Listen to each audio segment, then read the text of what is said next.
Welcome to Narrated Books, where stories come to life, full audiobooks and engaging book summaries. Listen, learn and explore new worlds through the power of books. Dracula by Bram Stoker. Chapter 1. Jonathan Harker's Journal. Kept in shorthand. 3rd of May, Bistritz. Left Munich at 8:35 p.m. on 1st of May, arriving at Vienna early next morning. Should have arrived at 6:46, but train was an hour late. Budapest seems a wonderful place, from the glimpse which I got of it from the train and the little I could walk through the streets. I feared to go very far from the station, as we had arrived late, and would start as near the correct time as possible. The impression I had was that we were leaving the west and entering the east, the most western of splendid bridges over the Danube, which is here of noble width and depth, took us among the traditions of Turkish rule. We left in pretty good time, and came after nightfall to Klausenburg. Here I stopped for the night at the Hotel Royal. I had for dinner, or rather supper, a chicken done up some way with red pepper, which was very good, but thirsty. Memorandum. Get recipe for Mina. I asked the waiter, and he said it was called paprika Händel, and that, as it was a national dish, I should be able to get it anywhere among the Carpathians. I found my smattering of German very useful here. Indeed, I don't know how I should be able to get on without it. Having had some time at my disposal when in London, I had visited the British Museum, and made search among the books and maps in the library regarding Transylvania. It had struck me that some foreknowledge of the country could hardly fail to have some importance in dealing with a nobleman of that country. I find that the district he named is in the extreme east of the country, just on the borders of 3 states, Transylvania, Moldavia, and Bukovina, in the midst of the Carpathian Mountains, one of the wildest and least known portions of Europe. I was not able to light on any map or work giving the exact locality of the Castle Dracula, as there are no maps of this country as yet to compare with our own Ordnance Survey maps. But I found that Bistritz, the post town named by Count Dracula, is a fairly well-known place. I shall enter here some of my notes, as they may refresh my memory when I talk over my travels with Mina. In the population of Transylvania there are 4 distinct nationalities: Saxons in the south, and mixed with them the Wallachs, who are the descendants of the Dacians, Magyars in the west, and Zekles in the east and north. I am going among the latter, who claim to be descended from Attila and the Huns. This may be so, for when the Magyars conquered the country in the 11th century, they found the Huns settled in it. I read that every known superstition in the world is gathered into the horseshoe of the Carpathians, as if it were the centre of some sort of imaginative whirlpool. If so, my stay may be very interesting. Memorandum. I must ask the Count all about them. I did not sleep well, though my bed was comfortable enough, for I had all sorts of queer dreams. There was a dog howling all night under my window, which may have had something to do with it, or it may have been the paprika, for I had to drink up all the water in my carafe, and was still thirsty. Towards morning I slept, and was wakened by the continuous knocking at my door, so I guess I must have been sleeping soundly then. I had for breakfast more paprika, and a sort of porridge of maize flour, which they said was mamaliga, and eggplant stuffed with forcemeat, a very excellent dish which they call impletata. Memorandum. Get recipe for this also. I had to hurry breakfast, for the train started a little before 8, or rather it ought to have done so, for after rushing to the station at 7:30, I had to sit in the carriage for more than an hour before we began to move. It seems to me that the further east you go, the more unpunctual are the trains. What ought they to be in China?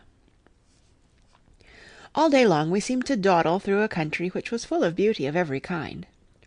Sometimes we saw little towns or castles on the top of steep hills, such as we see in old missals. Sometimes we ran by rivers and streams, which seemed from the wide stony margin on each side of them to be subject to great floods. It takes a lot of water, and running strong, to sweep the outside edge of a river clear. At every station there were groups of people, sometimes crowds, and in all sorts of attire. Some of them were just like the peasants at home, or those I saw coming through France and Germany, with short jackets and round hats and homemade trousers, but others were very picturesque. The women looked pretty, except when you got near them, but they were very clumsy about the waist. They had all full white sleeves of some kind or other, and most of them had big belts with a lot of strips of something fluttering from them, like the dresses in a ballet, but of course there were petticoats under them. The strangest figures we saw were the Slovaks, who were more barbarian than the rest, with their big cowboy hats, great baggy dirty white trousers, white linen shirts, and enormous heavy leather belts, nearly a foot wide, all studded over with brass nails. They wore high boots, with their trousers tucked into them, and had long black hair and heavy black moustaches. They are very picturesque, but do not look prepossessing. On the stage they would be set down at once as some old Oriental band of brigands. They are, however, I am told, very harmless, and rather wanting in natural self-assertion. It was on the dark side of twilight when we got to Bistritz, which is a very interesting old place.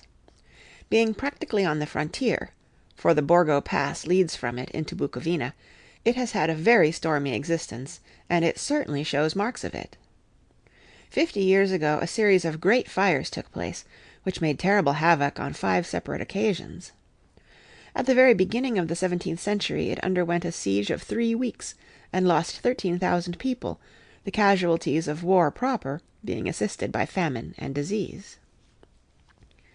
Count Dracula had directed me to go to the Golden Krone Hotel, which I found, to my great delight, to be thoroughly old-fashioned, for of course I wanted to see all I could of the ways of the country. I was evidently expected, for when I got near the door I faced a cheery-looking elderly woman in the usual peasant dress, white undergarment with long double apron, front and back, of coloured stuff fitting almost too tight for modesty. When I came close she bowed and said, "The Herr Englishman?" "Yes," I said, "Jonathan Harker." She smiled and gave some message to an elderly man in white shirt-sleeves, who had followed her to the door. He went, but immediately returned with a letter. "My friend, welcome to the Carpathians.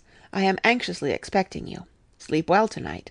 At 3 tomorrow the diligence will start for Bukovina. A place on it is kept for you. At the Borgo Pass my carriage will await you, and will bring you to me. I trust that your journey from London has been a happy one, and that you will enjoy your stay in my beautiful land. Your friend, Dracula." 4th of May. I found that my landlord had got a letter from the Count, directing him to secure the best place on the coach for me, but on making inquiries as to details he seemed somewhat reticent, and pretended that he could not understand my German. This could not be true, because up to then he had understood it perfectly.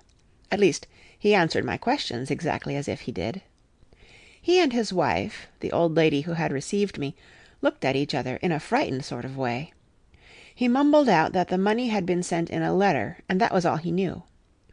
When I asked him if he knew Count Dracula, and could tell me anything of his castle, both he and his wife crossed themselves, and, saying that they knew nothing at all, simply refused to speak further. It was so near the time of starting that I had no time to ask any one else, for it was all very mysterious, and not by any means comforting. Just before I was leaving, the old lady came up to my room, and said in a very hysterical way, "Must you go? Oh, young Herr, must you go?" She was in such an excited state that she seemed to have lost her grip of what German she knew, and mixed it all up with some other language which I did not know at all. I was just able to follow her by asking many questions. When I told her that I must go at once, that I was engaged on important business, she asked again, "Do you know what day it is?" I answered that it was the 4th of May. She shook her head as she said again, "Oh yes, I know that, but do you know what day it is?" On my saying that I did not understand, she went on, "It is the eve of St. George's Day. Do you not know that tonight, when the clock strikes midnight, all the evil things in the world will have full sway? Do you know where you are going, and what you are going to?" She was in such evident distress that I tried to comfort her, but without effect. Finally she went down on her knees and implored me not to go, at least to wait a day or two before starting. It was all very ridiculous, but I did not feel comfortable. However, there was business to be done, and I could allow nothing to interfere with it. I therefore tried to raise her up, and said, as gravely as I could, that I thanked her, but my duty was imperative, and that I must go. She then rose and dried her eyes, and taking a crucifix from her neck, offered it to me. I did not know what to do, for, as an English churchman, I have been taught to regard such things as in some measure idolatrous, and yet it seemed so ungracious to refuse an old lady meaning so well, and in such a state of mind. She saw, I suppose, the doubt in my face, for she put the rosary round my neck, and said, "For your mother's sake," and went out of the room. I am writing up this part of the diary whilst I am waiting for the coach, which is, of course, late, and the crucifix is still round my neck. Whether it is the old lady's fear, or the many ghostly traditions of this place, or the crucifix itself, I do not know, but I am not feeling nearly as easy in my mind as usual. If this book should ever reach Mina before I do, let it bring my good-bye. Here comes the coach. 5th of May. The Castle. The grey of the morning has passed, and the sun is high over the distant horizon, which seems jagged, whether with trees or hills I know not, for it is so far off that big things and little are mixed. I am not sleepy, and as I am not to be called till I awake, naturally I write till sleep comes. There are many odd things to put down, and lest who reads them may fancy that I dined too well before I left Bistritz, let me put down my dinner exactly. I dined on what they called robber steak, bits of bacon, onion, and beef, seasoned with red pepper, and strung on sticks and roasted over the fire, in the simple style of the London cat's meat. The wine was golden Mediasch, which produces a queer sting on the tongue, which is, however, not disagreeable. I had only a couple of glasses of this, and nothing else. When I got on the coach, the driver had not taken his seat, and I saw him talking with the landlady. They were evidently talking of me, for every now and then they looked at me, and some of the people who were sitting on the bench outside the door, which they call by a name meaning word-bearer, came and listened, and then looked at me, most of them pityingly. I could hear a lot of words often repeated, queer words, for there were many nationalities in the crowd, so I quietly got my polyglot dictionary from my bag and looked them out. I must say they were not cheering to me, for amongst them were Ordog, Satan, Pokol, Hell, Stregoica, Witch, Vrolak, and Vlkoslak, both of which mean the same thing, one being Slovak and the other Servian, for something that is either werewolf or vampire. Memorandum: I must ask the Count about these superstitions. When we started, the crowd round the inn door, which had by this time swelled to a considerable size, all made the sign of the cross, and pointed 2 fingers towards me. With some difficulty I got a fellow passenger to tell me what they meant. He would not answer at first, but on learning that I was English, he explained that it was a charm or guard against the evil eye. This was not very pleasant for me, just starting for an unknown place to meet an unknown man, but every one seemed so kind-hearted, and so sorrowful, and so sympathetic, that I could not but be touched.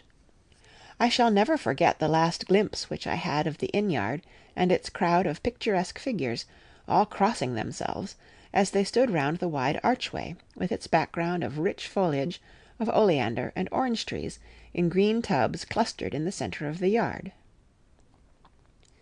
Then our driver, whose wide linen drawers covered the whole front of the box-seat, Gotze they call them, cracked his big whip over his 4 small horses, which ran abreast, and we set off on our journey. I soon lost sight and recollection of ghostly fears in the beauty of the scene as we drove along, although had I known the language, or rather languages, which my fellow passengers were speaking, I might not have been able to throw them off so easily. Before us lay a green sloping land full of forests and woods, with here and there steep hills, crowned with clumps of trees or with farmhouses, the blank gable end to the road. There was everywhere a bewildering mass of fruit blossom, apple, plum, pear, cherry, and as we drove by I could see the green grass under the trees spangled with the fallen petals. In and out amongst these green hills of what they call here the Mittelland ran the road, losing itself as it swept round the grassy curve, or was shut out by the straggling ends of pine woods, which here and there ran down the hillsides like tongues of flame. The road was rugged, but still we seemed to fly over it with a feverish haste. I could not understand then what the haste meant, but the driver was evidently bent on losing no time in reaching Borgo Prund. I was told that this road is in summer-time excellent, but that it had not yet been put in order after the winter snows. In this respect it is different from the general run of roads in the Carpathians, for it is an old tradition that they are not to be kept in too good order. Of old the hospodars would not repair them, lest the Turk should think that they were preparing to bring in foreign troops, and so hasten the war which was always really at loading point. Beyond the green swelling hills of the Mittelland rose mighty slopes of forest up to the lofty steeps of the Carpathians themselves. Right and left of us they towered, with the afternoon sun falling full upon them, and bringing out all the glorious colours of this beautiful range, deep blue and purple in the shadows of the peaks, green and brown where grass and rock mingled, and an endless perspective of jagged rock and pointed crags, till these were themselves lost in the distance, where the snowy peaks rose grandly. Here and there seemed mighty rifts in the mountains, through which, as the sun began to sink, we saw now and again the white gleam of falling water. One of my companions touched my arm as we swept round the base of a hill, and opened up the lofty snow-covered peak of a mountain, which seemed, as we wound on our serpentine way, to be right before us. "Look, Istenzek, God's seat," and he crossed himself reverently. As we wound on our endless way, and the sun sank lower and lower behind us, the shadows of the evening began to creep round us. This was emphasized by the fact that the snowy mountain top still held the sunset, and seemed to glow out with a delicate cool pink.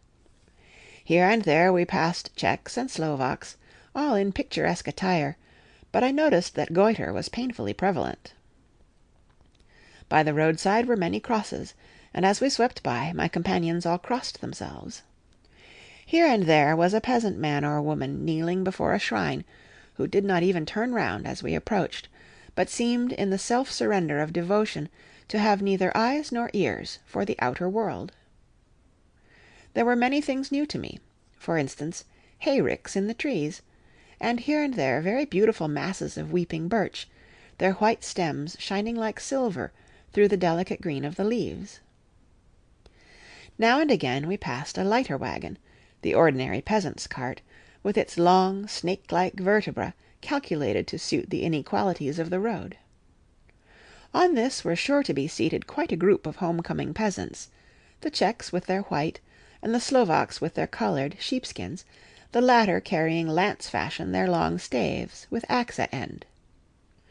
As the evening fell, it began to get very cold, and the growing twilight seemed to merge into one dark mistiness the gloom of the trees, oak, beech, and pine, though in the valleys which ran deep between the spurs of the hills, as we ascended through the pass, the dark firs stood out here and there against the background of late-lying snow. Sometimes, as the road was cut through the pine woods that seemed in the darkness to be closing down upon us, great masses of greyness, which here and there bestrewed the trees, produced a peculiarly weird and solemn effect, which carried on the thoughts and grim fancies engendered earlier in the evening, when the falling sunset threw into strange relief the ghost-like clouds which amongst the Carpathians seemed to wind ceaselessly through the valleys. Sometimes the hills were so steep that, despite our driver's haste, the horses could only go slowly.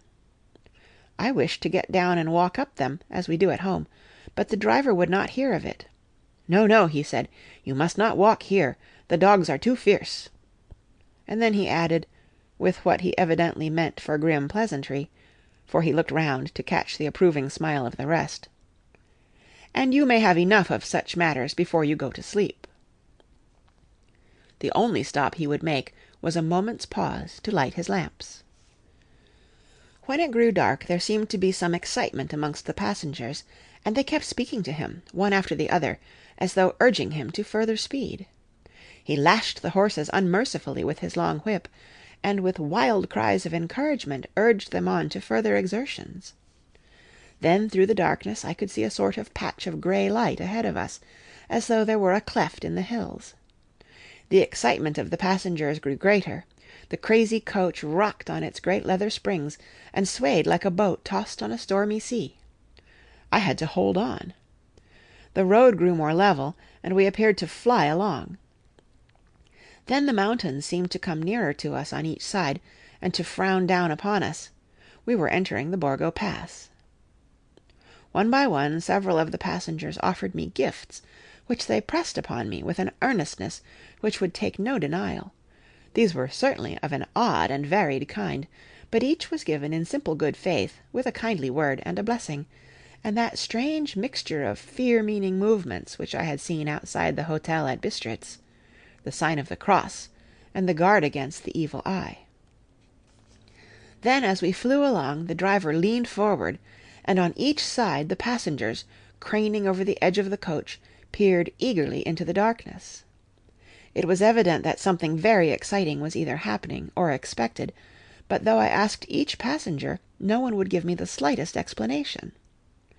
This state of excitement kept on for some little time, and at last we saw before us the pass opening out on the eastern side. There were dark rolling clouds overhead, and in the air the heavy oppressive sense of thunder. It seemed as though the mountain range had separated two atmospheres, and that now we had got into the thunderous one.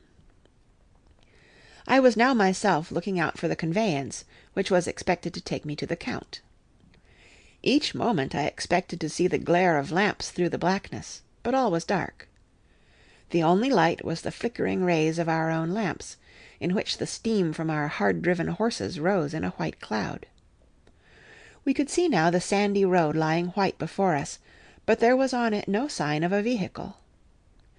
The passengers drew back with a sigh of gladness, which seemed to mock my own disappointment. I was already thinking what I had best do, when the driver, looking at his watch, said to the others something which I could hardly hear, it was spoken so quietly and in so low a tone. I thought it was an hour less than the time. Then turning to me, he said in German worse than my own, "There is no carriage here. The Herr is not expected after all. He will now come on to Bukovina, and return tomorrow, or the next day. Better the next day." Whilst he was speaking, the horses began to neigh and snort and plunge wildly, so that the driver had to hold them up. Then amongst a chorus of screams from the peasants, and a universal crossing of themselves, a calèche, with 4 horses, drove up behind us, overtook us, and drew up beside the coach. I could see from the flash of our lamps, as the rays fell on them, that the horses were coal-black and splendid animals. They were driven by a tall man with a long brown beard and a great black hat, which seemed to hide his face from us. I could only see the gleam of a pair of very bright eyes, which seemed red in the lamplight, as he turned to us. He said to the driver, "You are early tonight, my friend." The man stammered in reply, "The English Herr was in a hurry," to which the stranger replied, "That is why, I suppose, you wished him to go on to Bukovina. You cannot deceive me, my friend. I know too much, and my horses are swift." As he spoke he smiled, and the lamplight fell on a hard-looking mouth, with very red lips and sharp-looking teeth, as white as ivory. One of my companions whispered to another the line from Burger's Lenore, "Denn die Toten reiten schnell," for the dead travel fast. The strange driver evidently heard the words, for he looked up with a gleaming smile. The passenger turned his face away, at the same time putting out his 2 fingers and crossing himself. "Give me the Herr's luggage," said the driver, and with exceeding alacrity my bags were handed out and put in the calèche. Then I descended from the side of the coach, as the calèche was close alongside, the driver helping me with a hand which caught my arm in a grip of steel. His strength must have been prodigious. Without a word he shook his reins, the horses turned, and we swept into the darkness of the pass. As I looked back, I saw the steam from the horses of the coach by the light of the lamps, and projected against it the figures of my late companions crossing themselves. Then the driver cracked his whip and called to his horses, and off they swept on their way to Bukovina. As they sank into the darkness, I felt a strange chill, and a lonely feeling came over me, but a cloak was thrown over my shoulders, and a rug across my knees, and the driver said in excellent German, "The night is chill, mein Herr, and my master the Count bade me take all care of you. There is a flask of Slivovitz, the plum brandy of the country, underneath the seat, if you should require it." I did not take any, but it was a comfort to know it was there all the same. I felt a little strangely, and not a little frightened. I think, had there been any alternative, I should have taken it, instead of prosecuting that unknown night journey. The carriage went at a hard pace, straight along, then we made a complete turn, and went along another straight road. It seemed to me that we were simply going over and over the same ground again, and so I took note of some salient point, and found that this was so. I would have liked to have asked the driver what this all meant, but I really feared to do so, for I thought that, placed as I was, any protest would have had no effect in case there had been an intention to delay.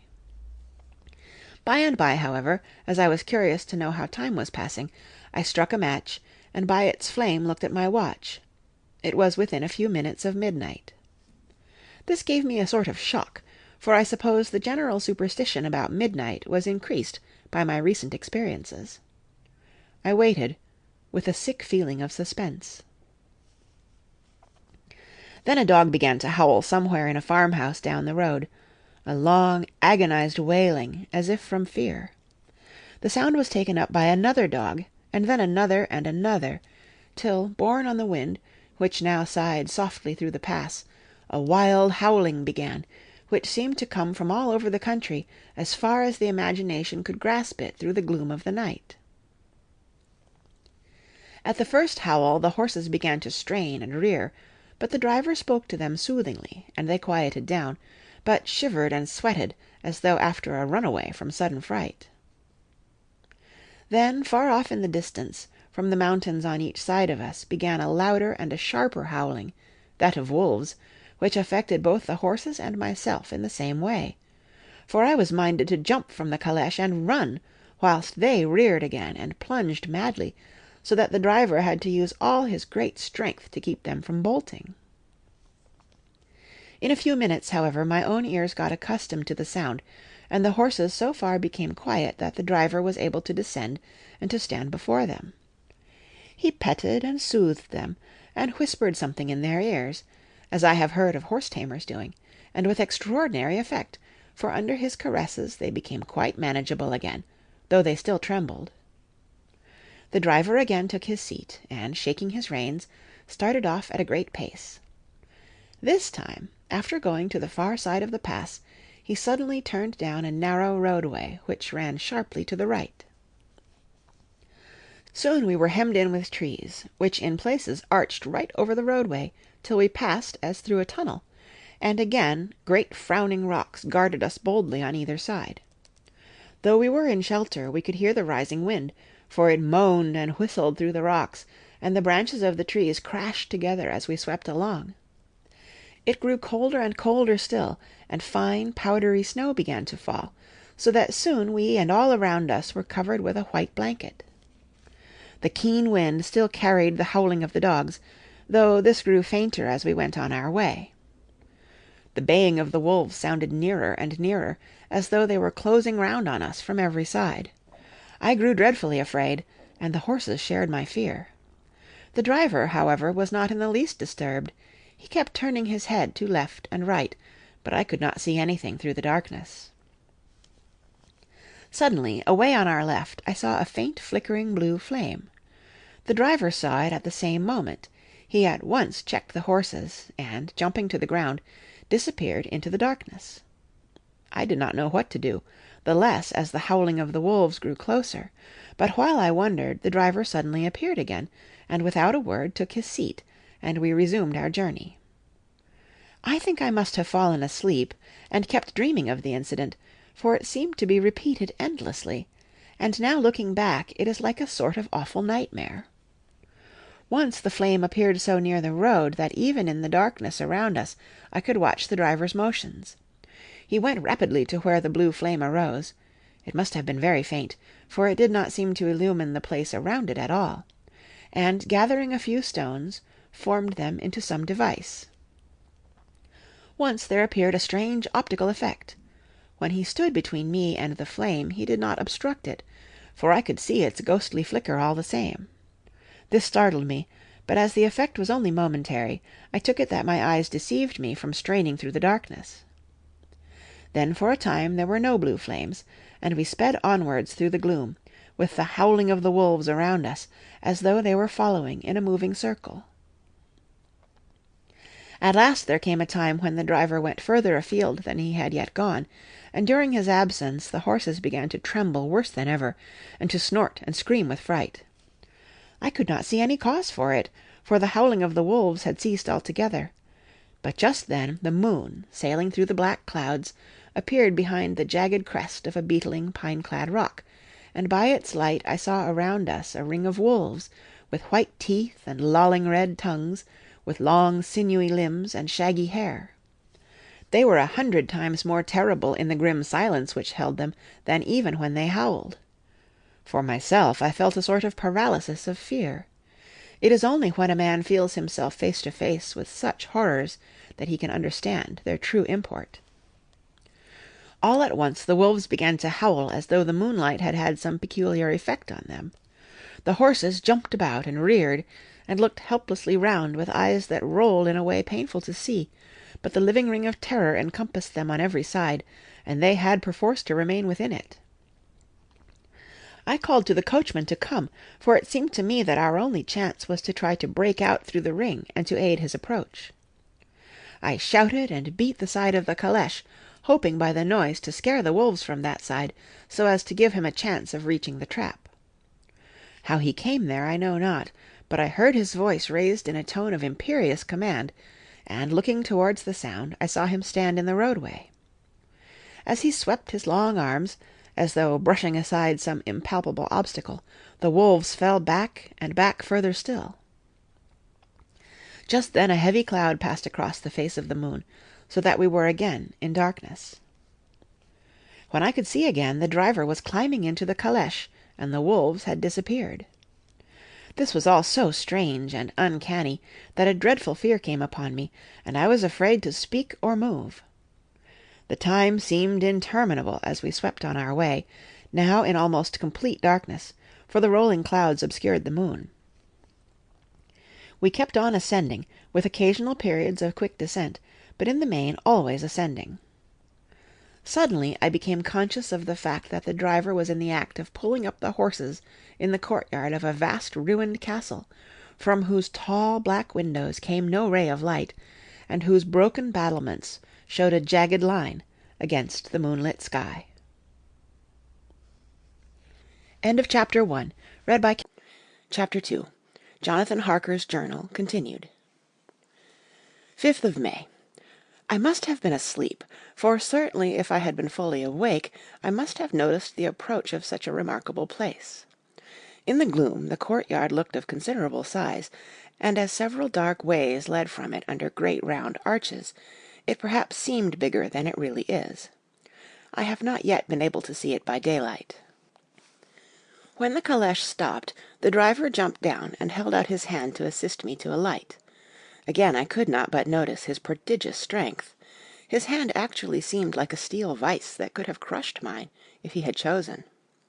Then he took out my traps, and placed them on the ground beside me as I stood close to a great door, old, and studded with large iron nails, and set in a projecting doorway of massive stone.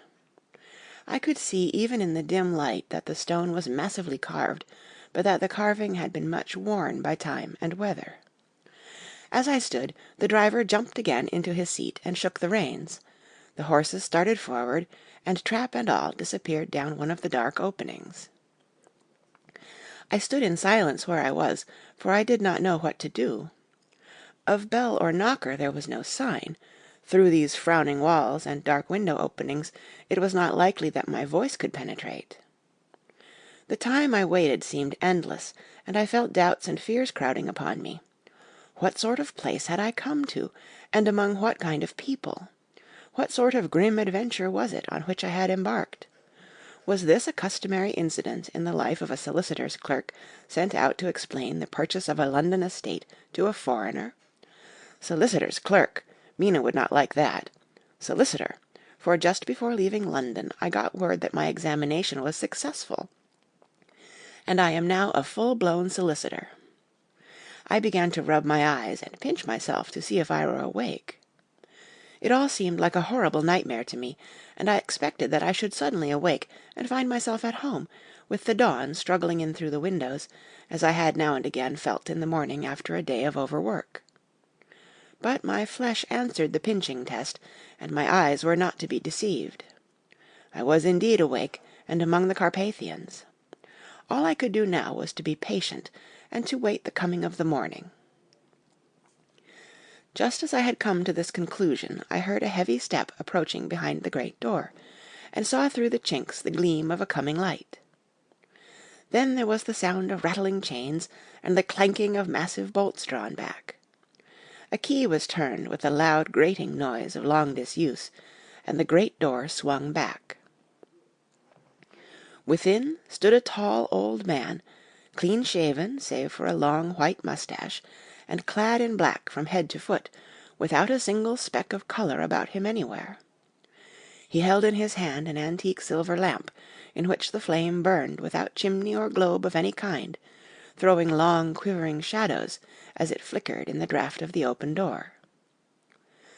The old man motioned me in with his right hand with a courtly gesture, saying in excellent English, but with a strange intonation, "Welcome to my house. Enter freely and of your own will." He made no motion of stepping to meet me, but stood like a statue, as though his gesture of welcome had fixed him into stone. The instant, however, that I had stepped over the threshold, he moved impulsively forward, and, holding out his hand, grasped mine with a strength which made me wince, an effect which was not lessened by the fact that it seemed as cold as ice, more like the hand of a dead than a living man. Again he said, "Welcome to my house. Come freely, go safely, and leave something of the happiness you bring." The strength of the handshake was so much akin to that which I had noticed in the driver, whose face I had not seen, that for a moment I doubted if it were not the same person to whom I was speaking. So, to make sure, I said interrogatively, "Count Dracula?" He bowed in a courtly way as he replied, "I am Dracula, and I bid you welcome, Mr. Harker, to my house. Come in, the night air is chill, and you must need to eat and rest." As he was speaking, he put the lamp on a bracket on the wall, and stepping out took my luggage. He had carried it in before I could forestall him. I protested, but he insisted. "Nay, sir, you are my guest. It is late, and my people are not available.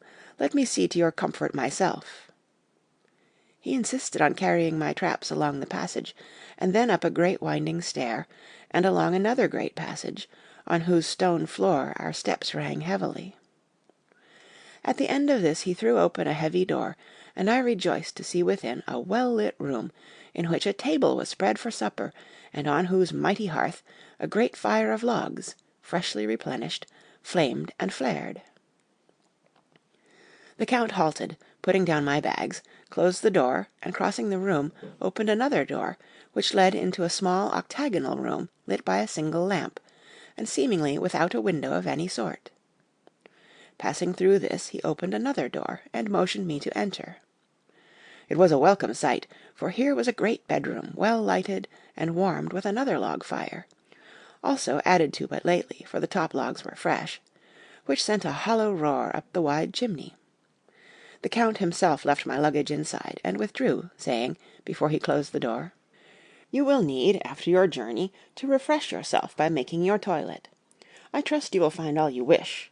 When you are ready, come into the other room, where you will find your supper prepared." The light and warmth, and the Count's courteous welcome, seemed to have dissipated all my doubts and fears. Having then reached my normal state, I discovered that I was half famished with hunger, so, making a hasty toilet, I went into the other room. I found supper already laid out.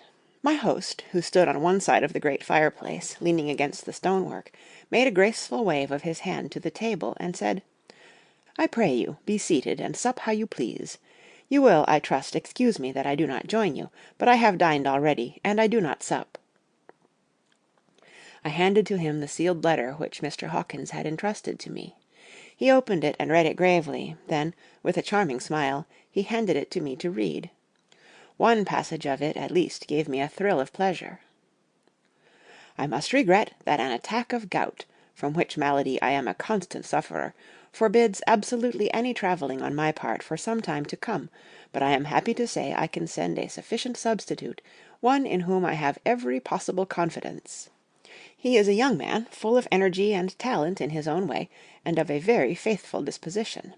He is discreet and silent, and has grown into manhood in my service. He shall be ready to attend on you when you will during his stay, and shall take your instructions in all matters." The Count himself came forward and took off the cover of a dish, and I fell to at once on an excellent roast chicken. This, with some cheese and a salad and a bottle of old Tokay, of which I had 2 glasses, was my supper. During the time I was eating it, the Count asked me many questions as to my journey, and I told him by degrees all I had experienced. By this time I had finished my supper, and by my host's desire had drawn up a chair by the fire, and begun to smoke a cigar which he offered me, at the same time excusing himself that he did not smoke. I had now an opportunity of observing him, and found him of a very marked physiognomy. His face was a very strong, aquiline, with high bridge of the thin nose and peculiarly arched nostrils, with lofty domed forehead, and hair growing scantily round the temples, but profusely elsewhere.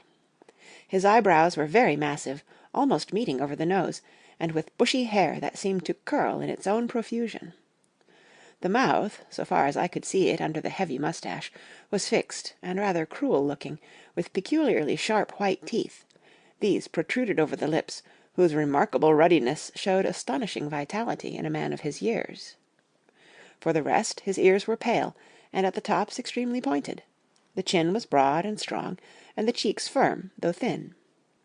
The general effect was one of extraordinary pallor.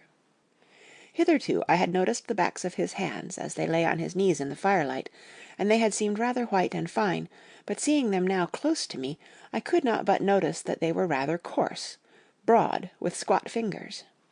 Strange to say, there were hairs in the centre of the palm. The nails were long and fine, and cut to a sharp point. As the Count leaned over me, and his hands touched me, I could not repress a shudder. It may have been that his breath was rank, but a horrible feeling of nausea came over me, which, do what I would, I could not conceal. The Count, evidently noticing it, drew back, and with a grim sort of smile, which showed more than he had yet done his protuberant teeth, sat himself down on his own side of the fireplace. We were both silent for a while, and as I looked towards the window I saw the first dim streak of the coming dawn. There seemed a strange stillness over everything, but as I listened I heard as if from down below in the valley the howling of many wolves. The Count's eyes gleamed, and he said, "Listen to them, the children of the night, what music they make!" Seeing, I suppose, some expression in my face strange to him, he added, "Ah, sir, you dwellers in the city cannot enter into the feelings of the hunter." Then he rose and said, "But you must be tired. Your bedroom is all ready, and to-morrow you shall sleep as late as you will. I have to be away till the afternoon, so sleep well and dream well." With a courteous bow, he opened for me himself the door to the octagonal room, and I entered my bedroom.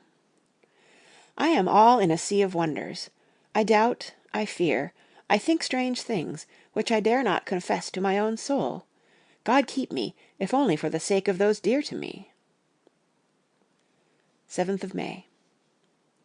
It is again early morning, but I have rested and enjoyed the last 24 hours. I slept till late in the day, and awoke of my own accord. When I had dressed myself, I went into the room where we had supped, and found a cold breakfast laid out, with coffee kept hot by the pot being placed on the hearth. There was a card on the table, on which was written, "I have to be absent for a while. Do not wait for me. D." I set to, and enjoyed a hearty meal.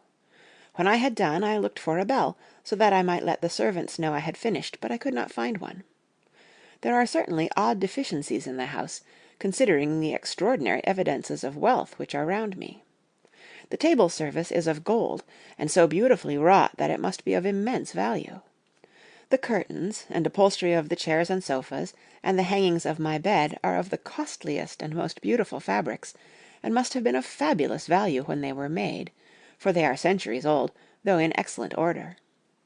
I saw something like them in Hampton Court, but there they were worn and frayed and moth-eaten. But still, in none of the rooms is there a mirror. There is not even a toilet glass on my table, and I had to get the little shaving glass from my bag before I could either shave or brush my hair. I have not yet seen a servant anywhere, or heard a sound near the castle except the howling of wolves. Some time after I had finished my meal—I do not know whether to call it breakfast or dinner, for it was between 5 and 6 o'clock when I had it—I looked about for something to read, for I did not like to go about the castle until I had asked the Count's permission. There was absolutely nothing in the room, book, newspaper, or even writing materials, so I opened another door in the room and found a sort of library. The door opposite mine I tried, but found it locked. In the library I found, to my great delight, a vast number of English books, whole shelves full of them, and bound volumes of magazines and newspapers. A table in the centre was littered with English magazines and newspapers, though none of them were of very recent date. The books were of the most varied kind: history, geography, politics, political economy, botany, geology, law, all relating to England and English life and customs and manners.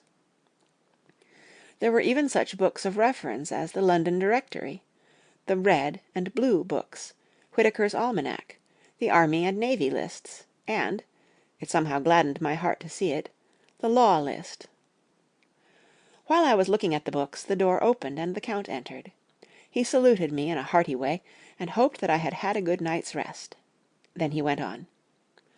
"I am glad you found your way in here, for I am sure there is much that will interest you. These companions," and he laid his hand on some of the books, "have been good friends to me, and for some years past, ever since I had the idea of going to London, have given me many, many hours of pleasure. Through them I have come to know your great England, and to know her is to love her. I long to go through the crowded streets of your mighty London, to be in the midst of the whirl and rush of humanity, to share its life, its change, its death, and all that makes it what it is. But alas, as yet I only know your tongue through books. To you, my friend, I look that I know it to speak." "But, Count," I said, "you know and speak English thoroughly." He bowed gravely. "I thank you, my friend, for your all too flattering estimate, but yet I fear that I am but a little way on the road I would travel. True, I know the grammar and the words, but yet I know not how to speak them." "Indeed," I said, "you speak excellently." "Not so," he answered. "Well I know that, did I move and speak in your London, none there are who would not know me for a stranger. That is not enough for me. Here I am noble, I am boyar, the common people know me, and I am master. But a stranger in a strange land, he is no one, men know him not, and to know not is to care not for. I am content if I am like the rest, so that no man stops if he see me, or pause in his speaking if he hear my words, 'Ha, ha, a stranger!' I have been so long master that I would be master still, or at least that none other should be master of me. You come to me not alone as agent of my friend Peter Hawkins, of Exeter, to tell me all about my new estate in London. You shall, I trust, rest here with me a while, so that by our talking I may learn the English intonation, and I would that you tell me when I make error, even of the smallest, in my speaking. I am sorry that I had to be away so long to-day, but you will, I know, forgive one who has so many important affairs in hand." Of course I said all I could about being willing, and asked if I might come into that room when I chose. He answered, "Yes, certainly," and added, "You may go anywhere you wish in the castle, except where the doors are locked, where of course you will not wish to go. There is reason that all things are as they are, and did you see with my eyes and know with my knowledge, you would perhaps better understand." I said I was sure of this, and then he went on. "We are in Transylvania, and Transylvania is not England. Our ways are not your ways, and there shall be to you many strange things. Nay, from what you have told me of your experiences already, you know something of what strange things there may be." This led to much conversation, and as it was evident that he wanted to talk, if only for talking's sake, I asked him many questions regarding things that had already happened to me, or come within my notice. Sometimes he sheered off the subject, or turned the conversation by pretending not to understand, but generally he answered all I asked most frankly. Then as time went on, and I had got somewhat bolder, I asked him of some of the strange things of the preceding night, as, for instance, why the coachman went to the places where he had seen the blue flames. He then explained to me that it was commonly believed that on a certain night of the year, last night, in fact, when all evil spirits are supposed to have unchecked sway, a blue flame is seen over any place where treasure has been concealed. "That treasure has been hidden," he went on, "in the region through which you came last night, there can be but little doubt, for it was the ground fought over by centuries by the Wallachian, the Saxon, and the Turk. Why, there is hardly a foot of soil in all this region that has not been enriched by the blood of men, patriots or invaders.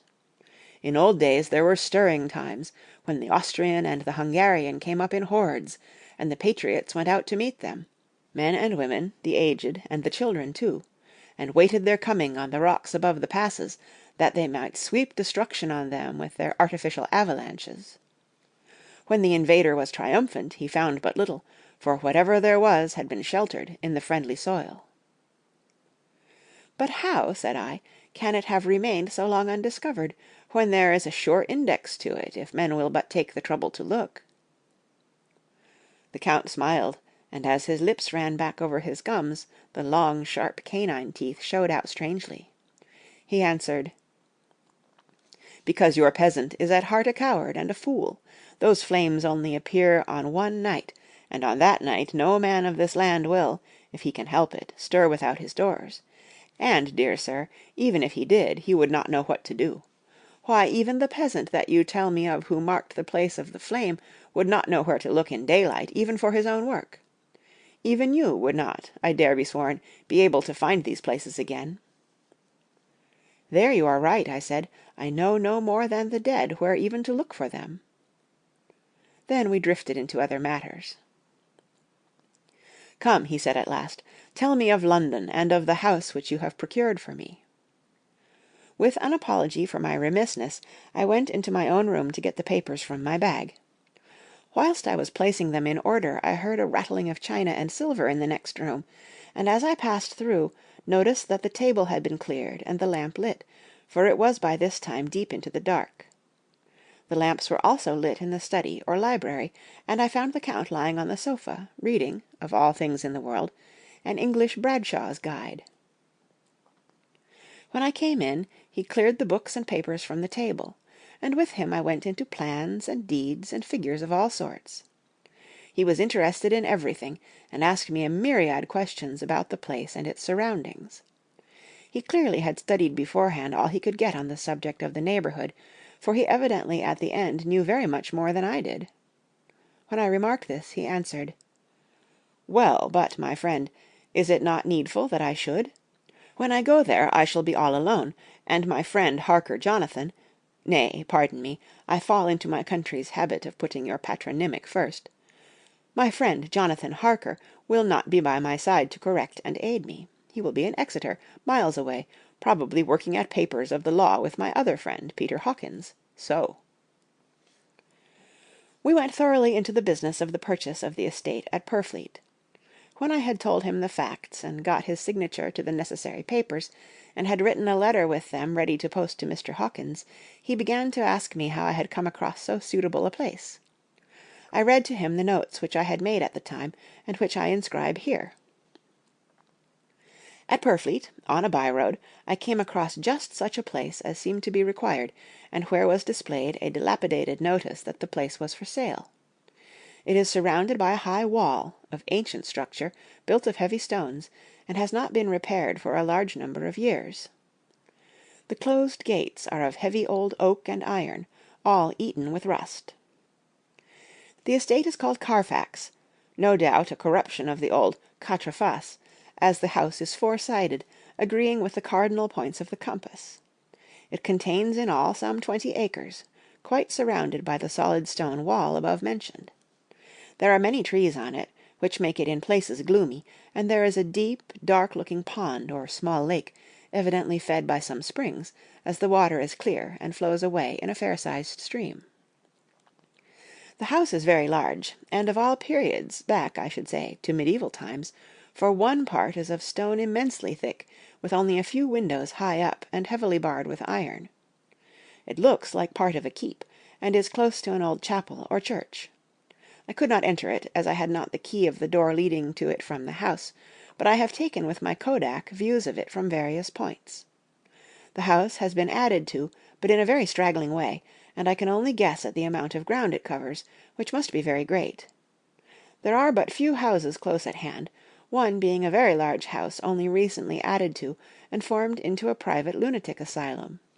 It is not, however, visible from the grounds. When I had finished, he said, "I am glad that it is old and big. I myself am of an old family, and to live in a new house would kill me. A house cannot be made habitable in a day, and, after all, how few days go to make up a century. I rejoice also that there is a chapel of old times. We Transylvanian nobles love not to think that our bones may lie amongst the common dead. I seek not gaiety nor mirth, not the bright voluptuousness of much sunshine and sparkling waters, which please the young and gay. I am no longer young, and my heart, through weary years of mourning over the dead, is not attuned to mirth.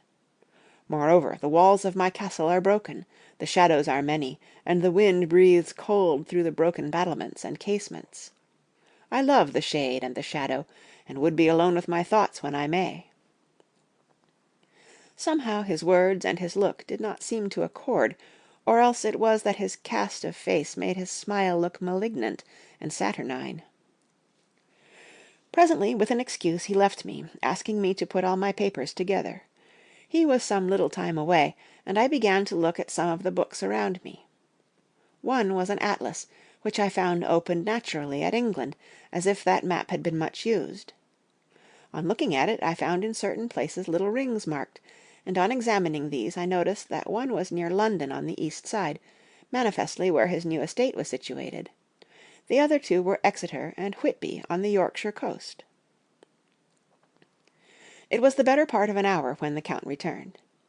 "Aha!" he said, "still at your books? Good, but you must not work always. Come, I am informed that your supper is ready." He took my arm, and we went into the next room, where I found an excellent supper ready on the table. The Count again excused himself, as he had dined out on his being away from home. But he sat, as on the previous night, and chatted whilst I ate. After supper I smoked, as on the last evening, and the Count stayed with me, chatting and asking questions on every conceivable subject, hour after hour. I felt that it was getting very late indeed, but I did not say anything, for I felt under obligation to meet my host's wishes in every way. I was not sleepy, as the long sleep yesterday had fortified me, but I could not help experiencing that chill which comes over one at the coming of the dawn, which is like, in its way, the turn of the tide. They say that people who are near death die generally at the change to the dawn, or at the turn of the tide. Anyone who has, when tired, and tied as it were to his post, experienced this change in the atmosphere can well believe it. All at once we heard the crow of a cock coming up with preternatural shrillness through the clear morning air. Count Dracula, jumping to his feet, said, "Why, there is the morning again. How remiss I am to let you stay up so long. You must make your conversation regarding my dear new country of England less interesting, so that I may not forget how time flies by us." And, with a courtly bow, he quickly left me. I went into my own room and drew the curtains, but there was little to notice. My window opened into the courtyard. All I could see was the warm grey of quickening sky. So I pulled the curtains again, and have written of this day. 8th of May. I began to fear as I wrote in this book that I was getting too diffuse, but now I am glad that I went into detail from the first, for there is something so strange about this place and all in it that I cannot but feel uneasy. I wish I were safe out of it, or that I had never come. It may be that this strange night existence is telling on me, but would that that were all. If there were anyone to talk to, I could bear it, but there is no one. I have only the Count to speak with, and I fear I am myself the only living soul within the place. Let me be prosaic so far as facts can be. It will help me to bear up, and imagination must not run riot with me. If it does, I am lost. Let me say at once how I stand, or seem to. I only slept a few hours when I went to bed, and feeling that I could not sleep any more, got up. I had hung my shaving-glass by the window, and was just beginning to shave. Suddenly I felt a hand on my shoulder, and heard the Count's voice saying to me, "Good morning." I started, for it amazed me that I had not seen him, since the reflection of the glass covered the whole room behind me. In starting, I had cut myself slightly, but did not notice it at the moment. Having answered the Count's salutation, I turned to the glass again to see how I had been mistaken.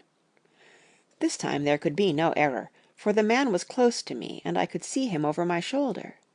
But there was no reflection of him in the mirror. The whole room behind me was displayed, but there was no sign of a man in it, except myself. This was startling, and coming on the top of so many strange things, was beginning to increase that vague feeling of uneasiness which I always have when the Count is near. But at the instant I saw that the cut had bled a little, and the blood was trickling over my chin.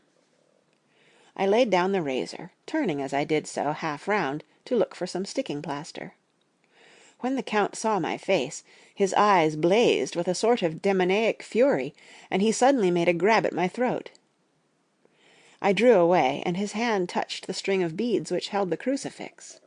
It made an instant change in him, for the fury passed so quickly that I could hardly believe that it was ever there. "Take care," he said. "Take care how you cut yourself. It is more dangerous than you think in this country."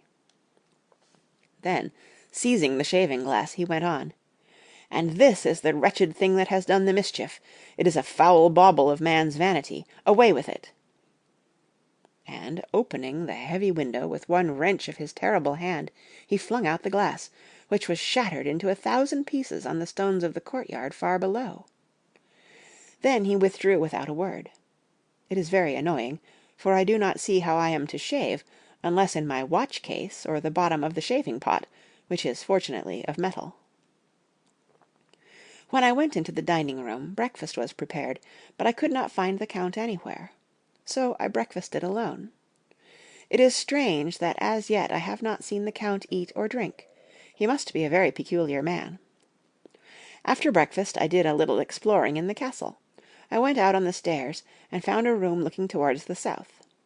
The view was magnificent, and from where I stood there was every opportunity of seeing it. The castle is on the very edge of a terrible precipice. A stone falling from the window would fall 1,000 feet without touching anything. As far as the eye can reach is a sea of green tree-tops, with occasionally a deep rift where there is a chasm. Here and there are silver threads where the rivers wind in deep gorges through the forests. But I am not in heart to describe beauty, for when I had seen the view I explored further. Doors, doors, doors everywhere, and all locked and bolted. In no place, save from the windows in the castle walls, is there an available exit. The castle is a veritable prison, and I am a prisoner. End of Chapter 2. Chapter 3. Jonathan Harker's Journal, continued. When I found that I was a prisoner, a sort of wild feeling came over me. I rushed up and down the stairs, trying every door and peering out of every window I could find, but after a little the conviction of my helplessness overpowered all other feelings. When I look back after a few hours, I think I must have been mad for the time, for I behaved much as a rat does in a trap. When, however, the conviction had come to me that I was helpless, I sat down quietly, as quietly as I have ever done anything in my life, and began to think over what was best to be done. I am thinking still, and as yet have come to no definite conclusion. Of one thing only I am certain, that it is no use making my ideas known to the Count. He knows well that I am imprisoned, and as he has done it himself, and has doubtless his own motives for it, he would only deceive me if I trusted him fully with the facts. So far as I can see, my only plan will be to keep my knowledge and my fears to myself, and my eyes open. I am, I know, either being deceived, like a baby, by my own fears, or else I am in desperate straits, and if the latter be so, I need, and shall need, all my brains to get through. I had hardly come to this conclusion when I heard the great door below shut, and knew that the Count had returned. He did not come at once into the library, so I went cautiously to my own room and found him making the bed. This was odd, but only confirmed what I had all along thought, that there were no servants in the house. When later I saw him through the chink of the hinges of the door, laying the table in the dining room, I was assured of it. For if he does himself all these menial offices, surely it is proof that there is no one else to do them. This gave me a fright, for if there is no one else in the castle, it must have been the Count himself who was the driver of the coach that brought me here. This is a terrible thought, for if so, what does it mean that he could control the wolves, as he did, by only holding up his hand in silence?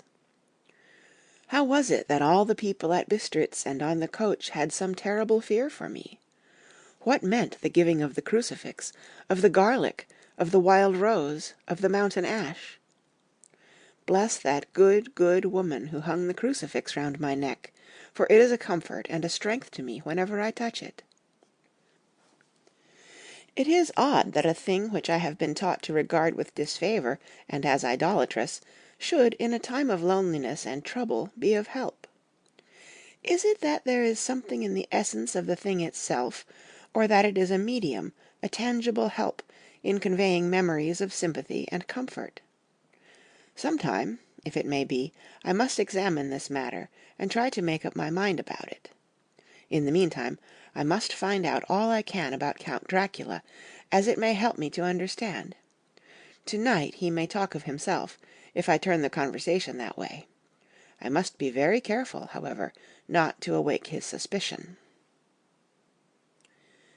Midnight. I have had a long talk with the Count. I asked him a few questions on Transylvania history, and he warmed up to the subject wonderfully. In his speaking of things and people, and especially of battles, he spoke as if he had been present at them all. This he afterwards explained by saying that, to a boyar, the pride of his house and name is his own pride, that their glory is his glory, that their fate is his fate. Whenever he spoke of his house, he always said "we," and spoke almost in the plural, like a king speaking. I wish I could put down all he said exactly as he said it, for to me it was most fascinating.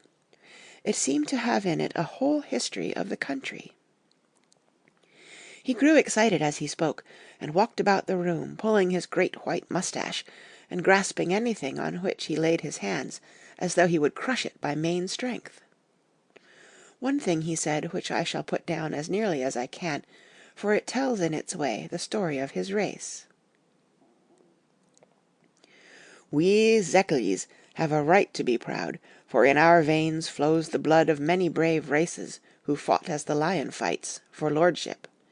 Here in the whirlpool of European races, the Ugric tribe bore down from Iceland the fighting spirit which Thor and Woden gave them, which their berserkers displayed to such fell intent on the seaboards of Europe, aye, and of Asia and Africa too, till the peoples thought that the were-wolves themselves had come.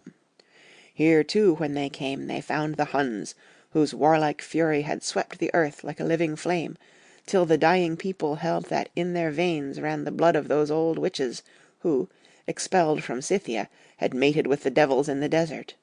Fools, fools! What devil or what witch was ever so great as Attila, whose blood is in these veins?" He held up his arms. "Is it a wonder that we were a conquering race, that we were proud, that when the Magyar, the Lombard, the Avar, the Bulgar, or the Turk poured his thousands on our frontiers, we drove them back? Is it strange that when Arpad and his legions swept through the Hungarian fatherland, he found us here when he reached the frontier, that the Honfoglalas was completed there? And when the Hungarian flood swept eastward, the Zekkelies were claimed as kindred by the victorious Magyars, and to us for centuries was trusted the guarding of the frontier of Turkeyland, aye, and more than that, endless duty of the frontier guard. For, as the Turks say, water sleeps, and enemy is sleepless. Who more gladly than we throughout the four nations received the bloody sword, or at its warlike call flocked quicker to the standard of the king? When was redeemed that great shame of my nation, the shame of Cassova, when the flags of the Wallach and the Magyar went down beneath the crescent? Who was it but one of my own race, who as voivoda crossed the Danube and beat the Turk on his own ground? This was a Dracula indeed. Woe was it that his own unworthy brother, when he had fallen, sold his people to the Turk, and brought the shame of slavery on them.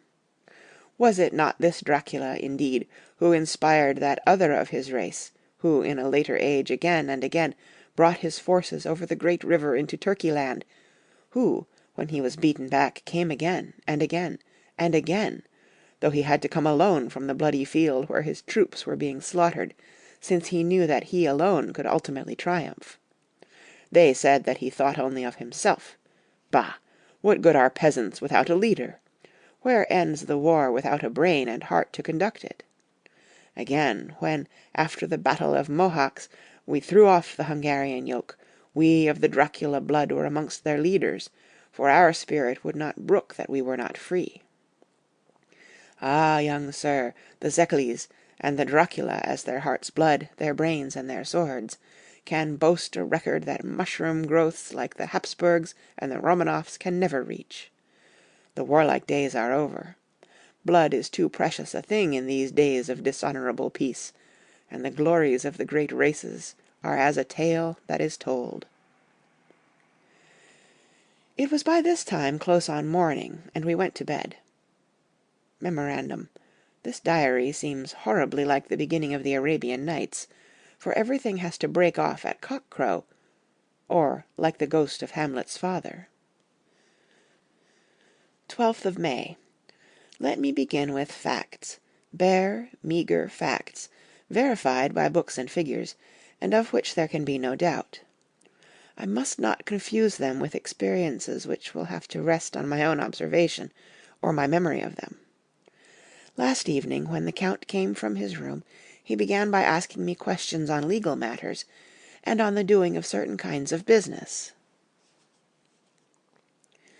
I had spent the day wearily over books, and, simply to keep my mind occupied, went over some of the matters I had been examined in at Lincoln's Inn.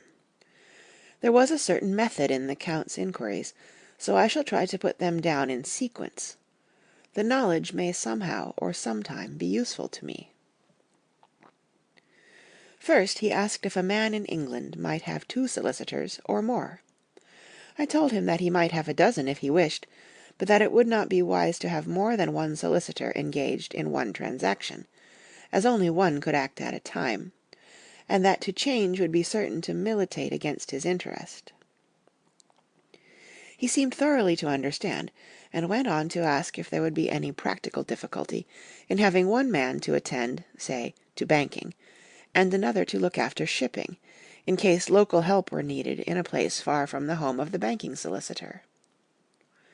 I asked him to explain more fully, so that I might not by any chance mislead him, so he said, "I shall illustrate.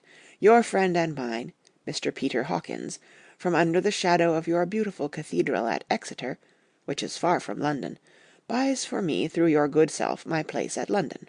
Good. Now here let me say frankly, lest you should think it strange that I have sought the services of one so far off from London, instead of someone resident there, that my motive was that no local interest might be served, save my wish only. And as one of London residence might, perhaps, have some purpose of himself or friend to serve, I went thus afield to seek my agent, whose labours should be only to my interest. Now, suppose I, who have much of affairs, wish to ship goods, say, to Newcastle, or Durham, or Harwich, or Dover, might it not be that it could with more ease be done by consigning to one in these ports? I answered that certainly it would be most easy, but that we solicitors had a system of agency one for the other, so that local work could be done locally on instruction from any solicitor, so that the client, simply placing himself in the hands of one man, could have his wishes carried out by him without further trouble. "But," said he, "I could be at liberty to direct myself. Is it not so?" "Of course," I replied, "and such is often done by men of business, who do not like the whole of their affairs to be known by any one person." "Good," he said, and then went on to ask about the means of making consignments, and the forms to be gone through, and of all sorts of difficulties which might arise, but by forethought could be guarded against. I explained all these things to him to the best of my ability, and he certainly left me under the impression that he would have made a wonderful solicitor, for there was nothing that he did not think of or foresee. For a man who was never in the country, and who did not evidently do much in the way of business, his knowledge and acumen were wonderful. When he had satisfied himself on these points of which he had spoken, and I had verified all as well as I could by the books available, he suddenly stood up and said, "Have you written since your first letter to our friend Mr. Peter Hawkins, or to any other?" It was with some bitterness in my heart that I answered that I had not, that as yet I had not seen any opportunity of sending letters to anybody. "Then write now, my young friend," he said, laying a heavy hand on my shoulder. "Write to our friend, and to any other, and say, if it will please you, that you shall stay with me until a month from now." "Do you wish me to stay so long?" I asked, for my heart grew cold at the thought. "I desire it much. Nay, I will take no refusal. When your master, employer, what you will, engaged that someone should come on his behalf, it was understood that my needs only were to be consulted. I have not stinted. Is it not so?" What could I do but bow acceptance? It was Mr. Hawkins' interest, not mine, and I had to think of him, not myself. And besides, while Count Dracula was speaking, there was that in his eyes and in his bearing which made me remember that I was a prisoner, and that, if I wished it, I could have no choice. The Count saw his victory in my bow, and his mastery in the trouble of my face, for he began at once to use them, but in his own smooth, resistless way. "I pray you, my good young friend, that you will not discourse of things other than business in your letters. It will doubtless please your friends to know that you are well, and that you look forward to getting home to them. Is it not so?" As he spoke he handed me 3 sheets of note-paper and 3 envelopes. They were all of the thinnest foreign post, and looking at them, then at him, and noticing his quiet smile, with the sharp canine teeth lying over the red underlip, I understood as well as if he had spoken that I should be careful what I wrote, for he would be able to read it. So I determined to write only formal notes now, but to write fully to Mr. Hawkins in secret, and also to Mina, for to her I could write in shorthand, which would puzzle the Count, if he did see it. When I had written my 2 letters, I sat quiet, reading a book whilst the Count wrote several notes, referring as he wrote them to some books on his table. Then he took up my 2, and placed them with his own, and put by his writing materials, after which, the instant the door had closed behind him, I leaned over and looked at the letters, which were face down on the table.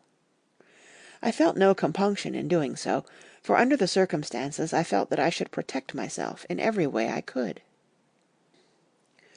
One of the letters was directed to Samuel F. Billington, No. 7, The Crescent, Whitby. Another to Herr Leutner, Varna. The third was to Coutts and Company, London, and the fourth to Herren Klopstock and Bilhoit, bankers, Budapest. The second and fourth were unsealed. I was just about to look at them when I saw the door-handle move. I sank back in my seat, having just had time to replace the letters as they had been, and to resume my book, before the Count, holding still another letter in his hand, entered the room. He took up the letters on the table, and stamped them carefully, and then, turning to me, said, "I trust you will forgive me, but I have much work to do in private this evening. You will, I hope, find all things as you wish." At the door he turned, and after a moment's pause said, "Let me advise you, my dear young friend, nay, let me warn you with all seriousness, that should you leave these rooms, you will not by any chance go to sleep in any other part of the castle. It is old, and has many memories, and there are bad dreams for those who sleep unwisely. Be warned. Should sleep now or ever overcome you, or be like to do, then haste to your own chamber or to these rooms, for your rest will then be safe. But if you be not careful in this respect, then—" He finished his speech in a gruesome way, for he motioned with his hands as if he were washing them. I quite understood. My only doubt was as to whether any dream could be more terrible than the unnatural, horrible net of gloom and mystery which seemed closing around me. Later. I endorse the last words written, but this time there is no doubt in question. I shall not fear to sleep in any place where he is not. I have placed the crucifix over the head of my bed. I imagine that my rest is thus freer from dreams, and there it shall remain. When he left me, I went to my room. After a little while, not hearing any sound, I came out and went up the stone stair to where I could look out towards the south. There was some sense of freedom in the vast expanse, inaccessible though it was to me, as compared with the narrow darkness of the courtyard. Looking out on this, I felt that I was indeed in prison, and I seemed to want a breath of fresh air, though it were of the night. I am beginning to feel this nocturnal existence tell on me. It is destroying my nerve. I start at my own shadow, and am full of all sorts of horrible imaginings. God knows that there is ground for my terrible fear in this accursed place. I looked out over the beautiful expanse, bathed in soft yellow moonlight, till it was almost as light as day. In the soft light the distant hills became melted, and the shadows in the valleys and gorges of velvety blackness. The mere beauty seemed to cheer me. There was peace and comfort in every breath I drew. As I leaned from the window, my eye was caught by something moving a story below me, and somewhat to my left, where I imagined, from the order of the rooms, that the windows of the Count's own room would look out. The window at which I stood was tall and deep, stone-mullioned, and though weather-worn, was still complete, but it was evidently many a day since the case had been there. I drew back behind the stonework, and looked carefully out. What I saw was the Count's head coming out from the window. I did not see the face, but I knew the man by the neck and the movement of his back and arms. In any case, I could not mistake the hands, which I had had so many opportunities of studying. I was at first interested and somewhat amused, for it is wonderful how small a matter will interest and amuse a man when he is a prisoner. But my very feelings changed to repulsion and terror when I saw the whole man slowly emerge from the window, and begin to crawl down the castle wall over that dreadful abyss, face down, with his cloak spreading out around him like great wings. At first I could not believe my eyes. I thought it was some trick of the moonlight, some weird effect of shadow, but I kept looking, and it could be no delusion. I saw the fingers and toes grasp the corners of the stones, worn clear of the mortar by the stress of years, and by thus using every projection and inequality, move downwards with considerable speed, just as a lizard moves along a wall.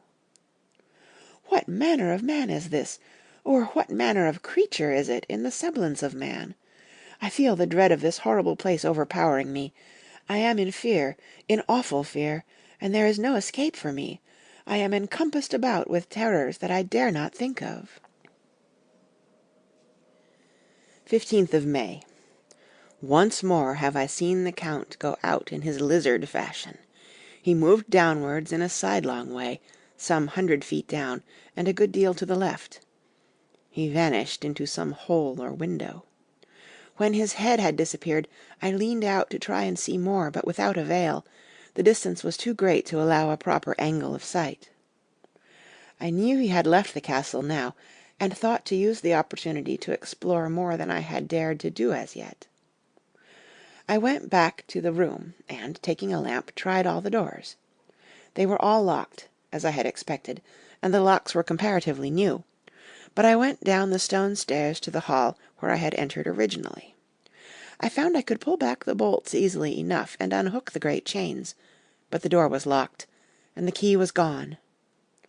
That key must be in the Count's room. I must watch, should his door be unlocked, so that I may get it and escape. I went on to make a thorough examination of the various stairs and passages, and to try the doors that opened from them. One or two small rooms near the hall were open, but there was nothing to see in them except old furniture, dusty with age and moth-eaten. At last, however, I found one door at the top of the stairway, which, though it seemed to be locked, gave a little under pressure. I tried it harder, and found that it was not really locked, but that the resistance came from the fact that the hinges had fallen somewhat, and the heavy door rested on the floor. Here was an opportunity which I might not have again, so I exerted myself, and with many efforts forced it back so that I could enter. I was now in a wing of the castle further to the right than the rooms I knew, and a story lower down. From the windows I could see that the suite of rooms lay along to the south of the castle, the windows of the end room looking out both west and south. On the latter side, as well as to the former, there was a great precipice. The castle was built on the corner of a great rock, so that on 3 sides it was quite impregnable, and great windows were placed here, where sling, or bow, or culverin could not reach, and consequently light and comfort, impossible to a position which had to be guarded, were secured. To the west was a great valley, and then, rising far away, great jagged mountain fastnesses, rising peak on peak, the sheer rock studded with mountain ash and thorn, whose roots clung in cracks and crevices and crannies of the stone. This was evidently the portion of the castle occupied by the ladies in bygone days, for the furniture had more air of comfort than any I had seen. The windows were curtainless, and the yellow moonlight, flooding in through the diamond panes, enabled one to see even colours, whilst it softened the wealth of dust which lay over all, and disguised in some measure the ravages of time and the moth. My lamp seemed to be of little effect in the brilliant moonlight, but I was glad to have it with me, for there was a dread loneliness in the place which chilled my heart and made my nerves tremble. Still, it was better than living alone in the rooms which I had come to hate from the presence of the Count, and after trying a little to school my nerves, I found a soft quietude come over me. Here I am, sitting at a little oak table, where in old times possibly some fair lady sat to pen, with much thought and many blushes, her ill-spelt love-letter, and writing in my diary in shorthand all that has happened since I closed it last. It is 19th century up to date with a vengeance. And yet, unless my senses deceive me, the old centuries had, and have, powers of their own, which mere modernity cannot kill. Later, the morning of 16th of May. God preserve my sanity, for to this I am reduced. Safety and the assurance of safety are things of the past. While I live on here, there is but one thing to hope for, that I may not go mad, if, indeed, I be not mad already. If I be sane, then surely it is maddening to think that of all the foul things that lurk in this hateful place, the Count is the least dreadful to me, that to him alone I can look for safety, even though this be only whilst I can serve his purpose. Great God, merciful God, let me be calm, for out of that way lies madness indeed. I begin to get new lights upon certain things which have puzzled me.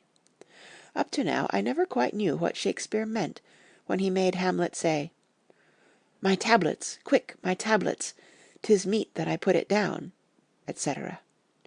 For now, feeling as though my own brain were unhinged, or as if the shock had come which must end in its undoing, I turned to my diary for repose.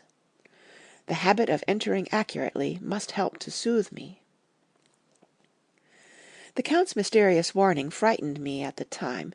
It frightens me more now when I think of it, for in future he has a fearful hold upon me. I shall fear to doubt what he may say. When I had written in my diary, and had fortunately replaced the book and pen in my pocket, I felt sleepy. The Count's warning came into my mind, but I took a pleasure in disobeying it. The sense of sleep was upon me, and with it the obstinacy which sleep brings as outrider. The soft moonlight soothed, and the wide expanse without gave a sense of freedom which refreshed me. I determined not to return tonight to the gloom-haunted rooms, but to sleep here, where of old ladies had sat and sung and lived sweet lives, whilst their gentle breasts were sad for their menfolk away in the midst of remorseless wars. I drew a great couch out of its place near the corner, so that as I lay I could look at the lovely view to east and south, and unthinking of and uncaring for the dust, composed myself for sleep. I suppose I must have fallen asleep. I hope so, but I fear, for all that followed was startlingly real, so real that now, sitting here in the broad, full sunlight of the morning, I cannot in the least believe that it was all sleep. I was not alone. The room was the same, unchanged in any way since I came into it. I could see along the floor, in the brilliant moonlight, my own footsteps marked where I had disturbed the long accumulation of dust. In the moonlight opposite me were 3 young women, ladies by their dress and manner. I thought at the time that I must be dreaming when I saw them, for though the moonlight was behind them, they threw no shadow on the floor. They came close to me, and looked at me for some time, and then whispered together. 2 were dark, and had high aquiline noses like the Count, and great dark piercing eyes that seemed to be almost red when contrasted with the pale yellow moon. The other was fair as can be, with great wavy masses of golden hair, and eyes like pale sapphires. I seemed somehow to know her face, and to know it in connection with some dreamy fear, but I could not recollect at the moment how or where. All 3 had brilliant white teeth that shone like pearls against the ruby of their voluptuous lips. There was something about them that made me uneasy, some longing, and at the same time some deadly fear. I felt in my heart a wicked, burning desire that they would kiss me with those red lips. It is not good to note this down, lest some day it should meet Mina's eyes and cause her pain, but it is the truth. They whispered together, and then they all 3 laughed, such a silvery musical laugh, but as hard as though the sound never could have come through the softness of human lips. It was like the intolerable tingling sweetness of water-glasses when played on by a cunning hand. The fair girl shook her head coquettishly, and the other 2 urged her on. One said, "Go on, you are the first, and we shall follow. Yours is the right to begin." The other added, "He is young and strong. There are kisses for us all." I lay quiet, looking out under my eyelashes in an agony of delightful anticipation. The fair girl advanced and bent over me till I could feel the movement of her breath upon me. Sweet it was in one sense, honey-sweet, and sent the same tingling through the nerves as her voice, but with a bitter underlying the sweet, a bitter offensiveness, as one smells in blood. I was afraid to raise my eyelids, but looked out and saw perfectly under the lashes. The girl went on her knees and bent over me, simply gloating. There was a deliberate voluptuousness which was both thrilling and repulsive, and as she arched her neck, she actually licked her lips like an animal, till I could see in the moonlight the moisture shining on the scarlet lips, and on the red tongue as it lapped the white sharp teeth. Lower and lower went her head as the lips went below the range of my mouth and chin, and seemed about to fasten on my throat. Then she paused, and I could hear the churning sound of her tongue as it licked her teeth and lips, and could feel the hot breath on my neck. Then the skin of my throat began to tingle, as one's flesh does when the hand that is to tickle it approaches nearer, nearer. I could feel the soft, shivering touch of the lips on the supersensitive skin of my throat, and the hard dents of two sharp teeth, just touching and pausing there. I closed my eyes in a languorous ecstasy, and waited with beating heart. But at that instant another sensation swept through me as quick as lightning. I was conscious of the presence of the Count, and of his being as of lapped in a storm of fury. As my eyes opened involuntarily, I saw his strong hand grasp the slender neck of the fair woman, and with giant's power draw it back, the blue eyes transformed with fury, the white teeth champing with rage, and the fair cheeks blazing red with passion. But the Count! Never did I imagine such wrath and fury, even to the demons of the pit. His eyes were positively blazing. The red light in them was lurid, as if the flames of hellfire blazed behind them. His face was deathly pale, and the lines of it were hard like drawn wires. The thick eyebrows that met over the nose now seemed like a heaving bar of white-hot metal. With a fierce sweep of his arm, he hurled the woman from him, and then motioned to the others, as though he were beating them back. It was the same imperious gesture that I had seen used to the wolves. In a voice which, though low and almost in a whisper, seemed to cut through the air, and then ring round the room, he said, "How dare you touch him, any of you? How dare you cast eyes on him when I had forbidden it? Back, I tell you all. This man belongs to me. Beware how you meddle with him, or you'll have to deal with me." The fair girl, with a touch of ribald coquetry, turned to him. "You yourself never loved. You never love." On this the other women joined, and such a mirthless, hard, soulless laughter rang through the room that it almost made me faint to hear. It seemed like the pleasure of fiends. Then the Count turned, after looking at my face attentively, and said in a soft whisper, "Yes, I too can love. You yourselves can tell it from the past. Is it not so? Well, now I promise you that when I am done with him you shall kiss him at your will. Now go, go. I must awaken him, for there is work to be done." "Are we to have nothing to-night?" said one of them with a low laugh, as she pointed to the bag which he had thrown upon the floor, and which moved as though there were some living thing within it. For answer he nodded his head. One of the women jumped forward and opened it. If my ears did not deceive me, there was a gasp and a low wail, as of a half-smothered child. The women closed round, whilst I was aghast with horror, but as I looked they disappeared, and with them the dreadful bag. There was no door near them, and they could not have passed me without my noticing. They simply seemed to fade into the rays of the moonlight, and pass out through the window, for I could see outside the dim shadowy forms for a moment before they entirely faded away. Then the horror overcame me, and I sank down, unconscious. End of Chapter 3. Read by Chapter 4. Jonathan Harker's Journal, continued. I awoke in my own bed. If it be that I had not dreamt, the Count must have carried me here. I tried to satisfy myself on the subject, but could not arrive at any unquestionable result. To be sure, there were certain small evidences, such as that my clothes were folded and laid by in a manner which was not my habit. My watch was still unwound, and I am rigorously accustomed to wind it the last thing before going to bed, and many such details. But these things are no proof, for they may have been evidences that my mind was not as usual, and, from some cause or another, I had certainly been much upset. I must watch for proof. Of one thing I am glad. If it was that the Count carried me here and undressed me, he must have been hurried in his task, for my pockets are intact. I am sure this diary would have been a mystery to him which he would not have brooked. He would have taken or destroyed it.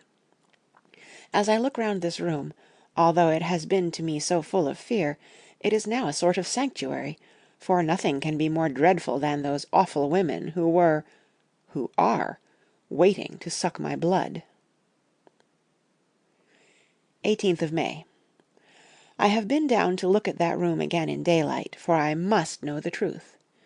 When I got to the doorway at the top of the stairs, I found it closed. It had been so forcibly driven against the jamb that part of the woodwork was splintered. I could see that the bolt of the lock had not been shot, but the door is fastened from the inside. I fear it was no dream, and must act on this surmise. 19th of May. I am surely in the toils.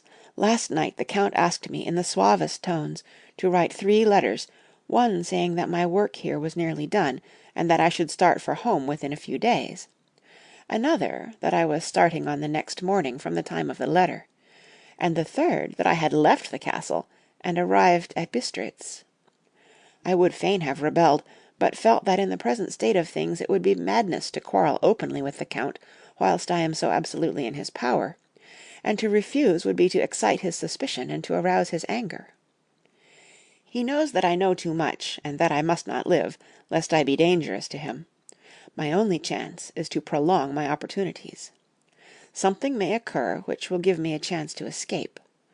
I saw in his eyes something of that gathering wrath which was manifest when he hurled that fair woman from him. He explained to me that posts were few and uncertain, and that my writing now would ensure ease of mind to my friends, and he assured me with so much impressiveness that he would countermand the later letters, which would be held over at Bistritz until due time in case chance would admit of my prolonging my stay, that to oppose him would have been to create new suspicion. I therefore pretended to fall in with his views, and asked him what dates I should put on the letters. He calculated a minute, and then said, "The first should be June 12th, the second June 19th, and the third June 29th. I know now the span of my life. God help me." 28th of May. There is a chance of escape, or at any rate of being able to send word home. A band of Sgeni have come to the castle, and are encamped in the courtyard. These Sgeni are gipsies. I have notes of them in my book. They are peculiar to this part of the world, though allied to the ordinary gipsies all the world over. There are thousands of them in Hungary and Transylvania, who are almost outside all law. They attach themselves as a rule to some great noble, or boyar, and call themselves by his name. They are fearless, and without religion, save superstition, and they talk only their own varieties of the Romany tongue. I shall write some letters home, and shall try to get them to have them posted. I have already spoken to them through my window to begin acquaintanceship. They took their hats off, and made obeisance and many signs, which, however, I could not understand any more than I could their spoken language. I have written the letters. Mina's is in shorthand, and I simply ask Mr. Hawkins to communicate with her. To her I have explained my situation, but without the horrors which I may only surmise. It would shock and frighten her to death were I to expose my heart to her. Should the letters not carry, then the Count shall not yet know my secret, or the extent of my knowledge. I have given the letters. I threw them through the bars of my window with a gold piece, and made what signs I could to have them posted. The man who took them pressed them to his heart and bowed, and then put them in his cap. I could do no more. I stole back to the study and began to read. As the Count did not come in, I have written here. The Count has come. He sat down beside me, and said in his smoothest voice, as he opened 2 letters, "The Sgeni have given me these, of which, though I know not whence they come, I shall, of course, take care. See." He must have looked at it. "One is from you, and to my friend Peter Hawkins. The other," Here he caught sight of the strange symbols as he opened the envelope, and the dark look came into his face, and his eyes blazed wickedly. "The other is a vile thing, an outrage upon friendship and hospitality. It is not signed. Well, so it cannot matter to us." And he calmly held letter and envelope in the flame of the lamp till they were consumed. Then he went on. "The letter to Hawkins, that I shall, of course, send on, since it is yours. Your letters are sacred to me. Your pardon, my friend, that unknowingly I did break the seal. Will you not cover it again?" He held out the letter to me, and with a courteous bow handed me a clean envelope. I could only redirect it and hand it to him in silence. When he went out of the room, I could hear the key turn softly. A minute later I went over and tried it, and the door was locked. When, an hour or two after, the Count came quietly into the room, his coming awakened me, for I had gone to sleep on the sofa. He was very courteous and very cheery in his manner, and seeing that I had been sleeping, he said, "So, my friend, you are tired? Get to bed. There is the surest rest. I may not have the pleasure to talk to-night, since there are many labours to me, but you will sleep, I pray." I passed to my room, and went to bed, and, strange to say, slept without dreaming. Despair has its own calms. 31st of May. This morning when I woke I thought I would provide myself with some paper and envelopes from my bag, and keep them in my pocket, so that I might write in case I should get an opportunity. But again a surprise, again a shock. Every scrap of paper was gone, and with it all my notes, my memoranda relating to railways and travel, my letter of credit, in fact all that might be useful to me were I once outside the castle. I sat and pondered a while, and then some thought occurred to me, and I made search of my portmanteau and in the wardrobe where I had placed my clothes. The suit in which I had travelled was gone, and also my overcoat and rug. I could find no trace of them anywhere. This looked like some new scheme of villainy. 17th of June. This morning, as I was sitting on the edge of my bed, cudgelling my brains, I heard without a cracking of whips and pounding and scraping of horses' feet up the rocky path beyond the courtyard. With joy I hurried to the window, and saw drive into the yard 2 great lighter wagons, each drawn by 8 sturdy horses, and at the head of each pair a Slovak, with his wide hat, great nail-studded belt, dirty sheepskin, and high boots. They had also their long staves in hand. I ran to the door, intending to descend and try and join them through the main hall, as I thought that way might be open for them. Again a shock. My door was fastened on the outside. Then I ran to the window and cried to them. They looked up at me stupidly and pointed, but just then the hetman of the Zgani came out, and seeing them, pointing to my window, said something at which they laughed. Henceforth no effort of mine, no piteous cry or agonized entreaty would make them even look at me. They resolutely turned away. The lighter wagons contained great square boxes with handles of thick rope. These were evidently empty by the ease with which the Slovaks handled them, and by their resonance as they were roughly moved. When they were all unloaded and packed in a great heap in one corner of the yard, the Slovaks were given some money by the Zgani, and, spitting on it for luck, lazily went each to his horse's head. Shortly afterwards I heard the cracking of their whips die away in the distance. 24th of June, before morning. Last night the Count left me early and locked himself into his own room. As soon as I dared, I ran up the winding stair and looked out of the window which opened south. I thought I would watch for the Count, for there is something going on. The Zgani are quartered somewhere in the castle, and are doing work of some kind. I know it, for now and then I hear a far-away muffled sound, as of mattock and spade, and whatever it is, it must be the end of some ruthless villainy. I had been at the window somewhat less than half an hour, when I saw something coming out of the Count's window. I drew back, and watched carefully, and saw the whole man emerge. It was a new shock to me to find that he had on the suit of clothes which I had worn whilst travelling here, and slung over his shoulder the terrible bag which I had seen the women take away. There could be no doubt as to his quest, and in my garb too. This, then, is his new scheme of evil, that he will allow others to see me, as they think, so that he may both leave evidence that I have been seen in the towns or villages posting my own letters, and that any wickedness which he may do shall by the local people be attributed to me. It makes me rage to think that this can go on, and whilst I am shut up here, a veritable prisoner, but without that protection of the law which is even a criminal's right and consolation. I thought I would watch for the Count's return, and for a long time sat doggedly at the window. Then I began to notice that there were some quaint little specks floating in the rays of the moonlight. They were like the tiniest grains of dust, and they whirled round and gathered in clusters in a nebulous sort of way. I watched them with a sense of soothing, and a sort of calm stole over me.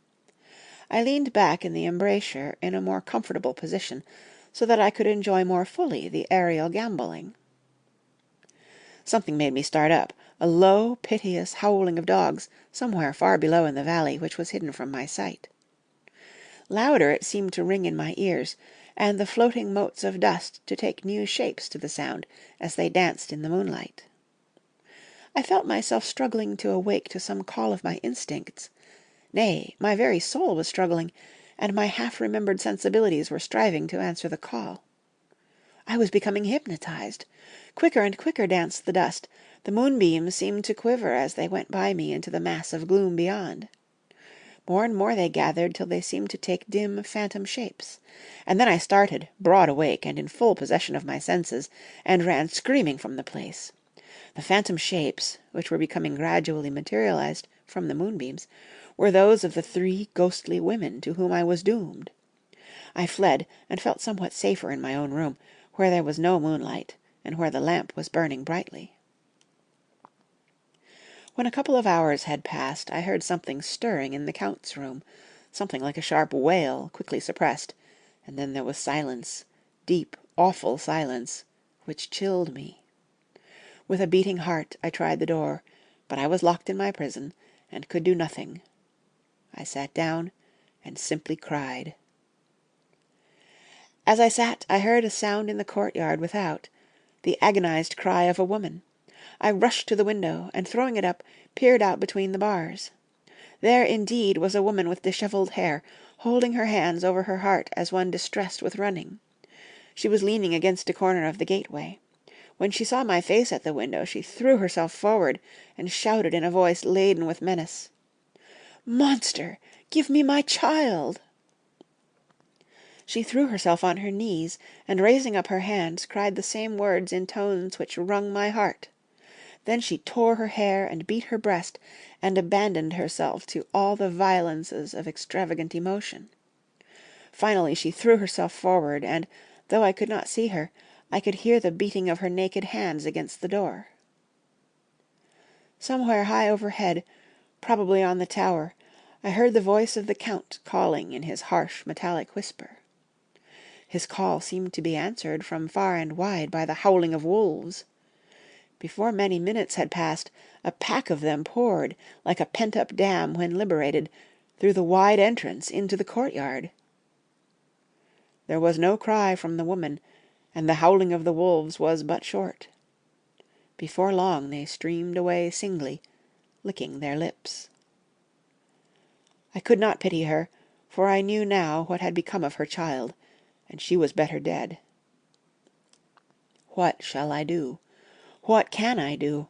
How can I escape from this dreadful thing of night and gloom and fear?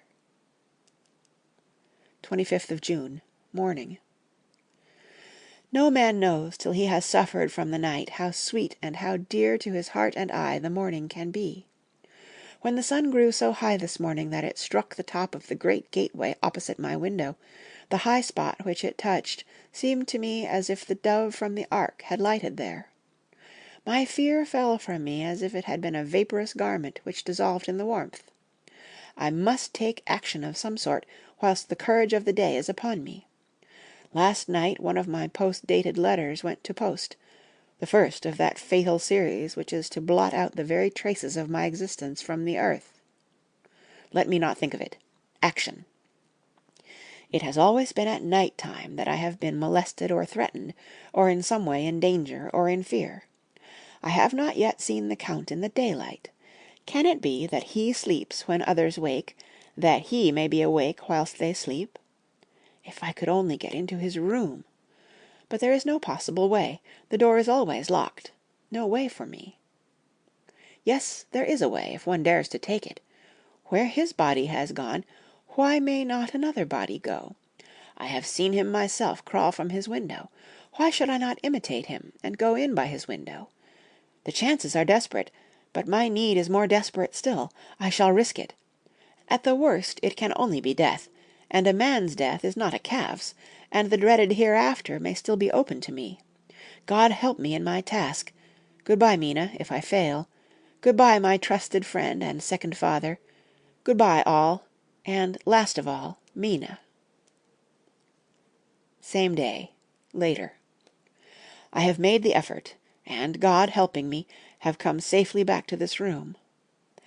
I must put down every detail in order.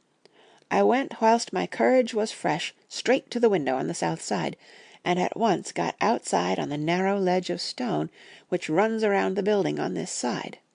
The stones are big and roughly cut, and the mortar has by process of time been washed away between them. I took off my boots and ventured out on the desperate way. I looked down once, so as to make sure that a sudden glimpse of the awful depth would not overcome me, but after that kept my eyes away from it. I knew pretty well the direction and distance of the Count's window, and made for it as well as I could, having regard to the opportunities available. I did not feel dizzy. I suppose I was too excited, and the time seemed ridiculously short till I found myself standing on the window-sill and trying to raise up the sash. I was filled with agitation, however, when I bent down and slid feet foremost in through the window. Then I looked around for the Count, but, with surprise and gladness, made a discovery. The room was empty. It was barely furnished with odd things which seemed to have never been used. The furniture was something the same style as that in the south rooms, and was covered with dust. I looked for the key, but it was not in the lock, and I could not find it anywhere. The only thing I found was a great heap of gold in one corner, gold of all kinds, Roman and British and Austrian and Hungarian and Greek and Turkish money, covered with a film of dust, as though it had lain long in the ground. None of it that I noticed was less than 300 years old. There were also chains and ornaments, some jeweled, but all of them old and stained. At one corner of the room was a heavy door. I tried it, for, since I could not find the key of the room or the key of the outer door, which was the main subject of my search, I must make further examination, or all my efforts would be in vain. It was open, and led through a stone passage to a circular stairway, which went steeply down. I descended, minding carefully where I went, for the stairs were dark, being only lit by loopholes in the heavy masonry. At the bottom there was a dark tunnel-like passage, through which came a deathly, sickly odour, the odour of old earth newly turned. As I went through the passage the smell grew closer and heavier. At last I pulled open a heavy door which stood ajar, and found myself in an old ruined chapel, which had evidently been used as a graveyard. The roof was broken, and in two places were steps leading to vaults, but the ground had recently been dug over, and the earth placed in great wooden boxes, manifestly those which had been brought by the Slovaks. There was nobody about, and I made search for any further outlet, but there was none. Then I went over every inch of the ground, so as not to lose a chance. I went down even into the vaults, where the dim light struggled, although to do so was a dread to my very soul. Into two of these I went, but saw nothing except fragments of old coffins and piles of dust. In the third, however, I made a discovery. There, in one of the great boxes, of which there were 50 in all, on a pile of newly dug earth, lay the Count. He was either dead or asleep, I could not say which, for the eyes were open and stony, but without the glassiness of death, and the cheeks had the warmth of life through all their pallor.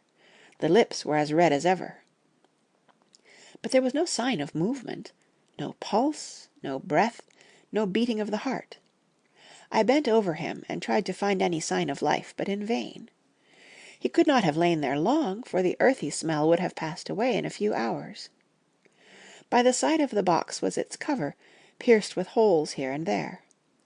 I thought he might have the keys on him, but when I went to search, I saw the dead eyes, and in them, dead though they were, such a look of hate, though unconscious of me or my presence, that I fled from the place, and leaving the Count's room by the window, crawled again up the castle wall. Regaining my room, I threw myself panting upon the bed, and tried to think. 29th of June. Today is the date of my last letter, and the Count has taken steps to prove that it was genuine, for again I saw him leave the castle by the same window, and in my clothes. As he went down the wall, lizard fashion, I wished I had a gun or some lethal weapon that I might destroy him, but I fear that no weapon wrought alone by man's hand would have any effect on him. I dared not wait to see him return, for I feared to see those weird sisters. I came back to the library and read there till I fell asleep. I was awakened by the Count, who looked at me as grimly as a man can look as he said, "To-morrow, my friend, we must part. You return to your beautiful England, I to some work which may have such an end that we may never meet. Your letter home has been dispatched. To-morrow I shall not be here, but all shall be ready for your journey. In the morning come the Sgeni, who have some labours of their own here, and also come some Slovaks. When they have gone, my carriage shall come for you, and shall bear you to the Borgo Pass, to meet the diligence from Bukovina to Bistritz. But I am in hopes that I shall see more of you at Castle Dracula." I suspected him, and determined to test his sincerity. Sincerity! It seems like a profanation of the word to write it in connection with such a monster, so I asked him point blank, "Why may I not go to-night?"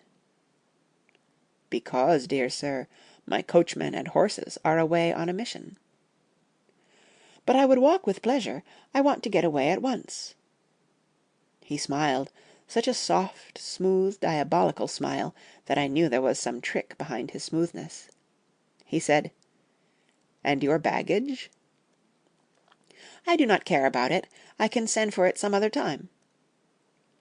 The Count stood up and said, with a sweet courtesy which made me rub my eyes, it seemed so real, "You English have a saying which is close to my heart, for its spirit is that which rules our boyars. Welcome the coming, speed the parting guest. Come with me, my dear young friend. Not an hour shall you wait in my house against your will, though sad am I at your going, and that you so suddenly desire it. Come."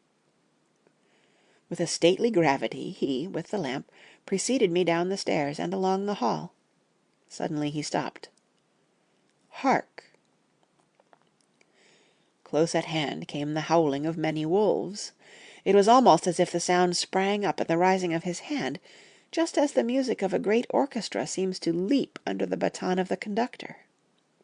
After a pause of a moment, he proceeded, in his stately way, to the door, drew back the ponderous bolts, unhooked the heavy chains, and began to draw it open. To my intense astonishment, I saw that it was unlocked. Suspiciously I looked all round, but could see no key of any kind. As the door began to open, the howling of the wolves without grew louder and angrier. Their red jaws, with champing teeth, and their blunt-clawed feet as they leaped, came in through the opening door. I knew then that to struggle at the moment against the Count was useless. With such allies as these at his command, I could do nothing. But still the door continued to open, and only the Count's body stood in the gap. Suddenly it struck me that this might be the moment and means of my doom. I was to be given to the wolves, and at my own instigation. There was a diabolical wickedness in the idea great enough for the Count, and as a last chance I cried out, "Shut the door! I shall wait till morning," and covered my face with my hands to hide my tears of bitter disappointment. With one sweep of his powerful arm, the Count threw the door shut, and the great bolts clanged and echoed through the hall as they shot back into their places. In silence we returned to the library, and after a minute or two I went to my own room. The last I saw of Count Dracula was his kissing his hand to me, with a red light of triumph in his eyes, and with a smile that Judas in hell might be proud of. When I was in my room, and about to lie down, I thought I heard a whispering at my door. I went to it softly and listened. Unless my ears deceived me, I heard the voice of the Count. "Back, back to your own place. Your time is not yet come. Wait, have patience. To-night is mine. To-morrow night is yours." There was a low, sweet ripple of laughter, and in a rage I threw open the door, and saw without the 3 terrible women licking their lips. As I appeared, they all joined in a horrible laugh, and ran away. I came back to my room, and threw myself on my knees. It is then so near the end? To-morrow! To-morrow! Lord, help me, and those to whom I am dear. 30th of June, morning. These may be the last words I ever write in this diary. I slept till just before the dawn, and when I woke threw myself on my knees, for I determined that if death came he should find me ready. At last I felt that subtle change in the air, and knew that the morning had come. Then came the welcome cock-crow, and I felt that I was safe. With a glad heart I opened my door and ran down the hall. I had seen that the door was unlocked, and now escape was before me. With hands that trembled with eagerness, I unhooked the chains and drew back the massive bolts.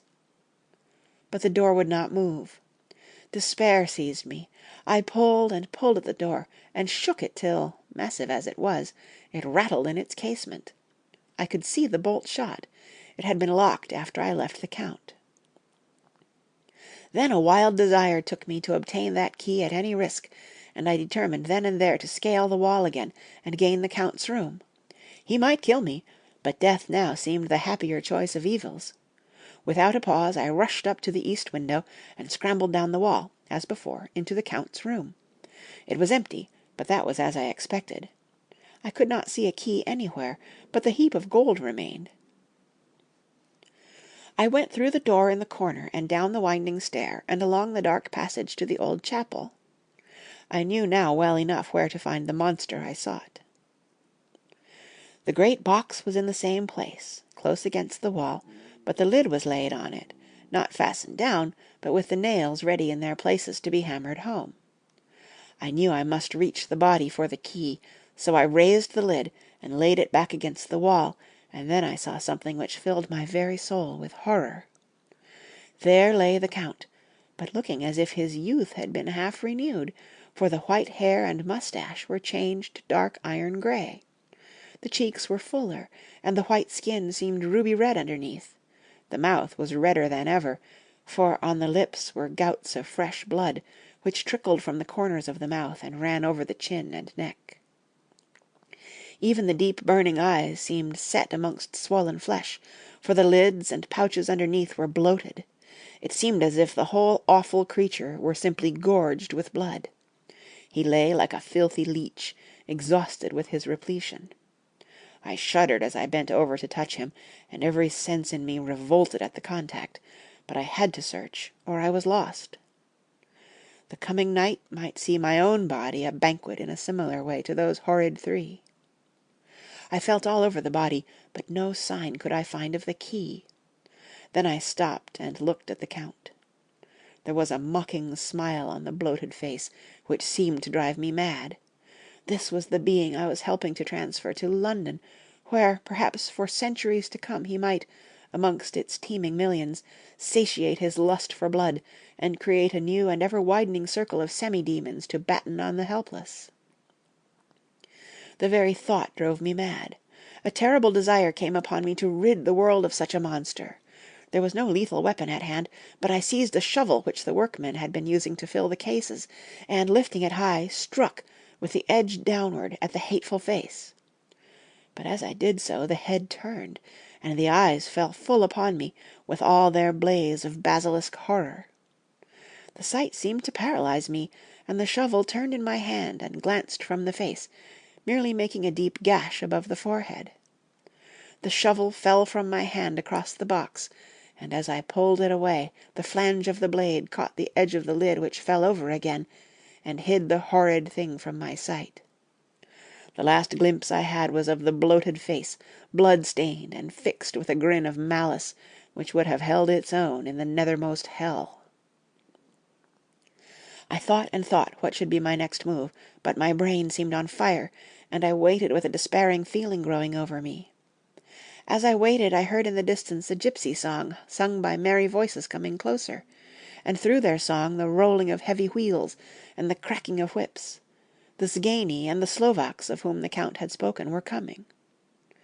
With a last look around and at the box which contained the vile body, I ran from the place and gained the Count's room, determined to rush out at the moment the door should be opened. With strained ears I listened, and heard downstairs the grinding of the key in the great lock, and the falling back of the heavy door. There must have been some other means of entry, or some one had a key for one of the locked doors. Then there came the sound of many feet tramping and dying away in some passage which sent up a clanging echo. I turned to run down again towards the vault, where I might find the new entrance, but at the moment there seemed to come a violent puff of wind, and the door to the winding stair blew to with a shock that sent the dust from the lintels flying. When I ran to push it open, I found that it was hopelessly fast. I was again a prisoner, and the net of doom was closing round me more closely. As I write, there is in the passage below a sound of many tramping feet, and the crash of weights being set down heavily, doubtless the boxes, with their freight of earth. There is a sound of hammering. It is the box being nailed down. Now I can hear the heavy feet tramping again along the hall, with many other idle feet coming behind them. The door is shut, and the chains rattle. There is a grinding of the key in the lock. I can hear the key withdraw. Then another door opens and shuts. I hear the creaking of lock and bolt. Hark! In the courtyard and down the rocky way the roll of heavy wheels, the crack of whips, and the chorus of the Zgani as they pass into the distance. I am alone in the castle with those awful women. Faugh! Mina is a woman, and there is naught in common. They are devils of the pit. I shall not remain alone with them. I shall try to scale the castle wall farther than I have yet attempted. I shall take some of the gold with me, lest I want it later. I may find a way from this dreadful place. And then away for home, away to the quickest and nearest train, away from this cursed spot, from this cursed land, where the devil and his children still walk with earthly feet. At least God's mercy is better than that of these monsters, and the precipice is steep and high. At its foot a man may sleep, as a man. Goodbye, all. Mina. End of chapter 4. Read chapter 5. Letter from Miss Mina Murray to Miss Lucy Westenra. 9th of May. My dearest Lucy, forgive my long delay in writing, but I have been simply overwhelmed with work. The life of an assistant schoolmistress is sometimes trying. I am longing to be with you, and by the sea, where we can talk together freely and build our castles in the air. I have been working very hard lately, because I want to keep up with Jonathan's studies, and I have been practicing shorthand very assiduously. When we are married, I shall be able to be useful to Jonathan, and if I can stenograph well enough, I can take down what he wants to say in this way, and write it out for him on the typewriter, at which also I am practicing very hard. He and I sometimes write letters in shorthand, and he is keeping a stenographic journal of his travels abroad. When I am with you, I shall keep a diary in the same way. I don't mean one of those 2 pages to the week with Sunday squeezed in a corner diaries, but a sort of journal, which I can write in whenever I feel inclined. I do not suppose there will be much of interest to other people, but it is not intended for them. I may show it to Jonathan some day if there is in it anything worth sharing, but it is really an exercise book. I shall try to do what I see lady journalists do, interviewing and writing descriptions and trying to remember conversations. I am told that, with a little practice, one can remember all that goes on or that one hears said during a day. However, we shall see. I will tell you of my little plans when we meet. I have just had a few hurried lines from Jonathan in Transylvania. He is well, and will be returning in about a week. I am longing to hear all his news. It must be so nice to see strange countries. I wonder if Jonathan and I, shall ever see them together. There is the 10 o'clock bell ringing. Good-bye. Your loving Mina. Tell me all the news when you write. You have not told me anything for a long time. I hear rumors, and especially of a tall, handsome, curly-haired man. Letter, Lucy Westenra to Mina Murray, 17 Chatham Street, Wednesday. My dearest Mina, I must say you tax me very unfairly with being a bad correspondent. I wrote to you twice since we parted, and your last letter was only your second. Besides, I have nothing to tell you. There is really nothing to interest you. Town is very pleasant just now, and we go a good deal to picture galleries, and for walks, and rides in the park. As to the tall, curly-haired man, I suppose it was the one who was with me at the last pop. Some one has evidently been telling tales. That was Mr. Holmwood. He often comes to see us, and he and mamma get on very well together. They have so many things to talk about in common. We met some time ago a man that would just do for you, if you were not already engaged to Jonathan. He is an excellent party, being handsome, well off, and of good birth. He is a doctor, and really clever. Just fancy, he is only 29, and he has an immense lunatic asylum all under his own care. Mr. Holmwood introduced him to me, and he called here to see us, and often comes now. I think he is one of the most resolute men I ever saw, and yet the most calm. He seems absolutely imperturbable. I can fancy what a wonderful power he must have over his patients. He has a curious habit of looking one straight in the face, as if trying to read one's thoughts.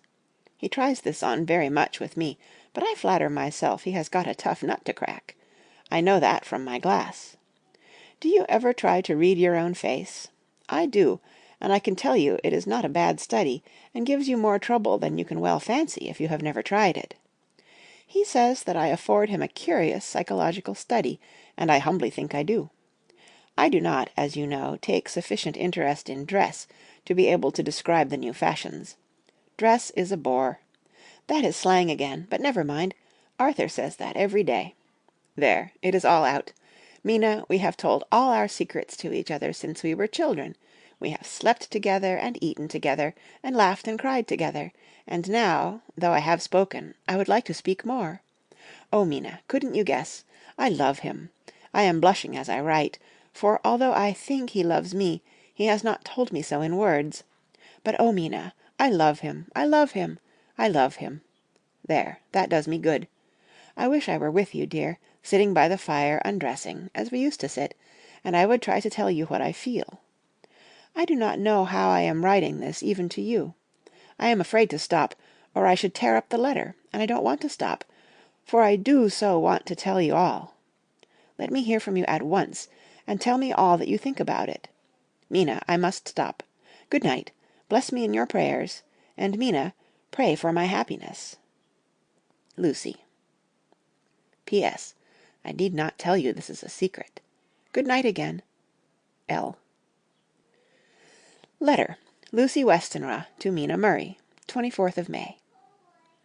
My dearest Mina, thanks, and thanks, and thanks again for your sweet letter. It was so nice to be able to tell you and to have your sympathy. My dear, it never rains but it pours. How true the old proverbs are.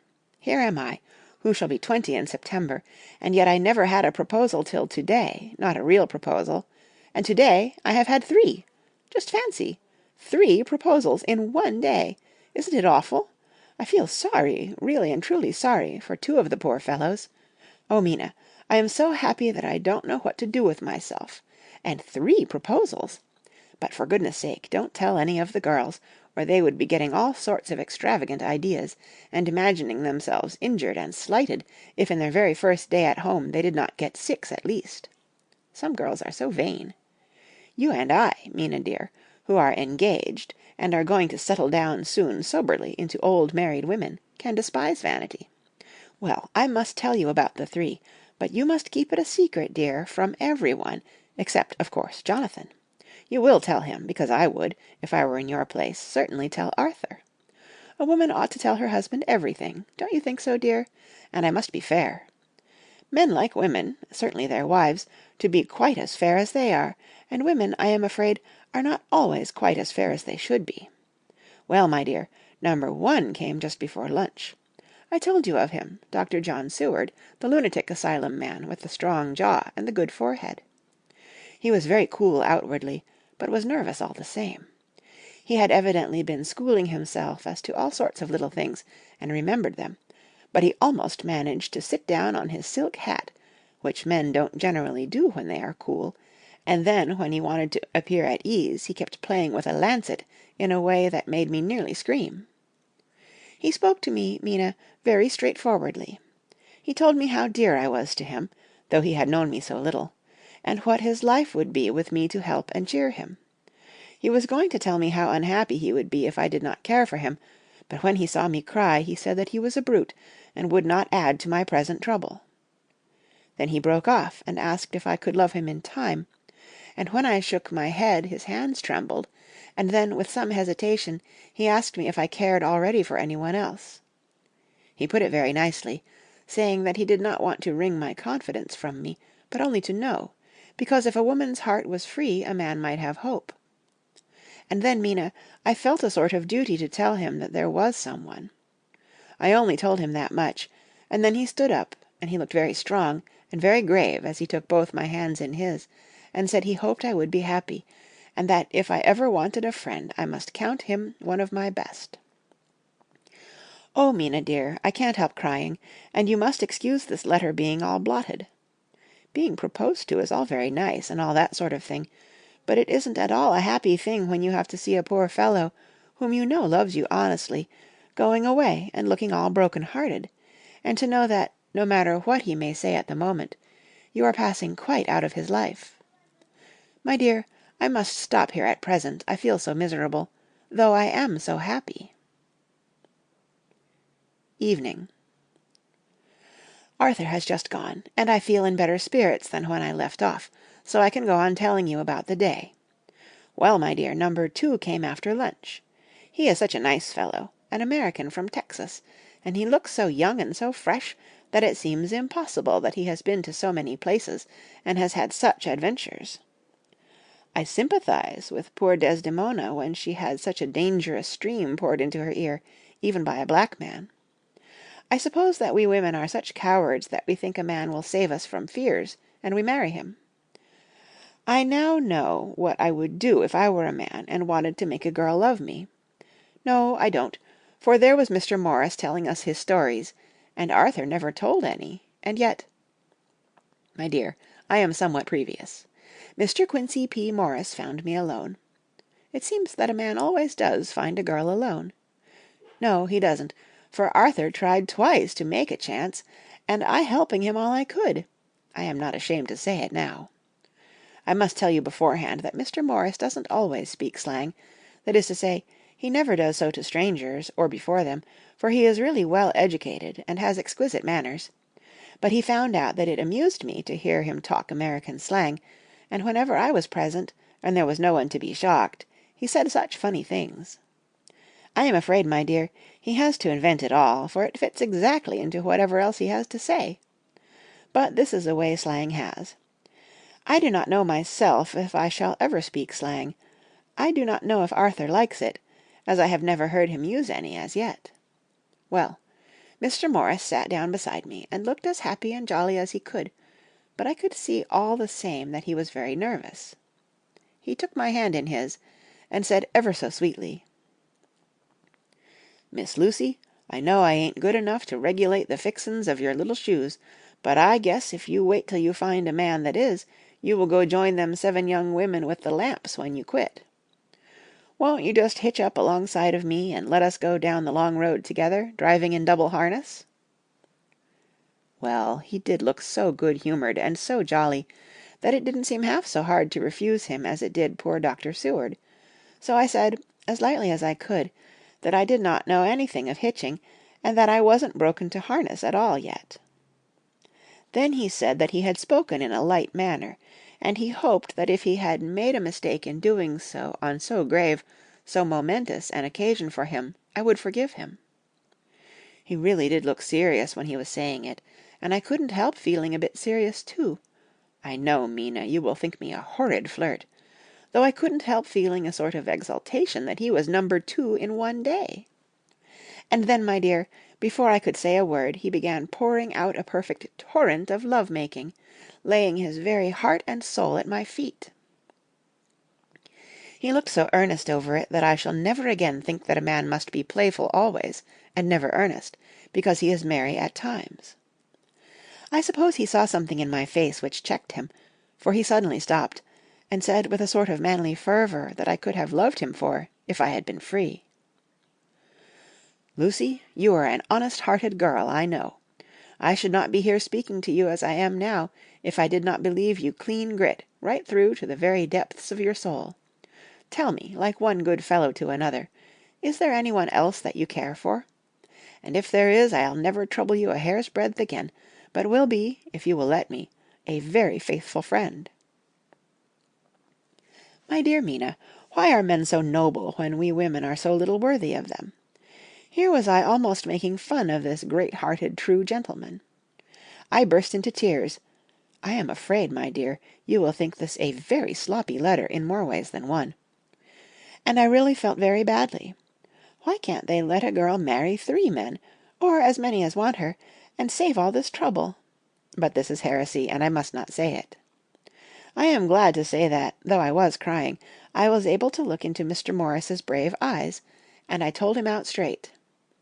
Yes, there is someone I love, though he has not told me yet that he even loves me. I was right to speak to him so frankly, for quite a light came into his face, and he put out both his hands and took mine, I think I put them into his, and said in a hearty way, "That's my brave girl. It's better worth being late for a chance of winning you than being in time for any other girl in the world. Don't cry, my dear. If it's for me, I'm a hard nut to crack, and I take it standing up. If that other fellow doesn't know his happiness, well, he'd better look for it soon, or he'll have to deal with me. Little girl, your honesty and pluck have made me a friend, and that's rarer than a lover. It's more unselfish, anyhow. My dear, I'm going to have a pretty lonely walk between this and kingdom come. Won't you give me one kiss? It'll be something to keep off the darkness now and then.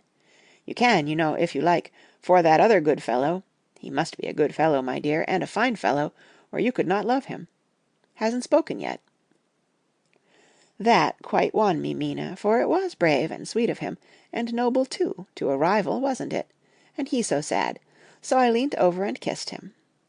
He stood up with my 2 hands in his, and as he looked down into my face, I am afraid I was blushing very much, he said, "Little girl, I hold your hand, and you have kissed me, and if these things don't make us friends, nothing ever will. Thank you for your sweet honesty to me, and good-bye." He wrung my hand, and, taking up his hat, went straight out of the room without looking back, without a tear or a quiver or a pause, and I am crying like a baby. Oh, why must a man like that be made unhappy, when there are lots of girls about who would worship the very ground he trod on? I know I would if I were free, only I don't want to be free. My dear, this quite upset me, and I feel I cannot write of happiness just at once, after telling you of it, and I don't wish to tell of the number 3 until it can be all happy. Ever your loving, Lucy. P.S. Oh, about number 3. I needn't tell you of number 3, need I? Besides, it was all so confused. It seemed only a moment from his coming into the room till both his arms were round me, and he was kissing me. I am very, very happy, and I don't know what I have done to deserve it.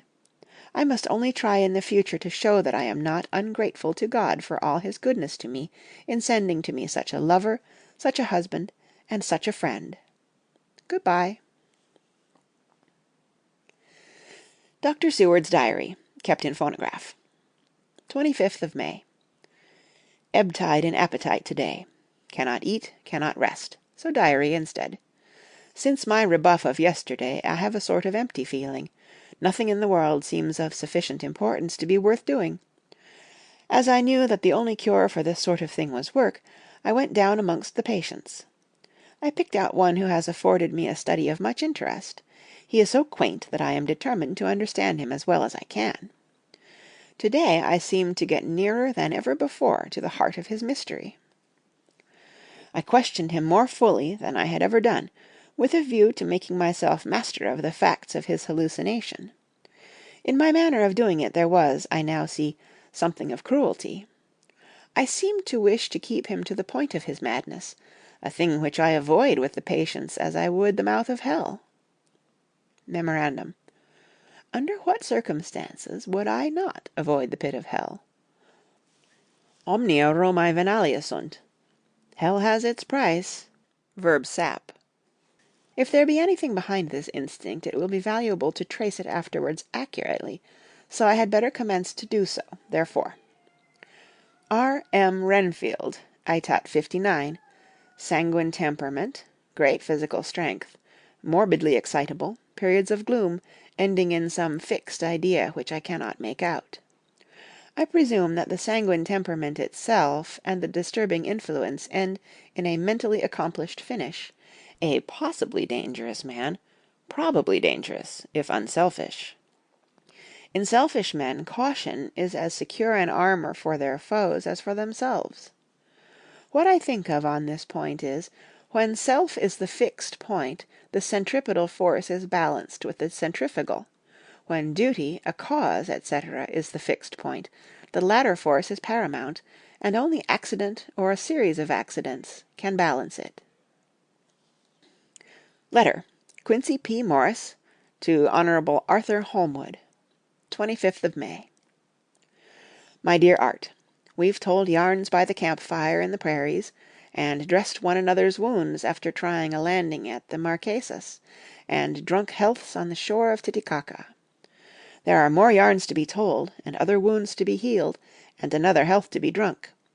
Won't you let this be at my campfire tomorrow night? I have no hesitation in asking you, as I know a certain lady is engaged to a certain dinner party, and that you are free. There will only be one other, our old pal at the Corea, Jack Seward. He's coming too, and we both want to mingle our weeps over the wine cup, and to drink a health with all our hearts to the happiest man in all the wide world, who has won the noblest heart that God has made, and the best worth winning. We promise you a hearty welcome and a loving greeting, and a health as true as your own right hand. We shall both swear to leave you at home if you drink too deep to a certain pair of eyes. Come. Yours, as ever and always, Quincy P. Morris. Telegram from Arthur Holmwood to Quincy P. Morris. 26th of May. Count me in every time. I bear messages which will make both your ears tingle. Art. End of Chapter 5. Read Chapter 6. Mina Murray's Journal. 24th of July, Whitby. Lucy met me at the station, looking sweeter and lovelier than ever, and we drove up to the house at the Crescent in which they have rooms. This is a lovely place. The little river, the Esk, runs through a deep valley, which broadens out as it comes near the harbour. A great viaduct runs across, with high piers, through which the view seems somehow further away than it really is. The valley is beautifully green, and it is so steep that when you are on the high land on either side, you look right across it, unless you are near enough to see down. The houses of the old town, the side away from us, are all red-roofed, and seem piled up one over the other anyhow, like the pictures we see of Nuremberg. Right over the town is the ruin of Whitby Abbey, which was sacked by the Danes, and which is the scene of part of Marmion, where the girl was built up in the wall. It is a most noble ruin, of immense size, and full of beautiful and romantic bits. There is a legend that a white lady is seen in one of the windows. Between it and the town there is another church, the parish one, round which is a big graveyard, all full of tombstones.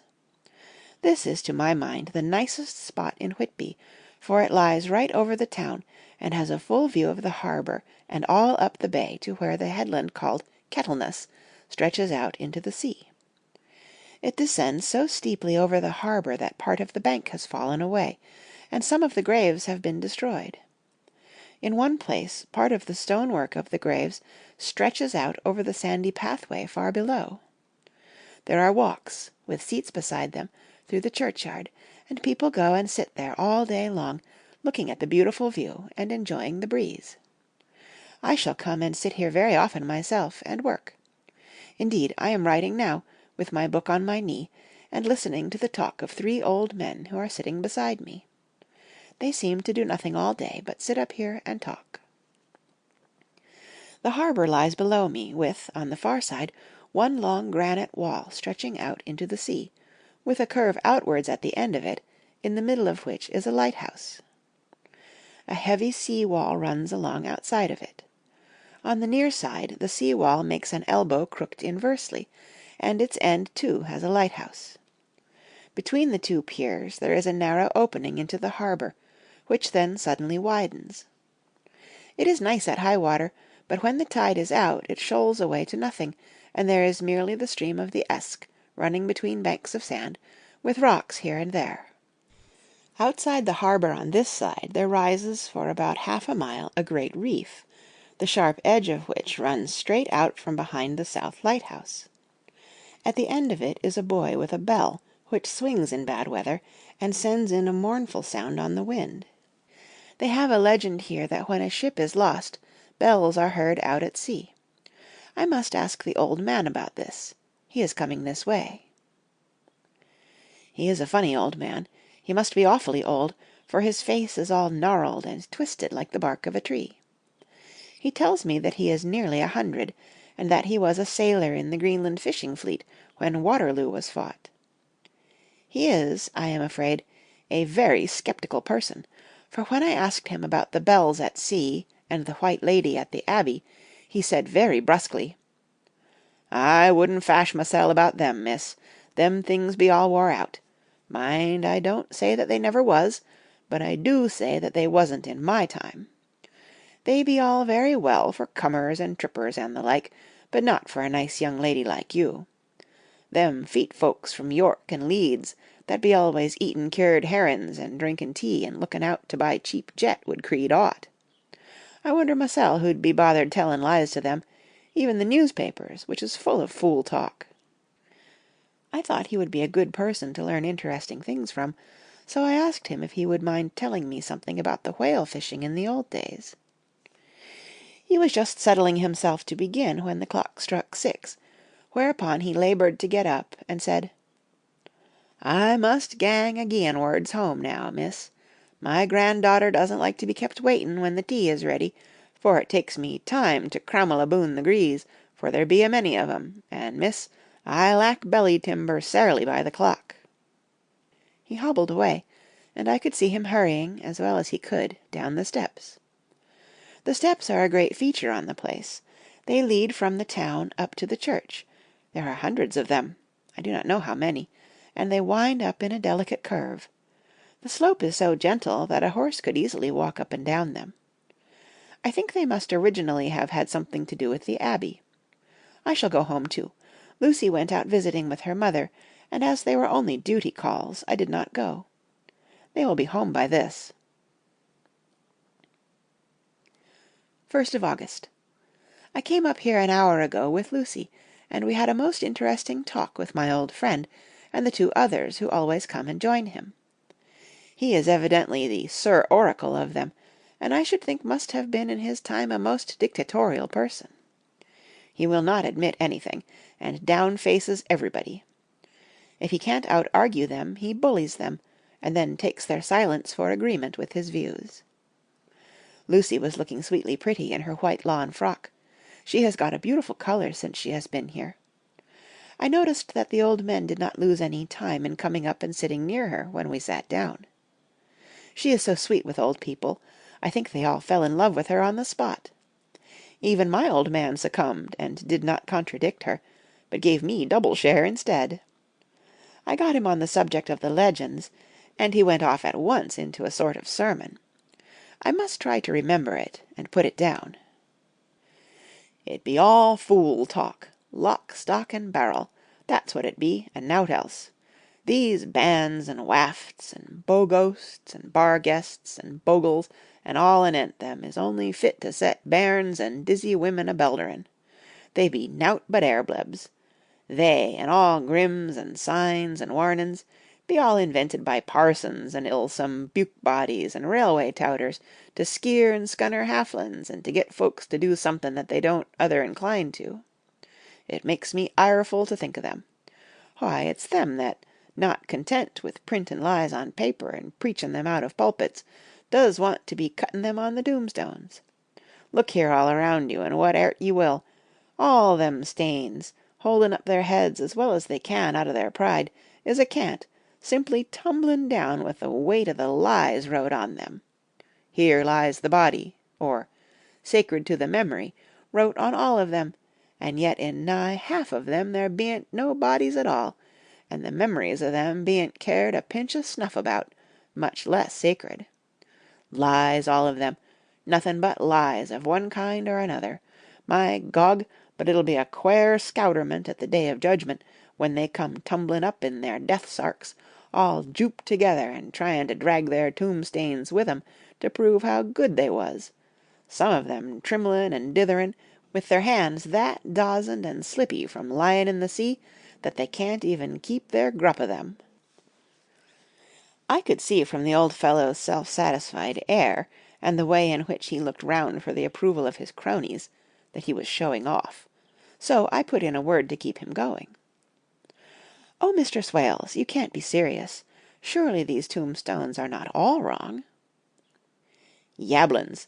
There may be a poorish few not wrong, savin' where they make out the people too good. For there be folk that do think a balm bowl be like the sea, if only it be their own. The whole thing be only lies. Now look you here, you come a stranger, and you see this kirkgarth." I nodded, for I thought it better to assent, though I did not quite understand his dialect. I knew it had something to do with the church. He went on. "And you consate that all these stains be aboon folk that happed here, snod and snog." I assented again. "Then that be just where the lie comes in. Why, there be scores of these lay beds that be toom as old Dun's bacca-box on Friday night." He nudged one of his companions, and they all laughed. "And my Gog, how could they be otherwise? Look at that one, the aftest abaft the bier bank. Read it." I went over and read: "Edward Spenceley, Master Mariner, murdered by pirates off the coast of Andres, April, 1854, age 30. When I came back, Mr. Swales went on: "Who brought him home, I wonder, to hap him here? Murdered off the coast of Andres, and you consated his body lay under. Why, I could name ye a dozen whose bones lie in the Greenland seas above," he pointed northwards, "or where the currents may have drifted them. There be the stains around ye. Ye can, with your young eyes, read the small print of the lies from here. This Braithwaite Lowry, I knew his father, lost in the Lively off Greenland in '20, or Andrew Woodhouse, drowned in the same seas in 1777, or John Paxton, drowned off Cape Farewell a year later, or old John Rawlings, whose grandfather sailed with me, drowned in the Gulf of Finland in '50. Do ye think that all these men will have to make a rush to Whitby when the trumpet sounds? I have me antherums aboot it. I tell ye that when they got here they'd be jomlin' and jostlin' one another that way, it'd be like a fight up on the ice in the old days, when we'd be at one another from daylight to dark, and tryin' to tie up our cuts by the light of the aurora borealis." This was evidently local pleasantry, for the old man cackled over it, and his cronies joined in with gusto. "But," I said, "surely you are not quite correct, for you start on the assumption that all the poor people, or their spirits, will have to take their tombstones with them on the day of judgment. Do you think that will be really necessary?" "Well, what else be they tombstones for? Answer me that, miss." "To please their relatives, I suppose." "To please their relatives, you suppose!" This he said with intense scorn. "How will it pleasure their relatives to know that lies is wrote over them, and that everybody in the place knows that they be lies?" He pointed to a stone at our feet, which had been laid down as a slab, on which the seat was rested, close to the edge of the cliff. "Read the lies on that thruff stane," he said. The letters were upside down to me from where I sat, but Lucy was more opposite to them, so she leant over and read: "Sacred to the memory of George Cannon, who died, in the hope of a glorious resurrection, on July 29, 1873, falling from the rocks at Kettleness. This tomb was erected by his sorrowing mother to her dearly beloved son. He was the only son of his mother, and she was a widow." "Really, Mr. Swales, I don't see anything very funny in that." She spoke her comment very gravely and somewhat severely. "You don't see aught funny? Ha ha! But that's because you don't gom the sorrowing mother was a hell cat that hated him because he was a crook, a regular lammeter he was, and he hated her so that he committed suicide in order that she mightn't get an insurance she put on his life. He blew nigh the top of his head off with an old musket that they had for scaring the crows with. 'Twarn't for crows then, for it brought the clegs and the doups to him. That's the way he fell off the rocks. And as to hopes of a glorious resurrection, I've often heard him say masel that he hoped he'd go to hell, for his mother was so pious that she'd be sure to go to heaven, and he didn't want to addle where she was. Now isn't that stane, at any rate," he hammered it with his stick as he spoke, "a pack of lies, and won't it make Gabriel keckle when Geordie comes panting up the grease with the tombstane balanced on his hump, and asks it to be took as evidence?" I did not know what to say, but Lucy turned the conversation as she said, rising up: "Oh, why did you tell us of this? It is my favourite seat, and I cannot leave it, and now I find I must go on sitting over the grave of a suicide." "That won't harm ye, my pretty, and it may make poor Geordie gladsome to have so trim a lass sitting on his lap. That won't hurt ye. Why, I've sat here off and on for nigh 20 years past, and it hasn't done me no harm. Don't you fash about them as lies under ye, or that doesn't lie in there either. It'll be time for ye to be getting scairt when ye see the tombstanes all run away with, and the place as bare as a stubble field. There's the clock, and I must gang. My service to ye, ladies." And off he hobbled. Lucy and I sat a while, and it was all so beautiful before us that we took hands as we sat, and she told me all over again about Arthur and their coming marriage. That made me just a little heartsick, for I haven't heard from Jonathan for a whole month. That same day. I came up here alone, for I am very sad. There was no letter for me. I hope there cannot be anything the matter with Jonathan. The clock has just struck 9. I see the lights scattered all over the town, sometimes in rows where the streets are, and sometimes singly. They run right up the Esk and die away in the curve of the valley. To my left the view is cut off by a black line of roof of the old house next the abbey. The sheep and lambs are bleating in the fields away behind me, and there is a clatter of a donkey's hoofs up the paved road below. The band on the pier is playing a harsh waltz in good time, and further along the quay there is a Salvation Army meeting in a back street. Neither of the bands hears the other, but up here I hear and see them both. I wonder where Jonathan is, and if he is thinking of me. I wish he were here. Dr. Seward's Diary, 5th of June. The case of Renfield grows more interesting the more I get to understand the man. He has certain qualities very largely developed: selfishness, secrecy, and purpose. I wish I could get at what is the object of the latter. He seems to have some settled scheme of his own, but what it is I do not yet know. His redeeming quality is a love of animals, though. Indeed, he has such curious turns in it that I sometimes imagine he is only abnormally cruel. His pets are of odd sorts. Just now his hobby is catching flies. He has at present such a quantity that I have had myself to expostulate. To my astonishment he did not break out into a fury as I expected, but took the matter in simple seriousness. He thought for a moment, and then said, "May I have 3 days? I shall clear them away." Of course I said that would do. I must watch him. 18th of June. He has turned his mind now to spiders, and has got several very big fellows in a box. He keeps feeding them with his flies, and the number of the latter is becoming sensibly diminished, although he has used half his food in attracting more flies from outside to his room. 1st of July. His spiders are now becoming as great a nuisance as his flies, and today I told him that he must get rid of them. He looked very sad at this, so I said that he must clear out some of them, at all events.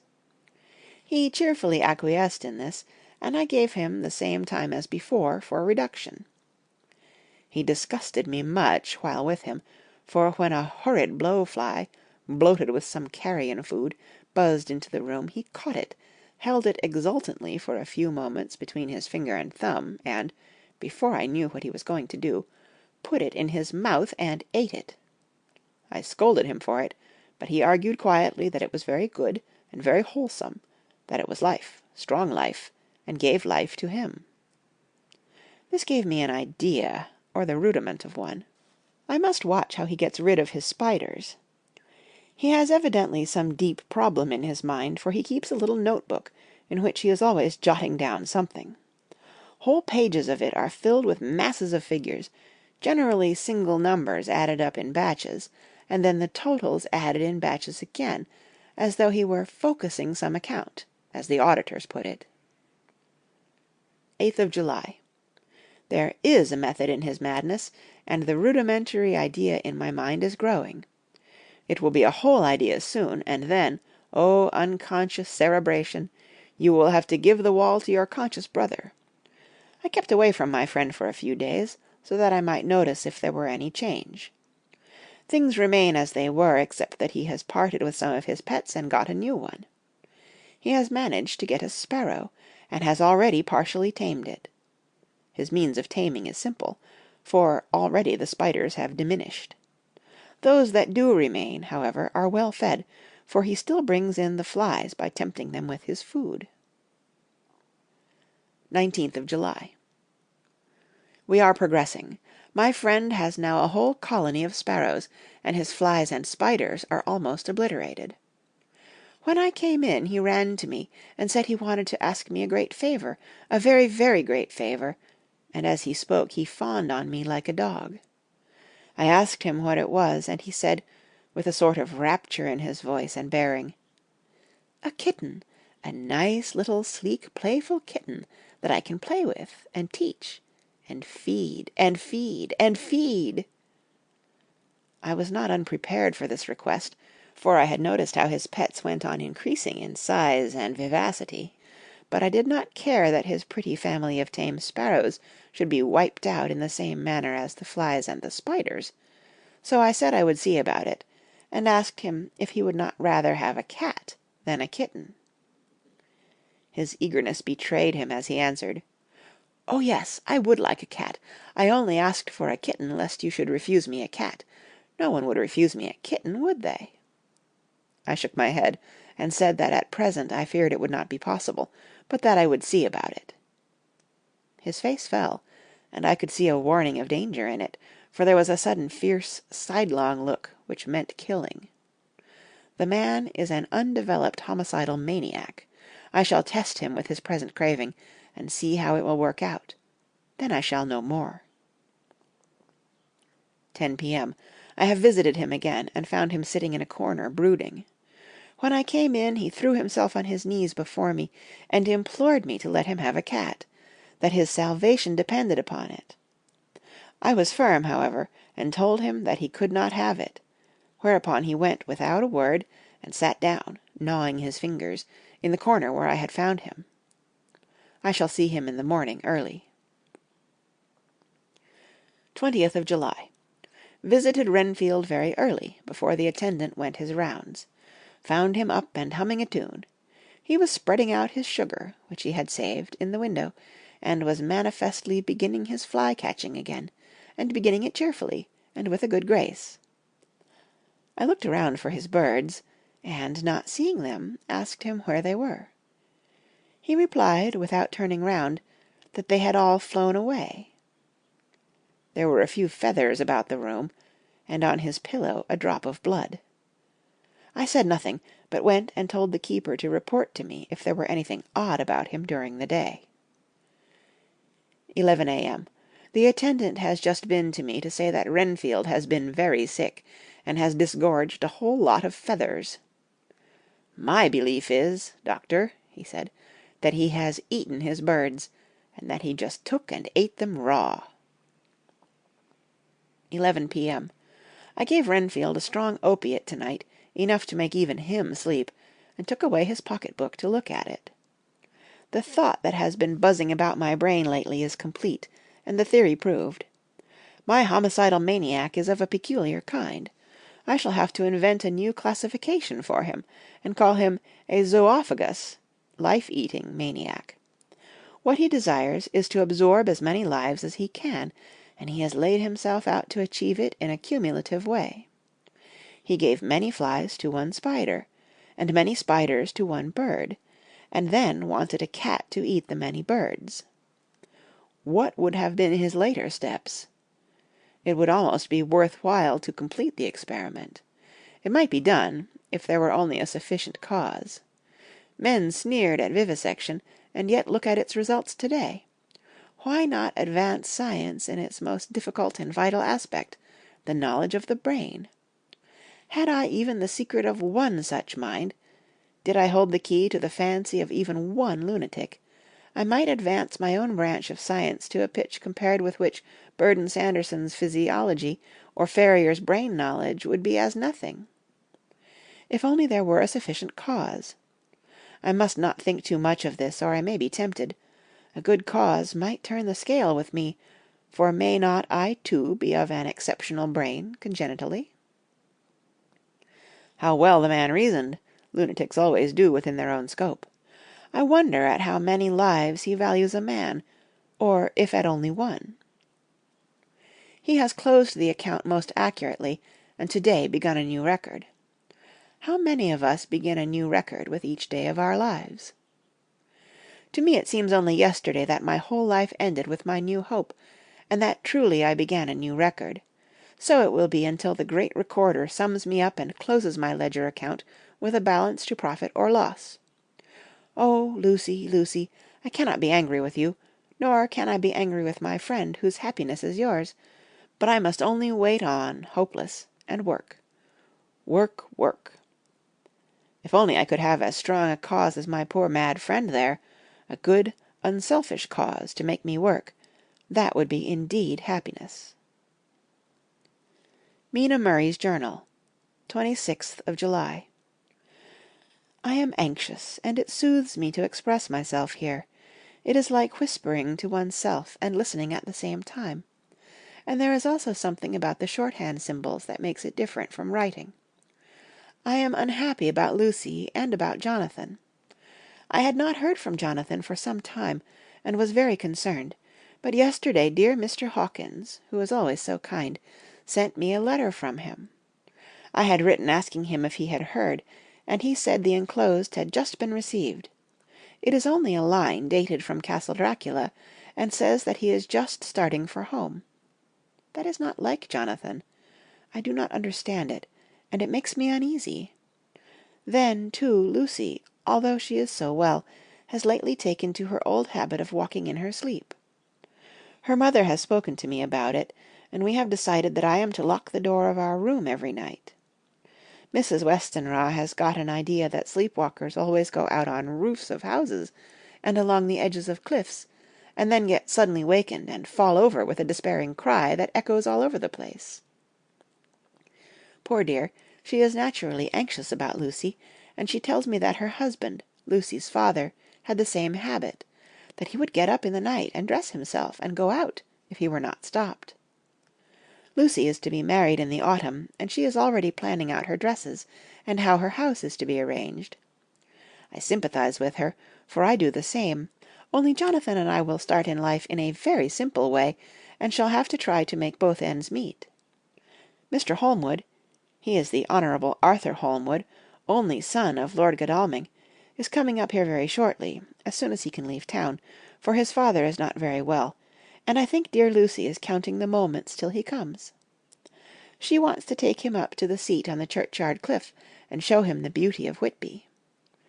I dare say it is the waiting which disturbs her. She will be all right when he arrives. 27th of July. No news from Jonathan. I am getting quite uneasy about him, though why I should I do not know, but I do wish that he would write, if it were only a single line. Lucy walks more than ever, and each night I am awakened by her moving about the room. Fortunately the weather is so hot that she cannot get cold, but still the anxiety and the perpetually being wakened is beginning to tell on me, and I am getting nervous and wakeful myself. Thank God Lucy's health keeps up. Mr. Holmwood has been suddenly called to Ring to see his father, who has been taken seriously ill. Lucy frets at the postponement of seeing him, but it does not touch her looks. She is a trifle stouter, and her cheeks are a lovely rose pink. She has lost that anemic look which she had. I pray it will all last. 3rd of August. Another week gone, and no news from Jonathan, not even to Mr. Hawkins, from whom I have heard. Oh, I do hope he is not ill. He surely would have written. I look at that last letter of his, but somehow it does not satisfy me. It does not read like him, and yet it is his writing. There is no mistake of that. Lucy has not walked much in her sleep the last week, but there is an odd concentration about her which I do not understand. Even in her sleep she seems to be watching me. She tries the door, and, finding it locked, goes about the room searching for the key. 6th of August. Another 3 days, and no news. This suspense is getting dreadful. If I only knew where to write to, or where to go to, I should feel easier, but no one has heard a word of Jonathan since that last letter. I must only pray to God for patience. Lucy is more excitable than ever, but is otherwise well. Last night was very threatening, and the fishermen say that we are in for a storm. I must try to watch it, and learn the weather signs. Today is a grey day, and the sun, as I write, is hidden in thick clouds, high over Kettleness. Everything is grey, except the green grass, which seems like emerald amongst it. Grey, earthy rock. Grey clouds, tinged with the sunburst at the far edge, hang over the grey sea, into which the sand points stretch like grey fingers. The sea is tumbling in over the shallows and the sandy flats with a roar, muffled in the sea mists drifting inland. The horizon is lost in a grey mist. All is vastness. The clouds are piled up like giant rocks, and there is a brool over the sea that sounds like some presage of doom. Dark figures are on the beach here and there, sometimes half shrouded in the mist, and seem men like trees walking. The fishing boats are racing for home, and rise and dip in the groundswell as they sweep into the harbour, bending to the scuppers. Here comes old Mr. Swales. He is making straight for me, and I can see, by the way he lifts his hat, that he wants to talk. I have been quite touched by the change in the poor old man. When he sat down beside me, he said in a very gentle way, "I want to say something to you, miss." I could see he was not at ease, so I took his poor old wrinkled hand in mine, and asked him to speak fully, so he said, leaving his hand in mine, "I'm afraid, my dearie, that I must have shocked you by all the wicked things I've been saying about the dead and such like for weeks past, but I didn't mean them, and I want you to remember that when I'm gone. We odd folks that be daffled and with one foot abaft the crock-hole don't altogether like to think of it, and we don't want to feel scart of it, and that's why I've took to making light of it, so that I'd cheer up my own heart a bit. But Lord love you, miss, I ain't afraid of dying, not a bit, only I don't want to die if I can help it. My time must be nigh at hand now, for I be odd, and 100 years is too much for any man to expect, and I'm so nigh it that the odd man is already whetting his scythe. You see, I can't get out of the habit of caffin about it all at once. The chafts will wag as they used to. Some day soon the angel of death will sound his trumpet for me, but don't ye dole and greet, my dearie," for he saw that I was crying. "If he should come this very night, I'd not refuse to answer his call. For life be, after all, only a waitin' for something else than what we're doing, and death be all that we can rightly depend on. But I'm content, for it's comin' to me, my dearie, and comin' quick. It may be comin' while we be lookin' and wonderin'. Maybe it's in that wind out over the sea that's bringin' with it loss and wreck, and sore distress, and sad hearts. Look, look!" he cried suddenly. There's something in that wind and in the host beyond that sounds and looks and tastes and smells like death. It's in the air. I feel it comin'. Lord, make me answer cheerful when my call comes." He held up his arms devoutly and raised his hat. His mouth moved as though he were praying. After a few minutes' silence he got up, shook hands with me, and blessed me, and said good-bye, and hobbled off. It all touched me, and upset me very much. I was glad when the coastguard came along, with his spyglass under his arm. He stopped to talk with me, as he always does, but all the time kept looking out at a strange ship. "I can't make her out," he said. "She's a Russian, by the look of her, but she is knocking about in the queerest way. She doesn't know her mind a bit. She seems to see the storm coming, but can't decide whether to run up north in the open or to put in here. Look there again! She is steered mighty strangely, for she doesn't mind the hand on the wheel, changes about with every puff of wind. We'll hear more of her before this time tomorrow." End of Chapter 6. Chapter 7. Cutting from The Daily Graph, 8th of August. Pasted in Mina Murray's journal. From a correspondent. Whitby. One of the greatest and suddenest storms on record has just been experienced here, with results both strange and unique. The weather had been somewhat sultry, but not to any degree uncommon in the month of August. Saturday evening was as fine as was ever known, and the great body of holiday-makers laid out yesterday for visits to Mulgrave Woods, Robin Hood's Bay, Rig Mill, Runswick, Staithes, and the various trips in the neighbourhood of Whitby. The steamers Emma and Scarborough made trips up and down the coast, and there was an unusual amount of tripping both to and from Whitby. The day was unusually fine till the afternoon, when some of the gossips who frequent the East Cliff churchyard, and from that commanding eminence watch the wide sweep of sea visible to the north and east, called attention to a sudden show of mares' tails high in the sky to the northwest. The wind was then blowing from the southwest in the mild degree which in barometrical language is ranked No. 2, light breeze. The coastguard on duty at once made report, and one old fisherman, who for more than half a century has kept watch on weather signs from the East Cliff, foretold in an emphatic manner the coming of a sudden storm. The approach of sunset was so very beautiful, so grand in its masses of splendidly coloured clouds, that there was quite an assemblage on the walk along the cliff in the old churchyard to enjoy the beauty. Before the sun dipped below the black mass of Kettleness, standing boldly athwart the western sky, its downward way was marked by myriad clouds of every sunset colour, flame, purple, pink, green, violet, and all the tints of gold, with here and there masses not large, but of seemingly absolute blackness, in all sorts of shapes, as well outlined as colossal silhouettes. The experience was not lost on the painters, and doubtless some of the sketches of the "Prelude to the Great Storm" will grace the R.A. and R.I. walls in May next. More than one captain made up his mind then and there that his "cobble," or his "mule," as they term the different classes of boats, would remain in the harbour till the storm had passed. The wind fell away entirely during the evening, and at midnight there was a dead calm, a sultry heat, and that prevailing intensity which, on the approach of thunder, affects persons of a sensitive nature. There were but few lights in sight at sea, for even the coasting steamers, which usually hug the shore so closely, kept well to seaward, and but few fishing boats were in sight.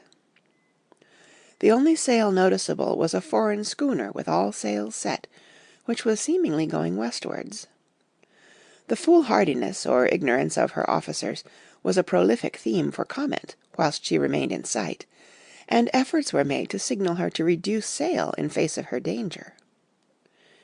Before the night shut down, she was seen with sails idly flapping as she gently rolled on the undulating swell of the sea. As idle as a painted ship upon a painted ocean.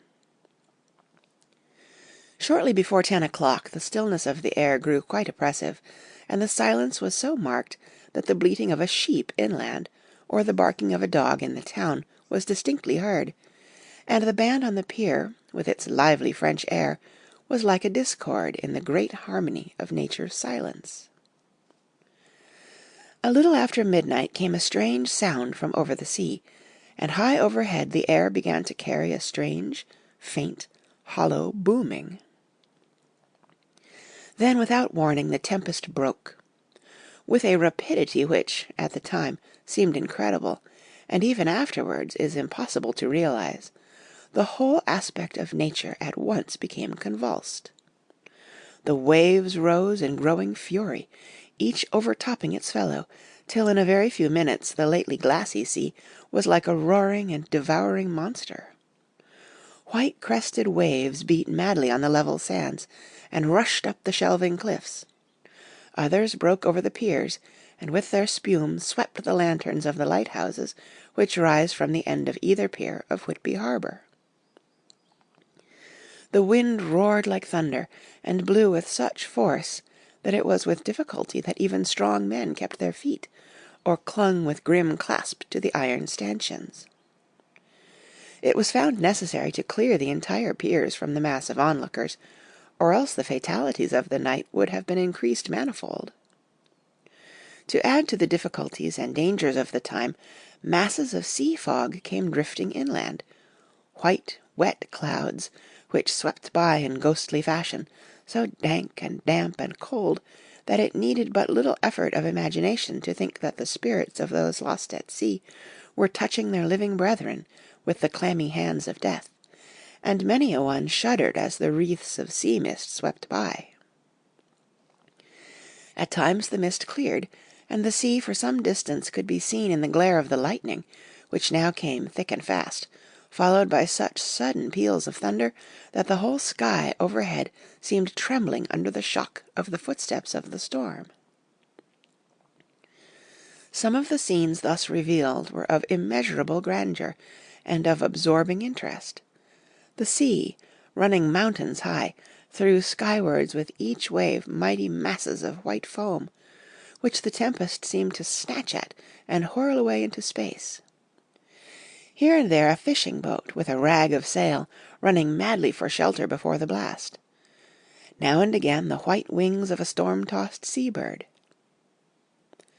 On the summit of the east cliff the new searchlight was ready for experiment, but had not yet been tried. The officers in charge of it got it into working order, and in the pauses of the inrushing mist swept with it the surface of the sea. Once or twice its service was most effective, as when a fishing boat, with gunwale under water, rushed into the harbour, able, by the guidance of the sheltering light, to avoid the danger of dashing against the piers. As each boat achieved the safety of the port, there was a shout of joy from the mass of people on shore, a shout which for a moment seemed to cleave the gale, and was then swept away in its rush. Before long the searchlight discovered some distance away a schooner with all sails set, apparently the same vessel which had been noticed earlier in the evening. The wind had by this time backed to the east, and there was a shudder amongst the watchers on the cliff as they realized the terrible danger in which she now was. Between her and the port lay the great flat reef on which so many good ships have from time to time suffered, and, with the wind blowing from its present quarter, it would be quite impossible that she should fetch the entrance of the harbour. It was now nearly the hour of high tide, but the waves were so great that in their troughs the shallows of the shore were almost visible, and the schooner, with all sails set, was rushing with such speed that, in the words of one old salt, "she must fetch up somewhere, if it was only in hell."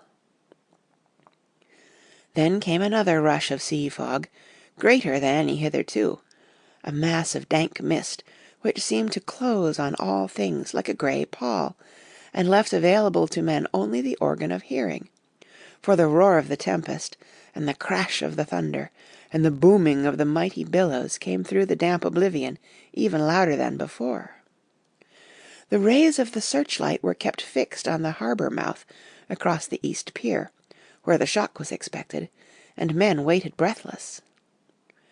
The wind suddenly shifted to the north-east, and the remnant of the sea fog melted in the blast, and then, mirabile dictu, between the piers, leaping from wave to wave as it rushed at headlong speed, swept the strange schooner before the blast, with all sails set, and gained the safety of the harbour. The searchlight followed her, and a shudder ran through all who saw her, for lashed to the helm was a corpse with drooping head, which swung horribly to and fro at each motion of the ship. No other form could be seen on deck at all. A great awe came on all as they realized that the ship, as if by a miracle, had found the harbour, unsteered save by the hand of a dead man. However, all took place more quickly than it takes to write these words. The schooner paused not, but rushing across the harbour, pitched herself on that accumulation of sand and gravel, washed by many tides and many storms, into the south-east corner of the pier, jutting under the east cliff, known locally as Tate Hill Pier. There was, of course, a considerable concussion as the vessel drove up on the sand-heap. Every spar, rope, and stay was strained, and some of the top-hammer came crashing down. But, strangest of all, the very instant the shore was touched, an immense dog sprang up on deck from below, as if shot up by the concussion, and, running forward, jumped from the bow on the sand.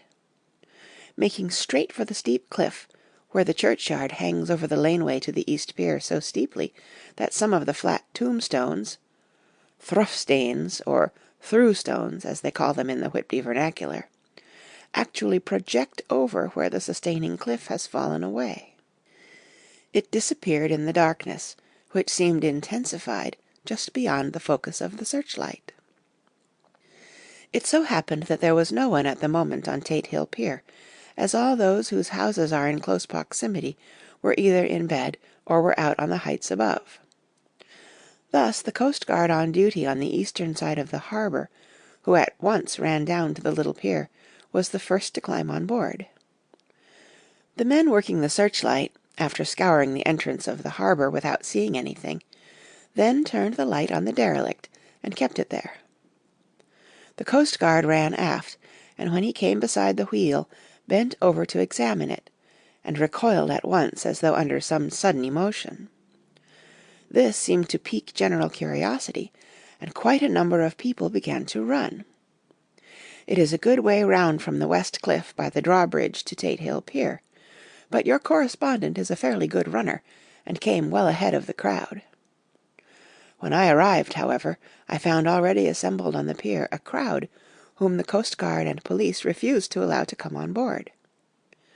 By the courtesy of the chief boatman, I was, as your correspondent, permitted to climb on deck, and was one of a small group who saw the dead seaman whilst actually lashed to the wheel. It was no wonder that the coast guard was surprised, or even awed, for not often can such a sight have been seen. The man was simply fastened by his hands, tied one over the other, to a spoke of the wheel. Between the inner hand and the wood was a crucifix, the set of beads on which it was fastened being around both wrists and wheel, and all kept fast by the binding cords. The poor fellow may have been seated at one time, but the flapping and buffeting of the sails had worked through the rudder of the wheel and dragged him to and fro, so that the cords with which he was tied had cut the flesh to the bone. Accurate note was made of the state of things, and a doctor, Surgeon J. M. Caffin, of 33 East Eliot Place, who came immediately after me, declared, after making examination, that the man must have been dead for quite 2 days. In his pocket was a bottle, carefully corked, empty save for a little roll of paper, which proved to be the addendum to the log. The coast guard said the man must have tied up his own hands, fastening the knots with his teeth. The fact that a coast guard was the first on board may save some complications later on in the Admiralty Court, for coastguards cannot claim the salvage which is the right of the first civilian entering on a derelict. Already, however, the legal tongues are wagging, and one young law student is loudly asserting that the rights of the owner are already completely sacrificed, his property being held in contravention of the statutes of Mortmain, since the tiller, as emblemship, if not proof, of delegated possession, is held in a dead hand. It is needless to say that the dead steersman has been reverently removed from the place where he held his honourable watch and ward till death, a steadfastness as noble as that of the young Casabianca, and placed in the mortuary to await inquest. Already the sudden storm is passing, and its fierceness is abating. Crowds are scattering homeward, and the sky is beginning to redden over the Yorkshire wolds. I shall send, in time for your next issue, further details of the derelict ship, which found her way so miraculously into harbour in the storm. Whitby, 9th of August. The sequel to the strange arrival of the derelict in the storm last night is almost more startling than the thing itself. It turns out that the schooner is a Russian from Varna, and is called the Demeter. She is almost entirely in ballast of silver sand, with only a small amount of cargo, a number of great wooden boxes filled with mould. This cargo was consigned to a Whitby solicitor, Mr. S. F. Billington, of No. 7 the Crescent, who this morning went aboard and formally took possession of the goods consigned to him. The Russian consul, too, acting for the charter party, took formal possession of the ship, and paid all harbour dues, etc. Nothing is talked about here today except the strange coincidence. The officials of the Board of Trade have been most exacting in seeing that every compliance has been made with existing regulations. As the matter is to be a 9 days' wonder, they are evidently determined that there shall be no cause of after-complaint. A good deal of interest was abroad concerning the dog which landed when the ship struck, and more than a few of the members of the S.P.C.A., which is very strong in Whitby, have tried to befriend the animal. To the general disappointment, however, it was not to be found. It seems to have disappeared entirely from the town. It may be that it was frightened, and made its way on to the moors, where it is still hiding in terror. There are some who look with dread on such a possibility, lest later on it should in itself become a danger, for it is evidently a fierce brute. Early this morning a large dog, a half-bred mastiff belonging to a coal merchant close to Tate Hill Pier, was found dead in the roadway opposite to its master's yard. It had been fighting, and manifestly had had a savage opponent, for its throat was torn away, and its belly was slit open, as if with a savage claw. Later.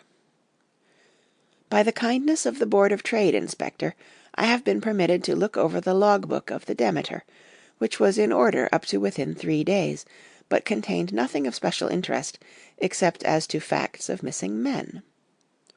The greatest interest, however, is with regard to the paper found in the bottle, which was to-day produced at the inquest, and a more strange narrative than the two between them unfold it has not been my lot to come across. As there is no motive for concealment, I am permitted to use them, and accordingly send you a rescript, simply omitting technical details of seamanship and supercargo. It almost seems as though the captain had been seized with some kind of mania before he had got well into blue water, and that this had developed persistently throughout the voyage. Of course my statement must be taken cum grano, since I am writing from the dictation of a clerk of the Russian consul, who kindly translated for me, time being short. Log of the Demeter. Varna to Whitby.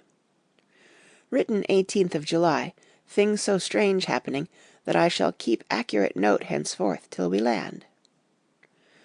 On 6th of July we finished taking in cargo, silver sand and boxes of earth. At noon set sail. East wind, fresh. Crew 5 hands, 2 mates, cook, and myself, captain. On 11th July, at dawn, entered Bosphorus. Boarded by Turkish customs officers. Bakshish. All correct. Underway at 4 p.m. On 12th July through Dardanelles. More customs officers and flagboat of guarding squadron. Bakshish again. Work of officers thorough but quick. Want us off soon. At dark passed into archipelago. On 13th July passed Cape Matapan. Crew dissatisfied about something. Seemed scared, but would not speak out. On 14th July was somewhat anxious about crew. Men all steady fellows, who sailed with me before.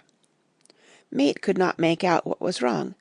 They only told him there was something, and crossed themselves. Mate lost temper with one of them that day, and struck him. Expected fierce quarrel, but all was quiet.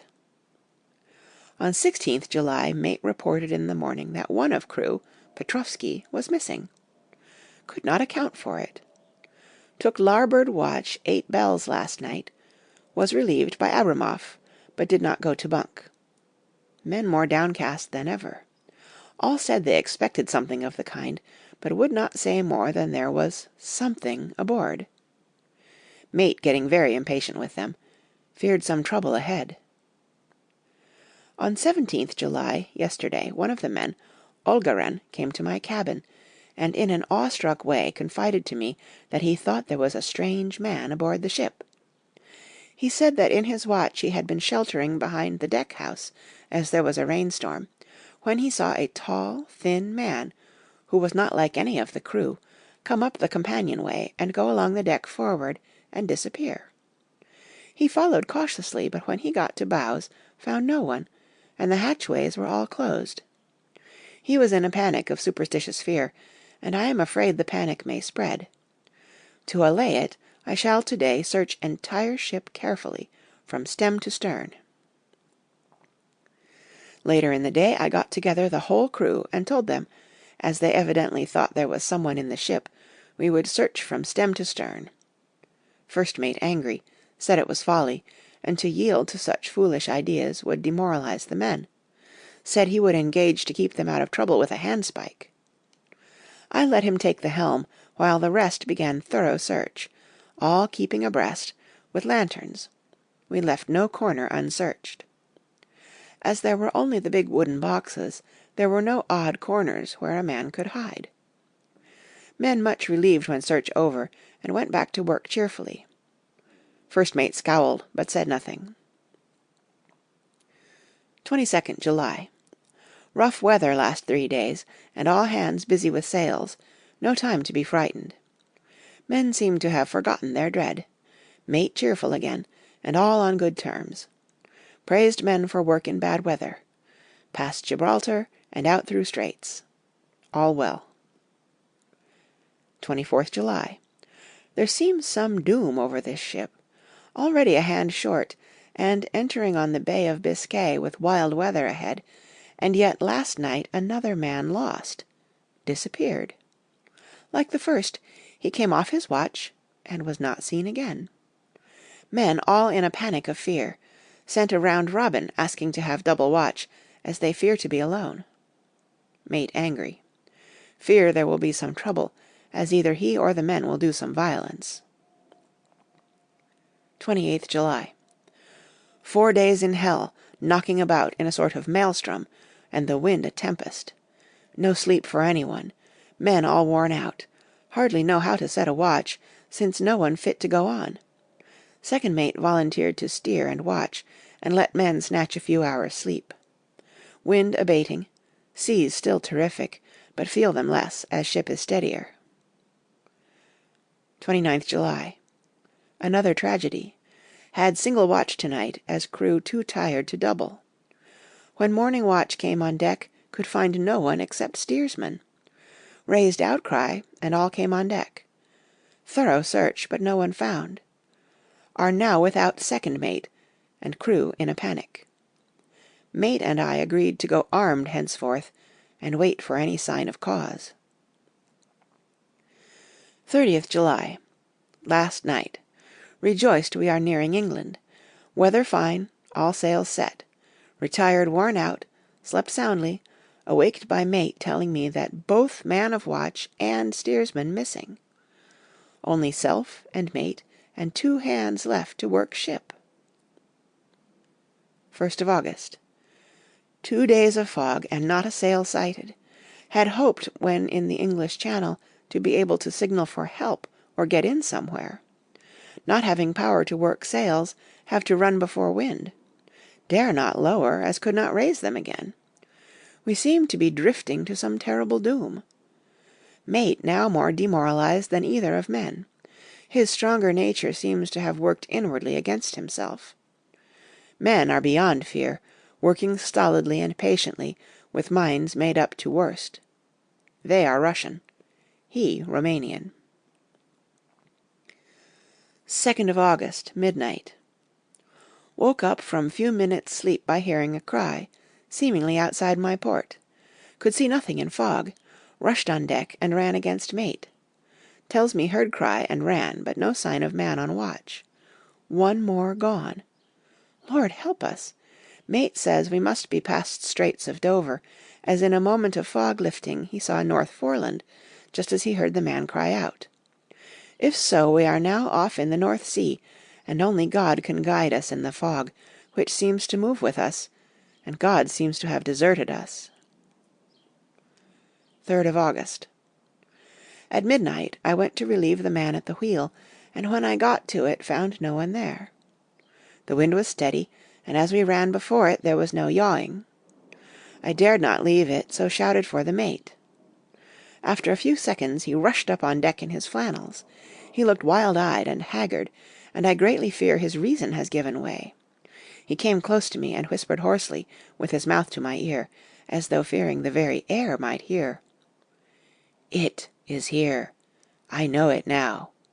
On the watch last night I saw it, like a man, tall and thin, and ghastly pale. It was in the bows and looking out. I crept behind it and gave it my knife, but the knife went through it, empty as the air." And as he spoke he took his knife and drove it savagely into space. Then he went on. "But it is here, and I'll find it. It is in the hold, perhaps in one of those boxes. I'll unscrew them one by one and see. You work the helm." And with a warning look and his finger on his lip he went below. There was springing up a choppy wind, and I could not leave the helm. I saw him come out on deck again with a tool chest and a lantern, and go down the forward hatchway. He is mad, stark, raving mad, and it's no use my trying to stop him. He can't hurt those big boxes. They are invoiced as clay, and to pull them about is as harmless a thing as he can do. So here I stay, and mind the helm, and write these notes. I can only trust in God and wait till the fog clears. Then, if I can't steer to any harbour with the wind that is, I shall cut down sails and lie by, and signal for help. It is nearly all over now. Just as I was beginning to hope that the mate would come out calmer, for I heard him knocking away at something in the hold, and work is good for him, there came up the hatchway a sudden, startled scream, which made my blood run cold, and up on the deck he came as if shot from a gun, a raging madman, with his eyes rolling and his face convulsed with fear. "Save me! Save me!" he cried, and then looked round on the blanket of fog. His horror turned to despair, and in a steady voice he said, "You had better come too, Captain, before it is too late. He is there. I know the secret now. The sea will save me from him, and it is all that is left."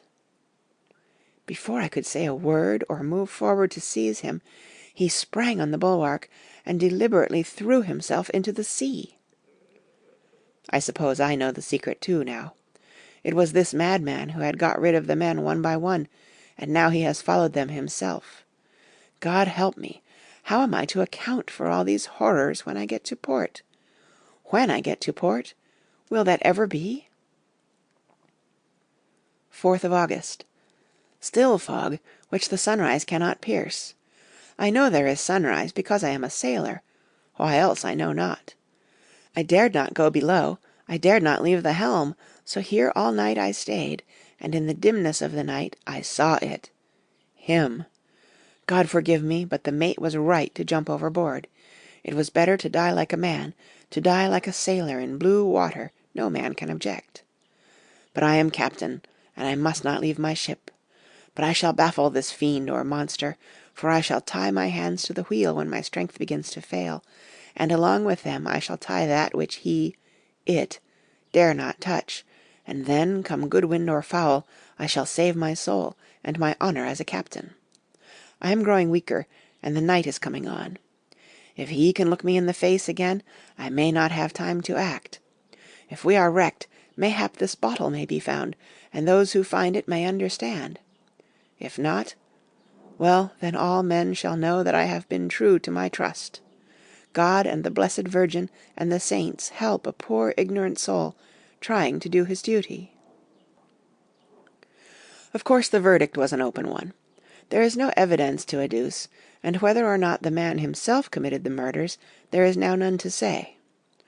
The folk here hold almost universally that the captain is simply a hero, and he is to be given a public funeral. Already it is arranged that his body is to be taken with a train of boats up the Esk for a piece, and then brought back to Tate Hill Pier and up the Abbey steps, for he is to be buried in the churchyard on the cliff. The owners of more than 100 boats have already given in their names, as wishing to follow him to the grave. No trace has ever been found of the great dog, at which there is much mourning, for, with public opinion in its present state, he would, I believe, be adopted by the town. To-morrow we'll see the funeral, and so we'll end this one more Mystery of the Sea. Mina Murray's Journal, 8th of August. Lucy was very restless all night, and I too could not sleep. The storm was fearful, and as it boomed loudly among the chimney-pots, it made me shudder. When a sharp puff came, it seemed to be like a distant gun.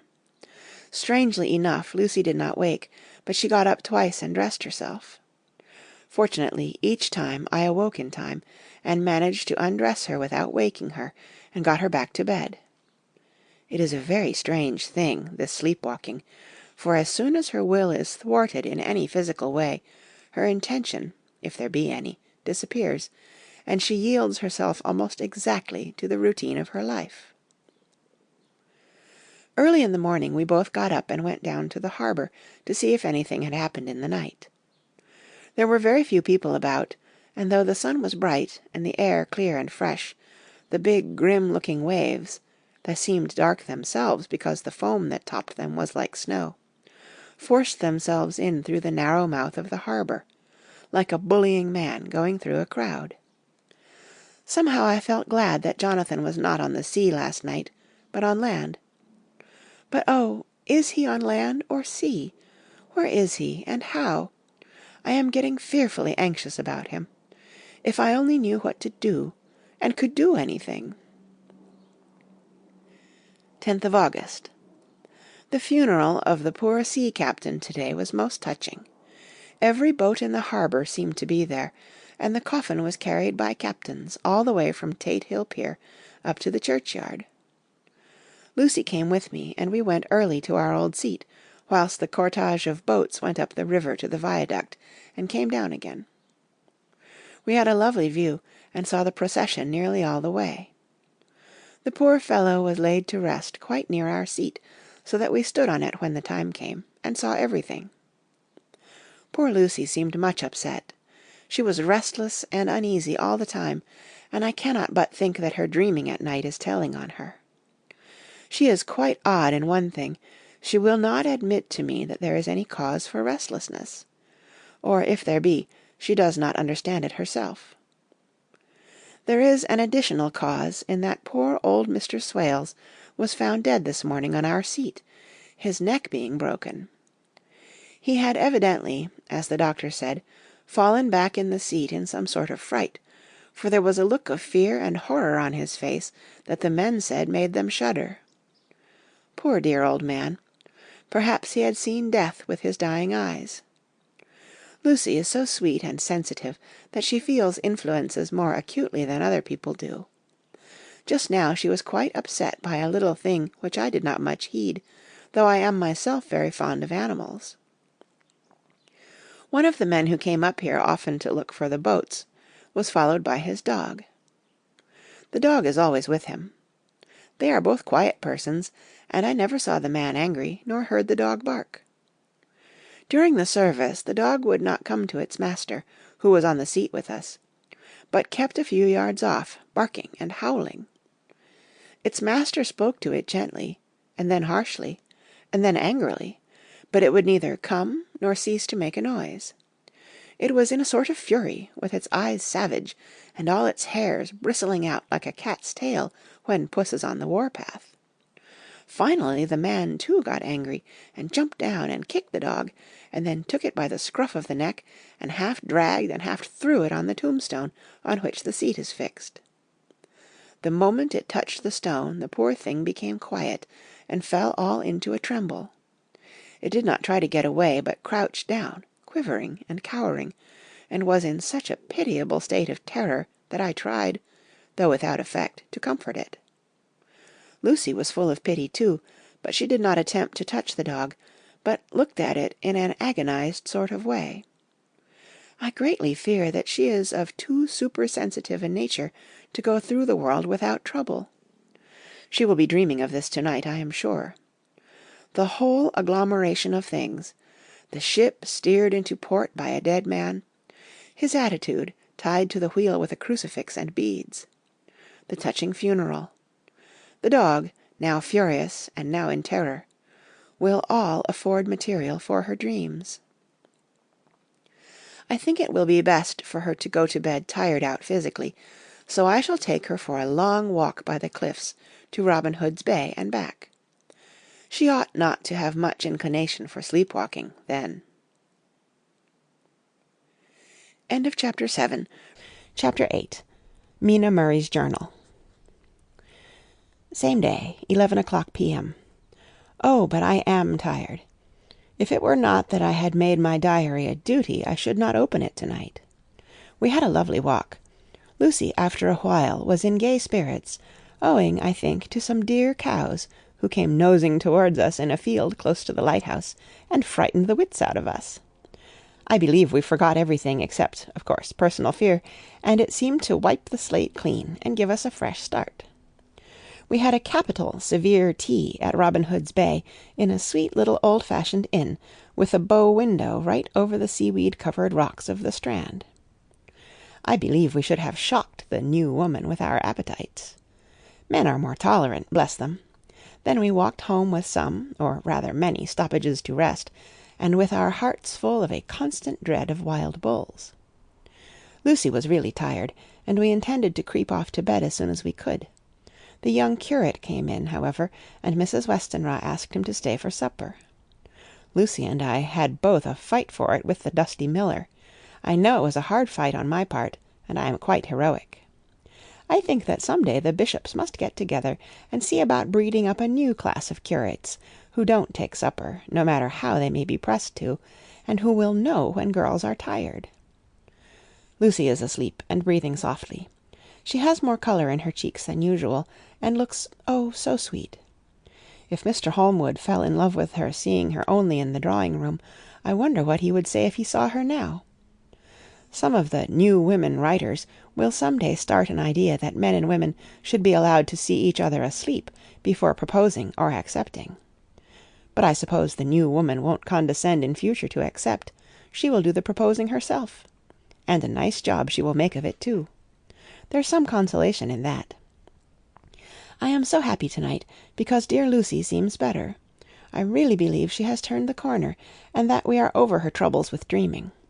I should be quite happy if I only knew if Jonathan... God bless and keep him. 13th of August, 3 a.m. Diary again. No sleep now, so I may as well write. I am too agitated to sleep. We have had such an adventure, such an agonizing experience. I fell asleep as soon as I had closed my diary. Suddenly I became broad awake and sat up, with a horrible sense of fear upon me, and of some feeling of emptiness around me. The room was dark, so I could not see Lucy's bed. I stole across and felt for her. The bed was empty. I lit a match and found that she was not in the room. The door was shut, but not locked as I had left it. I feared to wake her mother, who has been more than usually ill lately, so threw on some clothes and got ready to look for her. As I was leaving the room, it struck me that the clothes she wore might give me some clue to her dreaming intention. Dressing-gown would mean house. Dress, outside. Dressing-gown and dress were both in their places. Thank God, I said to myself, she cannot be far, as she is only in her night-dress. I ran downstairs and looked in the sitting-room. Not there. Then I looked in all the other open rooms of the house, with an ever-growing fear chilling my heart. Finally I came to the hall door and found it open. It was not wide open, but the catch of the lock had not caught. The people of the house are careful to lock the door every night, so I feared that Lucy must have gone out as she was.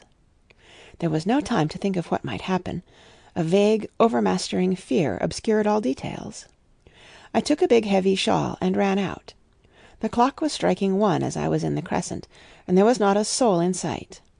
I ran along the north terrace, but could see no sign of the white figure which I expected. At the edge of the west cliff above the pier, I looked across the harbour to the east cliff, in the hope or fear, I don't know which, of seeing Lucy in our favourite seat. There was a bright full moon, with heavy black driving clouds, which threw the whole scene into a fleeting diorama of light and shade as they sailed across. For a moment or two I could see nothing, as the shadow of a cloud obscured St. Mary's Church and all around it. Then as the cloud passed I could see the ruins of the abbey coming into view, and as the edge of a narrow band of light as sharp as a sword cut moved along, the church and the churchyard became gradually visible. Whatever my expectation was, it was not disappointed, for there, on our favourite seat, the silver light of the moon struck a half-reclining figure, snowy white. The coming of the cloud was too quick for me to see much, for shadow shut down on light almost immediately, but it seemed to me as though something dark stood behind the seat where the white figure shone, and bent over it. What it was, whether man or beast, I could not tell.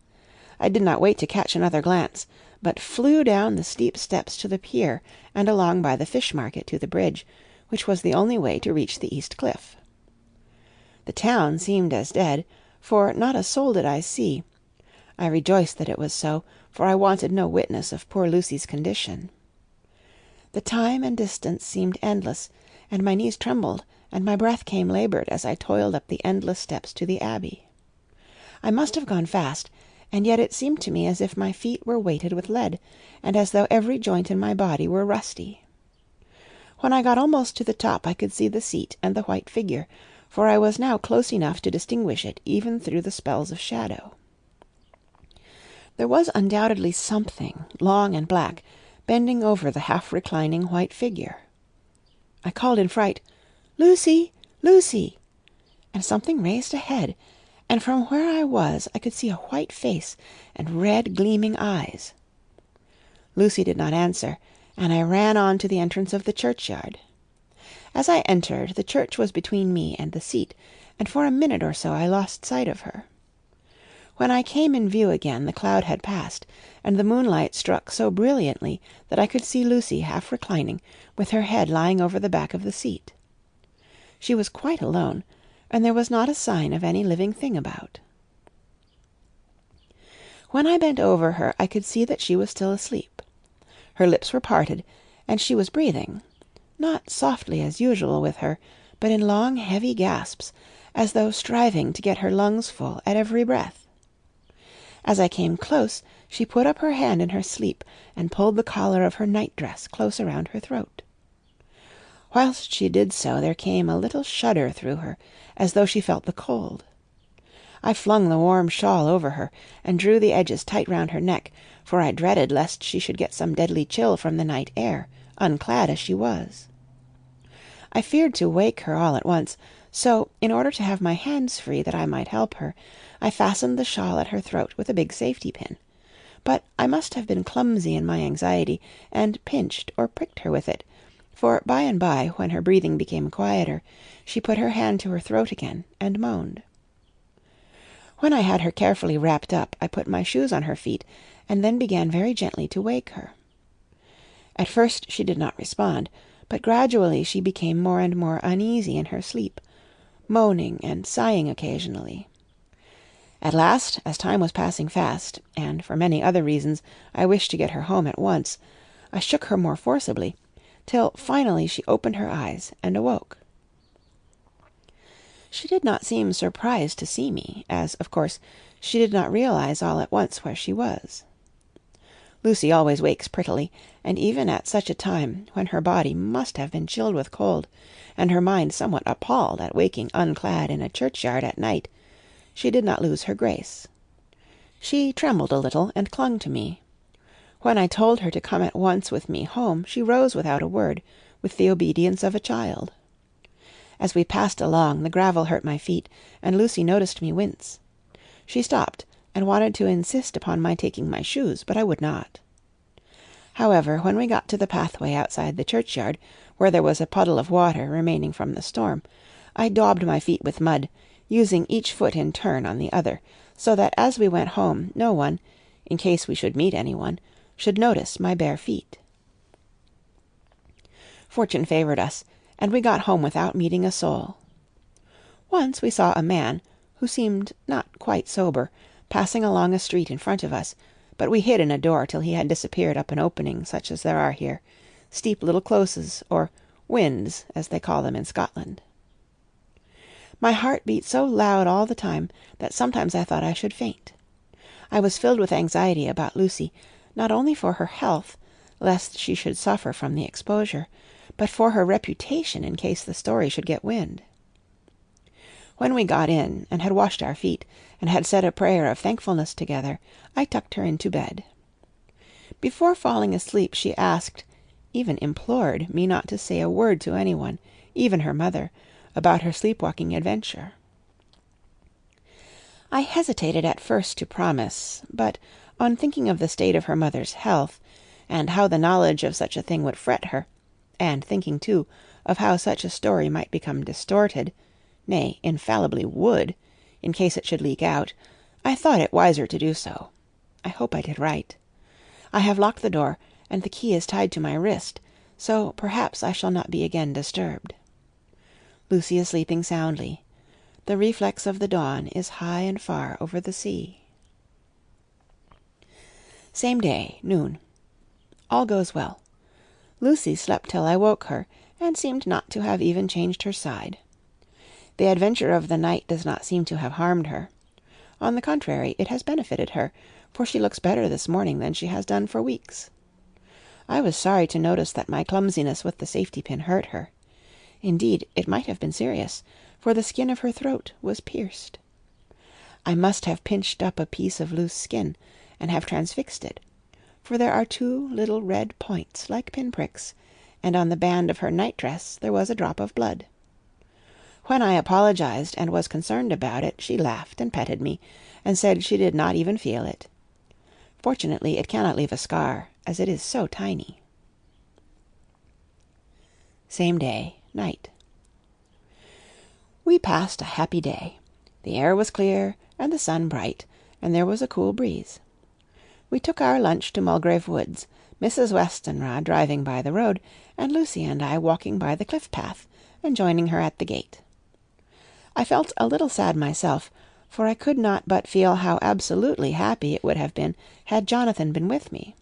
But there, I must only be patient. In the evening we strolled in the casino terrace, and heard some good music by Spohr and Mackenzie, and went to bed early. Lucy seems more restful than she has been for some time, and fell asleep at once. I shall lock the door and secure the key the same as before, though I do not expect any trouble to-night. 12th of August. My expectations were wrong, for twice during the night I was wakened by Lucy trying to get out. She seemed, even in her sleep, to be a little impatient at finding the door shut, and went back to bed under a sort of protest.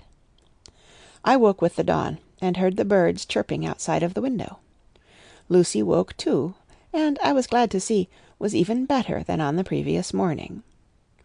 All her old gaiety of manner seemed to have come back, and she came and snuggled in beside me, and told me all about Arthur. I told her how anxious I was about Jonathan, and then she tried to comfort me. Well, she succeeded somewhat, for, though sympathy can't alter facts, it can help to make them more bearable. 13th of August. Another quiet day, and to bed with the key on my wrist as before. Again I awoke in the night, and found Lucy sitting up in bed, still asleep, pointing to the window.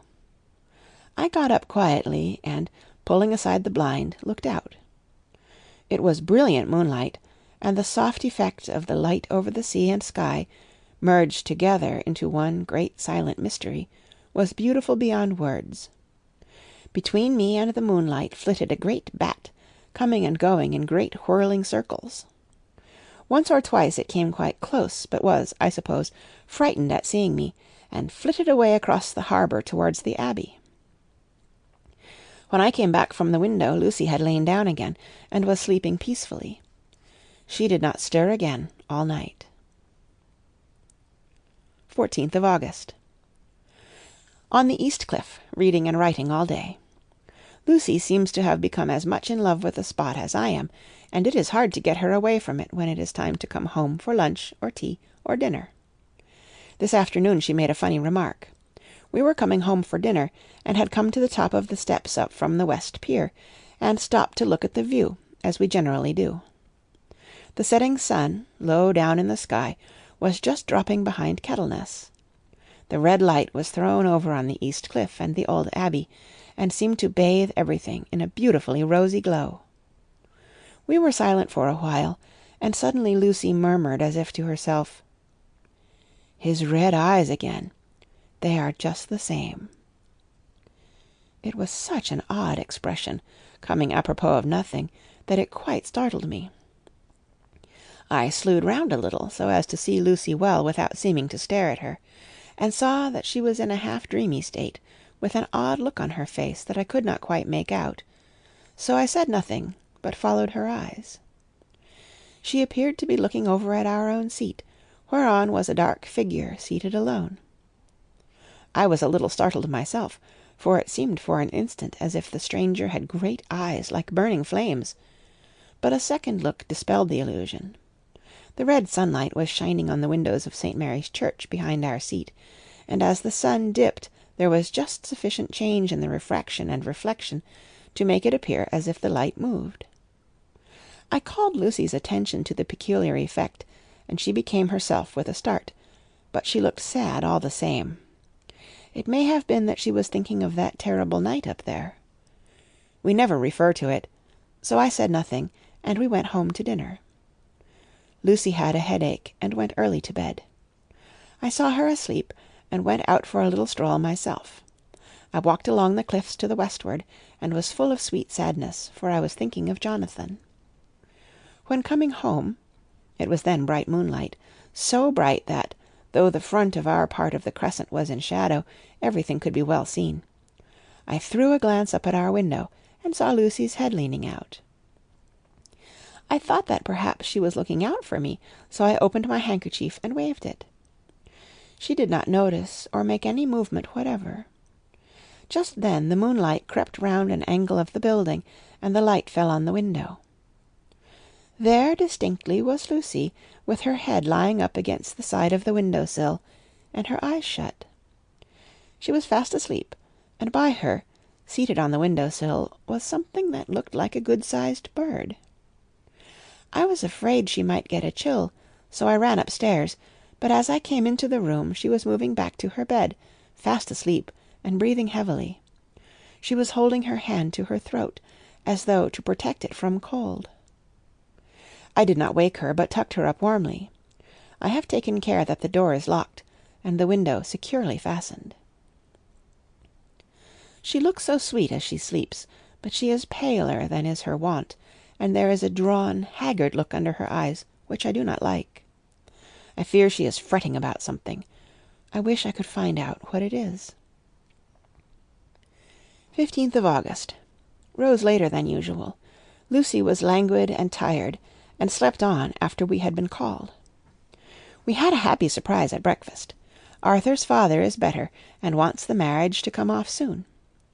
Lucy is full of quiet joy, and her mother is glad and sorry at once. Later on in the day she told me the cause. She is grieved to lose Lucy as her very own, but she is rejoiced that she is soon to have someone to protect her. Poor dear sweet lady! She confided to me that she has got her death warrant. She has not told Lucy, and made me promise secrecy. Her doctor told her that within a few months at most she must die, for her heart is weakening. At any time, even now, a sudden shock would be almost sure to kill her. Ah, we were wise to keep her from the affair of the dreadful night of Lucy's sleepwalking. 17th of August. No diary for 2 whole days. I have not had the heart to write. Some sort of shadowy pall seems to be coming over our happiness. No news from Jonathan, and Lucy seems to be growing weaker, whilst her mother's hours are numbering to a close. I do not understand Lucy's fading away as she is doing. She eats well, and sleeps well, and enjoys the fresh air, but all the time the roses in her cheeks are fading, and she gets weaker and more languid day by day. At night I hear her gasping as if for air. I keep the key of our door always fastened to my wrist at night, but she gets up and walks about the room, and sits at the open window. Last night I found her leaning out when I woke up, and when I tried to wake her I could not. She was in a faint. When I managed to restore her she was as weak as water, and cried silently between long painful struggles for breath. When I asked her how she came to be at the window, she shook her head and turned away. I trust her feeling ill may not be from that unlucky prick of the safety-pin. I looked at her throat just now as she lay asleep, and the tiny wounds seem not to have healed. They are still open, and, if anything, larger than before, and the edges of them are faintly white. They are like little white dots with red centres. Unless they heal within a day or 2, I shall insist on the doctor seeing about them. Letter, Samuel F. Billington and Son, Solicitors, Whitby, to Messrs. Carter, Patterson and Company, London. 17th of August. Dear Sirs, herewith please receive invoice of goods sent by Great Northern Railway. Some are to be delivered at Carfax, near Purfleet, immediately on receipt at goods station, King's Cross. The house is at present empty, but enclosed please find keys, all of which are labelled.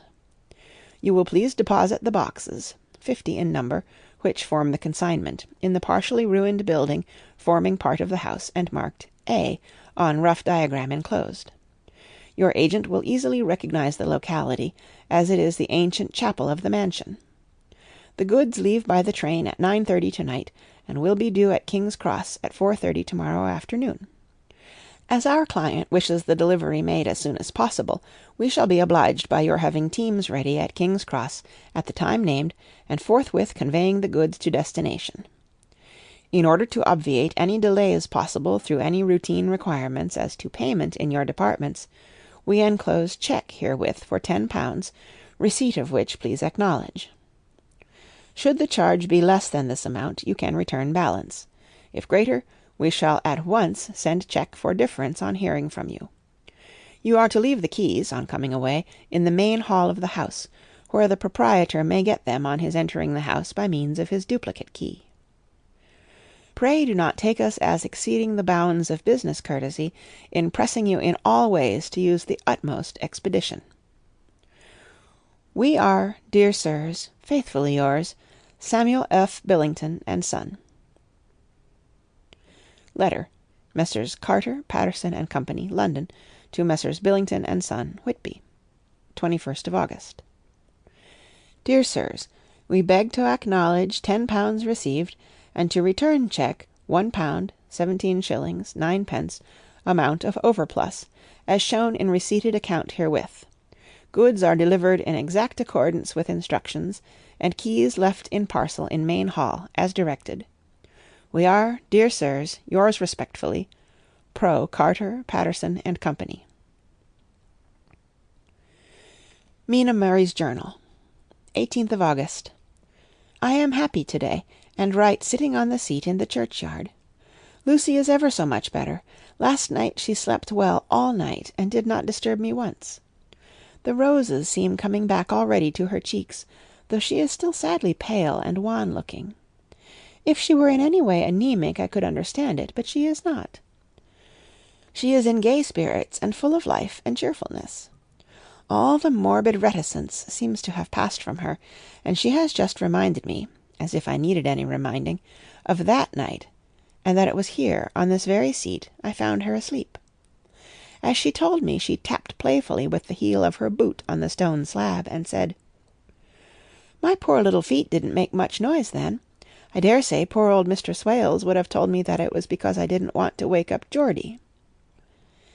As she was in such a communicative humour, I asked her if she had dreamed at all that night. Before she answered, that sweet puckered look came into her forehead which Arthur (I call him Arthur from her habit) says he loves, and indeed I don't wonder that he does. Then she went on in a half-dreaming kind of way, as if trying to recall it to herself. "I didn't quite dream, but it all seemed to be real. I only wanted to be here in this spot. I don't know why, for I was afraid of something. I don't know what. I remember, though I suppose I was asleep, passing through the streets and over the bridge. A fish leaped as I went by, and I leaned over to look at it, and I heard a lot of dogs howling. The whole town seemed as if it must be full of dogs, all howling at once, as I went up the steps.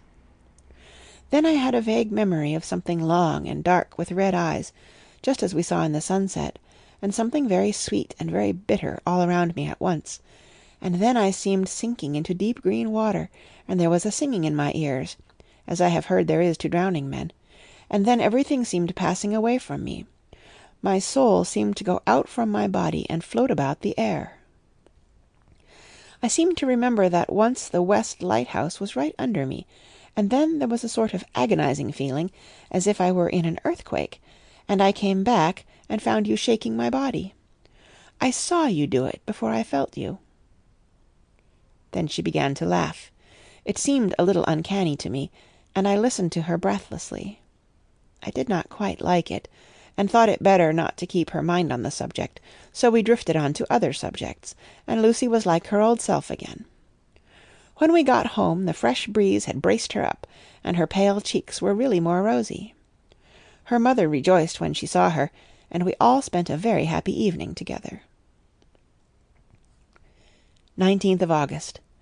Joy, joy, joy, although not all joy. At last, news of Jonathan. The dear fellow has been ill. That is why he did not write. I am not afraid to think it or say it, now that I know. Mr. Hawkins sent me on the letter, and wrote himself, oh so kindly. I am to leave in the morning, and go over to Jonathan, and to help to nurse him if necessary, and to bring him home. Mr. Hawkins says it would not be a bad thing if we were to be married out there. I have cried over the good sister's letter till I can feel it wet against my bosom where it lies. It is of Jonathan, and must be next my heart, for he is in my heart. My journey is all mapped out, and my luggage ready. I am only taking one change of dress. Lucy will bring my trunk to London, and keep it till I send for it may be that... I must write no more. I must keep it to say to Jonathan, my husband. The letter that he has seen and touched must comfort me till we meet. Letter. Sister Agatha, Hospital of St. Joseph and St. Mary, Budapest, to Miss Wilhelmina Murray. 12th of August. Dear Madam, I write by desire of Mr. Jonathan Harker, who is himself not strong enough to write, though progressing well, thanks to God and St. Joseph and St. Mary. He has been under our care for nearly 6 weeks, suffering from a violent brain fever. He wishes me to convey his love, and to say that by this post I write for him to Mr. Peter Hawkins, Exeter, to say, with his dutiful respects, that he is sorry for his delay, and that all of his work is completed. He will require some few weeks' rest in our sanatorium in the hills, but will then return. He wishes me to say that he has not sufficient money with him, and that he would like to pay for his staying here, so that others who need shall not be wanting for help. Believe me, yours, with sympathy and all blessings, Sister Agatha. P.S. My patient being asleep, I open this to let you know something more. He has told me all about you, and that you are shortly to be his wife. All blessings to you both. He has had some fearful shock, so says our doctor, and in his delirium his ravings have been dreadful, of wolves and poison and blood, of ghosts and demons, and I fear to say of what. Be careful with him always, that there may be nothing to excite him of this kind for a long time to come. The traces of such an illness as his do not lightly die away. We should have written long ago, but we knew nothing of his friends, and there was on him nothing that anyone could understand. He came in the train from Klausenburg, and the guard was told by the station-master there that he rushed into the station shouting for a ticket for home. Seeing from his violent demeanour that he was English, they gave him a ticket for the furthest station on the way thither that the train reached. Be assured that he is well cared for. He has won all hearts by his sweetness and gentleness. He is truly getting on well, and I have no doubt will in a few weeks be all himself. But be careful of him for safety's sake. There are, I pray God and St. Joseph and St. Mary, many, many happy years for you both. Dr. Seward's Diary. 19th of August. Strange and sudden change in Renfield last night. About 8 o'clock he began to get excited, and sniff about as a dog does when setting. The attendant was struck by his manner, and knowing my interest in him, encouraged him to talk. He is usually respectful to the attendant, and at times servile, but to-night, the man tells me, he was quite haughty. Would not condescend to talk with him at all. All he would say was, "I don't want to talk to you. You don't count now. The master is at hand." The attendant thinks it is some sudden form of religious mania which has seized him. If so, we must look out for squalls, for a strong man with homicidal and religious mania at once might be dangerous. The combination is a dreadful one. At 9 o'clock I visited him myself. His attitude to me was the same as that to the attendant. In his sublime self-feeling, the difference between myself and the attendant seemed to him as nothing. It looks like religious mania, and he will soon think that he himself is God. These infinitesimal distinctions between man and man are too paltry for an omnipotent being. How these madmen give themselves away! The real God taketh heed lest a sparrow fall, but the God created from human vanity sees no difference between an eagle and a sparrow. Oh, if men only knew! For half an hour or more Renfield kept getting excited in greater and greater degree. I did not pretend to be watching him, but I kept strict observation all the same. All at once that shifty look came into his eyes, which we always see when a madman has seized an idea, and with it the shifty movement of the head and back, which asylum attendants come to know so well. He became quite quiet, and went and sat on the edge of his bed resignedly, and looked into space with lacklustre eyes. I thought I would find out if his apathy were real or only assumed, and tried to lead him to talk of his pets, a theme which had never failed to excite his attention. At first he made no reply, but at length said testily, "Bother them all. I don't care a pin about them." "What?" I said. "You don't mean to tell me you don't care about spiders?" Spiders, at present, are his hobby, and the notebook is filling up with columns of small figures. To this he answered enigmatically, "The bride-maidens rejoice their eyes that wait the coming of the bride, but when the bride draweth nigh, then the maidens shine not to the eyes that are filled." He would not explain himself, but remained obstinately seated on his bed all the time I remained with him. I am weary tonight, and low in spirits. I cannot but think of Lucy, and how different things might have been. If I don't sleep at once, chloral, the modern Morpheus. C2HCl3O, H2O. I must be careful not to let it grow into a habit. No, I shall take none tonight. I have thought of Lucy, and I shall not dishonour her by mixing the two. If need be, tonight shall be sleepless. Later. Glad I made the resolution, gladder that I kept to it. I had lain tossing about, and had heard the clock strike only twice, when the night watchman came to me, sent up from the ward, to say that Renfield had escaped. I threw on my clothes and ran down at once. My patient is too dangerous a person to be roaming about. Those ideas of his might work out dangerously with strangers. The attendant was waiting for me. He said he had seen him not 10 minutes before, seemingly asleep in his bed, when he had looked through the observation trap in the door. His attention was called by the sound of the window being wrenched out. He ran back and saw his feet disappear through the window, and had at once sent up for me. He was only in his night-gear, and cannot be far off. The attendant thought it would be more useful to watch where he should go than to follow him, as he might lose sight of him whilst getting out of the building by the door. He is a bulky man, and couldn't get through the window. I am thin, so with his aid I got out, but feet foremost, and as we were only a few feet above the ground, landed unhurt. The attendant told me the patient had gone to the left, and had taken a straight line, so I ran as quickly as I could. As I got through the belt of trees, I saw a white figure scale the high wall which separates our grounds from those of the deserted house. I ran back at once, told the watchman to get 3 or 4 men immediately, and follow me into the grounds of Carfax, in case our friend might be dangerous. I got a ladder myself, and crossing the wall, dropped down on the other side. I could see Renfield's figure just disappearing behind the angle of the house, so I ran after him. On the far side of the house I found him pressed close against the old iron-bound oak door of the chapel. He was talking, apparently to someone, but I was afraid to go near enough to hear what he was saying, lest I might frighten him, and he should run off.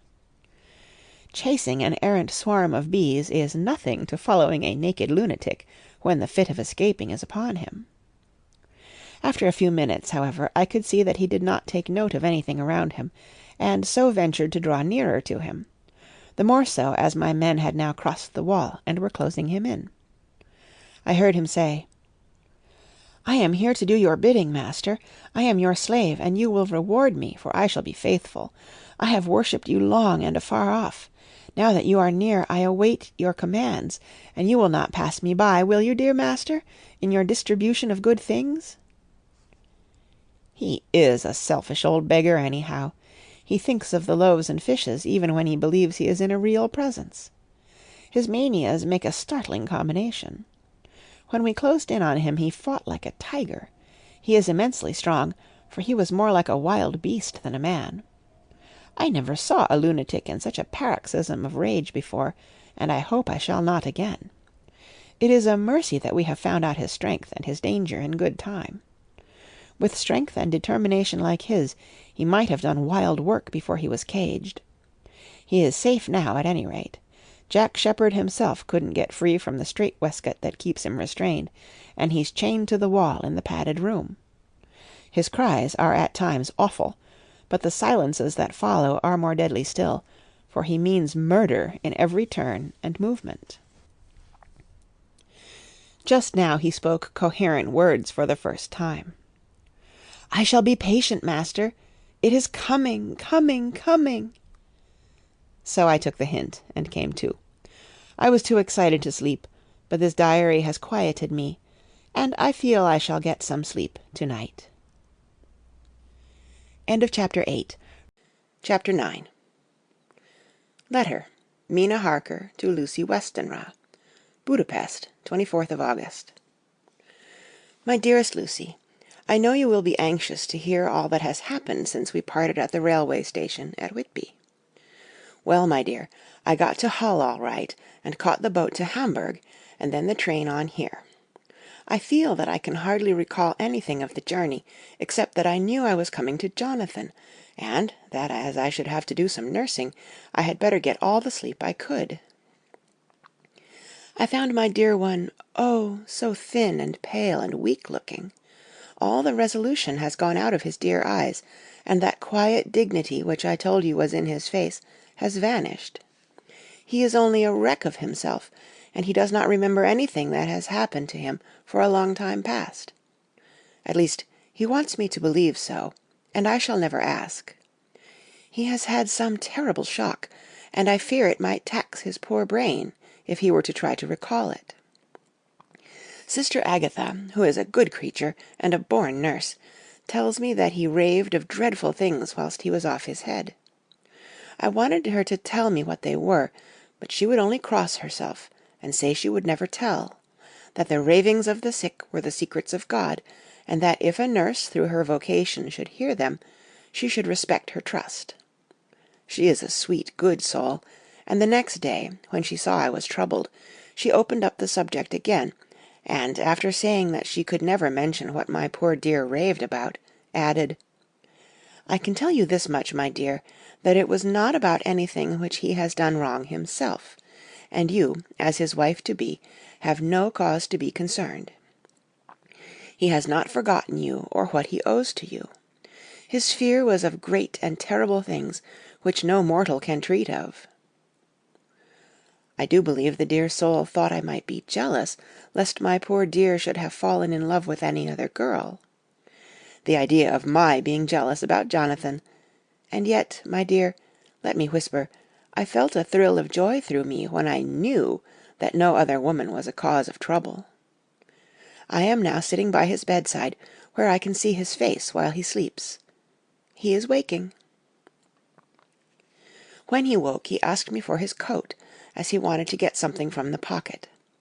I asked Sister Agatha, and she brought all his things. I saw that amongst them was his notebook, and was going to ask him to let me look at it, for I knew then that I might find some clue to his trouble. But I suppose he must have seen my wish in my eyes, for he sent me over to the window, saying he wanted to be quite alone for a moment. Then he called me back, and when I came he had his hand over the notebook, and he said to me very solemnly, "Wilhelmina." I knew then that he was in deadly earnest, for he has never called me by that name since he asked me to marry him. "You know, dear, my ideas of the trust between husband and wife. There should be no secret, no concealment. I have had a great shock, and when I try to think of what it is, I feel my head spin round. And I do not know if it was all real or the dreaming of a madman. You know I have had brain fever, and that is to be mad. The secret is here, and I do not want to know it. I want to take up my life here, with our marriage." For, my dear, we had decided to be married as soon as the formalities were complete. "Are you willing, Wilhelmina, to share my ignorance? Here is the book. Take it and keep it. Read it if you will, but never let me know. Unless, indeed, some solemn duty should come upon me to go back to the bitter hours, asleep or awake, sane or mad, recorded here." He fell back exhausted, and I put the book under his pillow and kissed him. I have asked Sister Agatha to beg the Superior to let our wedding be this afternoon, and am waiting her reply. She has come and told me that the chaplain of the English Mission Church has been sent for. We are to be married in an hour, or as soon after as Jonathan awakes. Lucy, the time has come and gone. I feel very solemn, but very, very happy. Jonathan woke a little after the hour, and all was ready, and he sat up in bed, propped up with pillows. He answered his "I will," firmly and strongly. I could hardly speak. My heart was so full that even those words seemed to choke me. The dear sisters were so kind. Please God, I shall never, never forget them, nor the grave and sweet responsibilities I have taken upon me. I must tell you of my wedding present.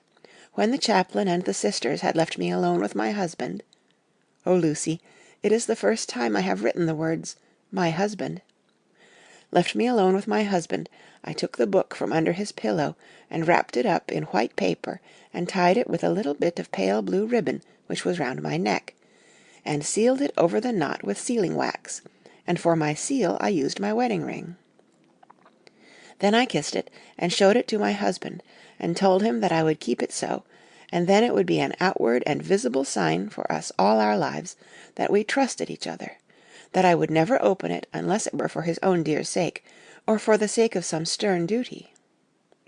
Then he took my hand in his, and, oh, Lucy, it was the first time he took his wife's hand, and said that it was the dearest thing in all the wide world, and that he would go through all the past again to win it, if need be. The poor dear meant to have said a part of the past, but he cannot think of time yet, and I shall not wonder if at first he mixes up not only the month, but the year. Well, my dear, what could I say? I could only tell him that I was the happiest woman in all the wide world, and that I had nothing to give him except myself, my life, and my trust, and that with these went my love and duty for all the days of my life. And, my dear, when he kissed me and drew me to him with his poor weak hands, it was like a very solemn pledge between us. Lucy, dear, do you know why I tell you all this? It is not only because it is all sweet to me, but because you have been, and are, very dear to me. It was my privilege to be your friend and guide when you came from the schoolroom to prepare for the world of life. I want you to see now, and with the eyes of a very happy wife, whither duty has led me, so that in your own married life you too may be all happy as I am. My dear, please Almighty God, your life may be all it promises, a long day of sunshine, with no harsh wind, no forgetting duty, no distrust. I must not wish you no pain, for that can never be, but I do hope you will be always as happy as I am now. Good-bye, my dear. I shall post this at once, and perhaps write you very soon again. I must stop, for Jonathan is waking. I must attend to my husband. Your ever-loving Mina Harker. Letter, Lucy Westenra to Mina Harker. Whitby, 30th of August. My dearest Mina, oceans of love and millions of kisses, and may you soon be in your own home with your husband. I wish you could be coming home soon enough to stay with us here. The strong air would soon restore Jonathan. It has quite restored me. I have an appetite like a cormorant, am full of life, and sleep well. You will be glad to know that I have quite given up walking in my sleep. I think I have not stirred out of my bed for a week, that is when once I got into it at night. Arthur says I am getting fat. By the way, I forgot to tell you that Arthur is here. We have such walks and drives and rides and rowing and tennis and fishing together, and I love him more than ever. He tells me that he loves me more, but I doubt that, for at first he told me that he couldn't love me more than he did then. But this is nonsense. There he is, calling to me. So no more just at present, from your loving Lucy. P.S. Mother sends her love. She seems better, poor dear. P.P.S. We are to be married on the 28th of September. Dr. Seward's Diary, 20th of August. The case of Renfield grows even more interesting. He has now so far quieted that there are spells of cessation from his passion. For the first week after his attack he was perpetually violent. Then one night, just as the moon rose, he grew quiet, and kept murmuring to himself, "Now I can wait. Now I can wait." The attendant came to tell me, so I ran down at once to have a look at him. He was still in the strait-waistcoat and in the padded room, but the suffused look had gone from his face, and his eyes had something of their old pleading, I might almost say cringing, softness. I was satisfied with his present condition, and directed him to be relieved. The attendants hesitated, but finally carried out my wishes without protest. It was a strange thing that the patient had humour enough to see their distrust, for, coming close to me, he said in a whisper, all the while looking furtively at them, "They think I could hurt you. Fancy me hurting you, the fools!" It was soothing, somehow, to the feelings, to find myself dissociated even in the mind of this poor madman from the others, but all the same I do not follow his thought. Am I to take it that I have anything in common with him, so that we are, as it were, to stand together? Or has he to gain from me some good so stupendous that my well-being is needful to him? I must find out later on. To-night he will not speak. Even the offer of a kitten, or even a full-grown cat, will not tempt him. He will only say, "I don't take any stock in cats. I have more to think of now, and I can wait. I can wait." After a while I left him. The attendant tells me that he was quiet until just before dawn, and that then he began to get uneasy, and at length violent, until at last he fell into a paroxysm which exhausted him so that he swooned into a sort of coma. 3 nights has the same thing happened, violent all day, then quiet from moonrise to sunrise. I wish I could get some clue to the cause. It would almost seem as if there was some influence which came and went. Happy thought. We shall to-night play sane wits against mad ones. He escaped before without our help. To-night he shall escape with it. We shall give him a chance, and have the men ready to follow in case they are required. 23rd of August. The unexpected always happens. How well Disraeli knew life.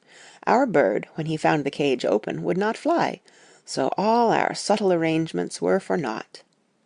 At any rate, we have proved one thing, that the spells of quietness last a reasonable time. We shall in future be able to ease his bonds for a few hours each day. I have given orders to the night attendant merely to shut him in the padded room, when once he is quiet, until an hour before sunrise. The poor soul's body will enjoy the relief, even if his mind cannot appreciate it. Hark! The unexpected again! I am called. The patient has once more escaped. Later. Another night adventure.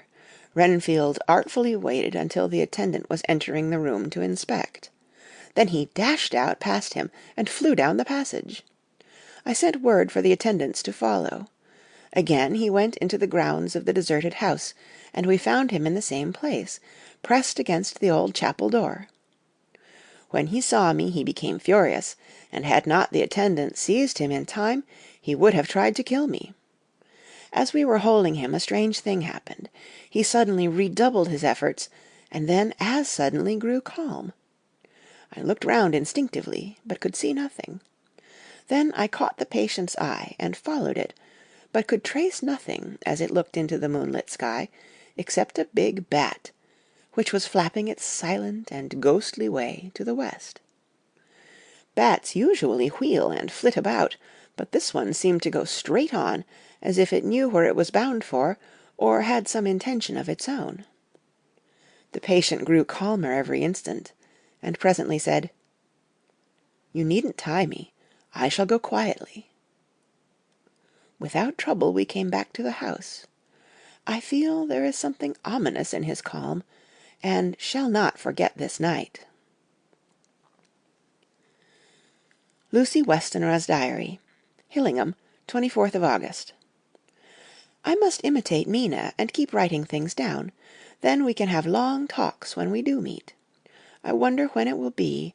I wish she were with me again, for I feel so unhappy.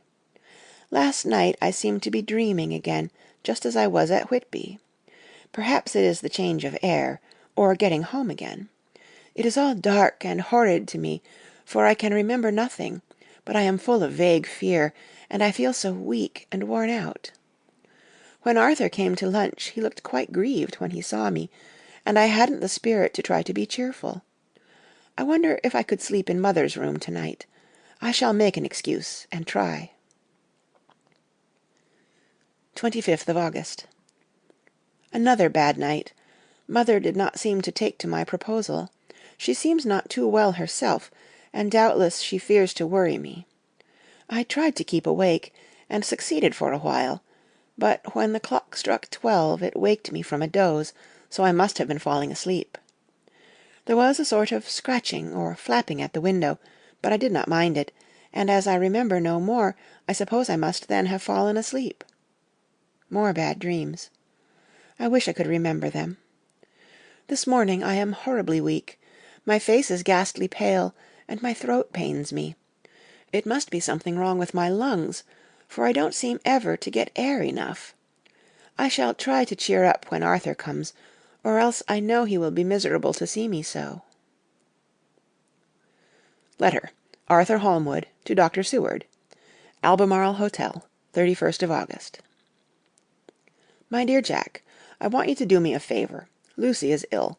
That is, she has no special disease, but she looks awful, and is getting worse every day. I have asked her if there is any cause. I do not dare to ask her mother, for to disturb the poor lady's mind about her daughter in her present state of health would be fatal. Mrs. Westenra has confided to me that her doom is spoken, disease of the heart, though poor Lucy does not know it yet. I am sure that there is something preying on my dear girl's mind. I am almost distracted when I think of her. To look at her gives me a pang. I told her I should ask you to see her, and though she demurred at first, I know why, old fellow, she finally consented. It will be a painful task for you, I know, old friend, but it is for her sake, and I must not hesitate to ask, or you to act. You are to come to lunch at Hillingham to-morrow, 2 o'clock, so as not to arouse any suspicion in Mrs. Westenra, and after lunch Lucy will take an opportunity of being alone with you.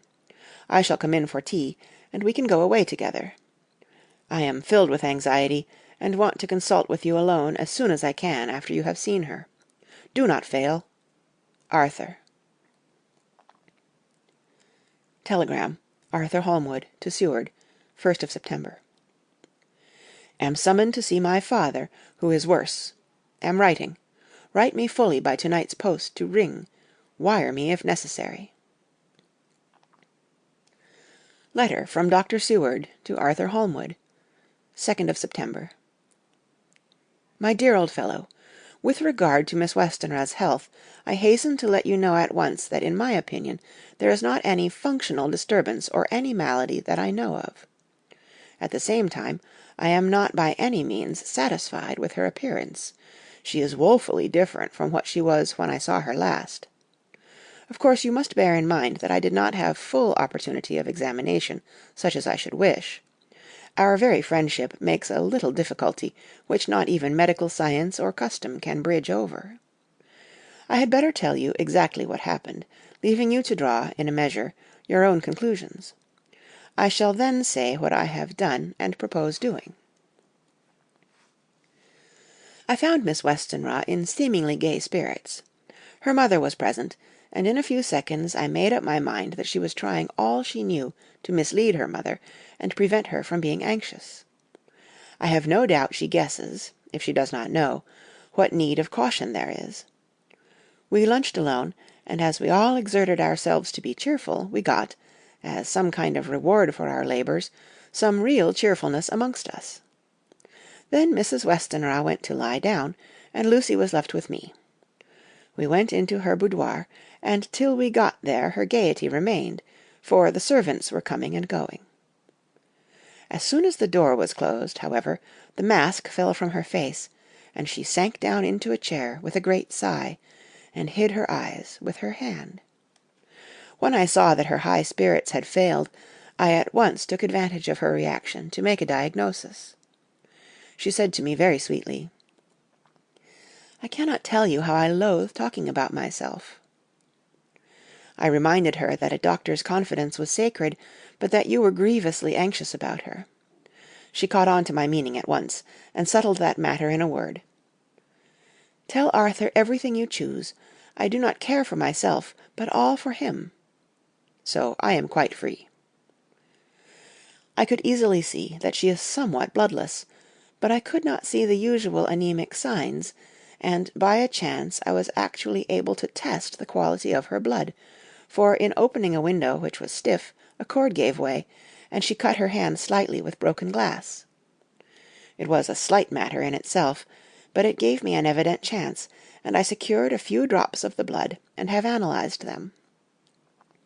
The qualitative analysis gives a quite normal condition, and shows, I should infer, in itself a vigorous state of health. In other physical matters I was quite satisfied that there is no need for anxiety, but as there must be a cause somewhere, I have come to the conclusion that it must be something mental. She complains of difficulty in breathing satisfactorily at times, and of heavy, lethargic sleep, with dreams that frighten her, but regarding which she can remember nothing. She says that as a child she used to walk in her sleep, and that when in Whitby the habit came back, and that once she walked out in the night and went to East Cliff, where Miss Murray found her, but she assures me that of late the habit has not returned. I am in doubt, and so have done the best thing I know of. I have written to my old friend and master, Professor Van Helsing, of Amsterdam, who knows as much about obscure diseases as anyone in the world. I have asked him to come over, and as you told me that all things were to be at your charge, I have mentioned to him who you are, and your relations to Miss Westenra. This, my dear fellow, is in obedience to your wishes, for I am only too proud and happy to do anything I can for her. Van Helsing would, I know, do anything for me for a personal reason, so no matter on what ground he comes, we must accept his wishes. He is a seemingly arbitrary man, but this is because he knows what he is talking about better than anyone else. He is a philosopher and a metaphysician, and one of the most advanced scientists of his day, and he has, I believe, an absolutely open mind. This, with an iron nerve, a temper of the ice-brook, an indomitable resolution, self-command, and toleration exalted from virtues to blessings, and the kindliest, truest heart that beats. These form his equipment for the noble work that he is doing for mankind. Work both in theory and practice, for his views are as wide as his all-embracing sympathy. I tell you these facts that you may know why I have such confidence in him. I have asked him to come at once. I shall see Miss Westenra tomorrow again. She is to meet me at the Stores, so that I may not alarm her mother by too early a repetition of my call. Yours always, John Seward. Letter. Abraham Van Helsing, M.D., D.Ph., D.Lit., etc., etc., to Dr. Seward. 2nd of September. My good friend, when I have received your letter, I am already coming to you. By good fortune, I can leave just at once, without wrong to any of those who have trusted me. Were fortune other, then it were bad for those who have trusted, for I come to my friend when he call me to aid those he holds dear. Tell your friend that when the time you suck from my wound so swiftly the poison of the gangrene from that knife that our other friend, too nervous, let slip, you did more for him when he wants my aids, and you call for them, than all his great fortune could do. It is to you that I come. Have then rooms for me at the Great Eastern Hotel, so that I may be near to hand, and please it so arrange that we may see the young lady not too late on tomorrow, for it is likely that I may have to return here that night. But if need be, I shall come again in 3 days, and stay longer if it must. Till then, good-bye, my friend John. Van Helsing. Letter. Dr. Seward, to Hon. Arthur Holmwood, 3rd of September. My dear Art, Van Helsing has come and gone. He came on with me to Hillingham, and found that, by Lucy's discretion, her mother was lunching out, so that we were alone with her. Van Helsing made a very careful examination of the patient. He is to report to me, and I shall advise you, for of course I was not present all the time. He is, I fear, much concerned, but says he must think. When I told him of our friendship, and how you trust to me in the matter, he said, "You must tell him all you think. Tell him what I think, if you can guess it, if you will. Nay, I am not jesting. This is no jest, but life and death, perhaps more." I asked what he meant by that, for he was very serious. This was when we had come back to town, and he was having a cup of tea before starting on his return to Amsterdam. He would not give me any further clue. You must not be angry with me, Art, because his very reticence means that all his brains are working for her good. He will speak plainly enough when the time comes, be sure. So I told him I would simply write an account of our visit, just as if I were doing a descriptive special article for the Daily Telegraph. He seemed not to notice, but remarked that the smuts in London were not quite so bad as they used to be when he was a student here. I am to get his report tomorrow, if he can possibly make it. In any case, I am to have a letter. Well, as to the visit, Lucy was more cheerful than on the day I first saw her, and certainly looked better. She had lost something of the ghastly look that so upset you, and her breathing was normal. She was very sweet to the Professor, as she always is, and tried to make him feel at ease, though I could see that the poor girl was making a hard struggle for it. I believe Van Helsing saw it too, for I saw the quick look under his bushy brows that I knew of old. Then he began to chat of all things except ourselves and diseases, and with such an infinite geniality that I could see poor Lucy's pretence of animation merge into reality. Then, without any seeming change, he brought the conversation gently round to his visit, and suavely said, "My dear young miss, I have the so great pleasure because you are so much beloved. That is much, my dear, ever were there that which I do not see. They told me you were down in the spirit, and that you were of a ghastly pale. To them I say, Poof!" And he snapped his fingers at me and went on. "But you and I shall show them how wrong they are.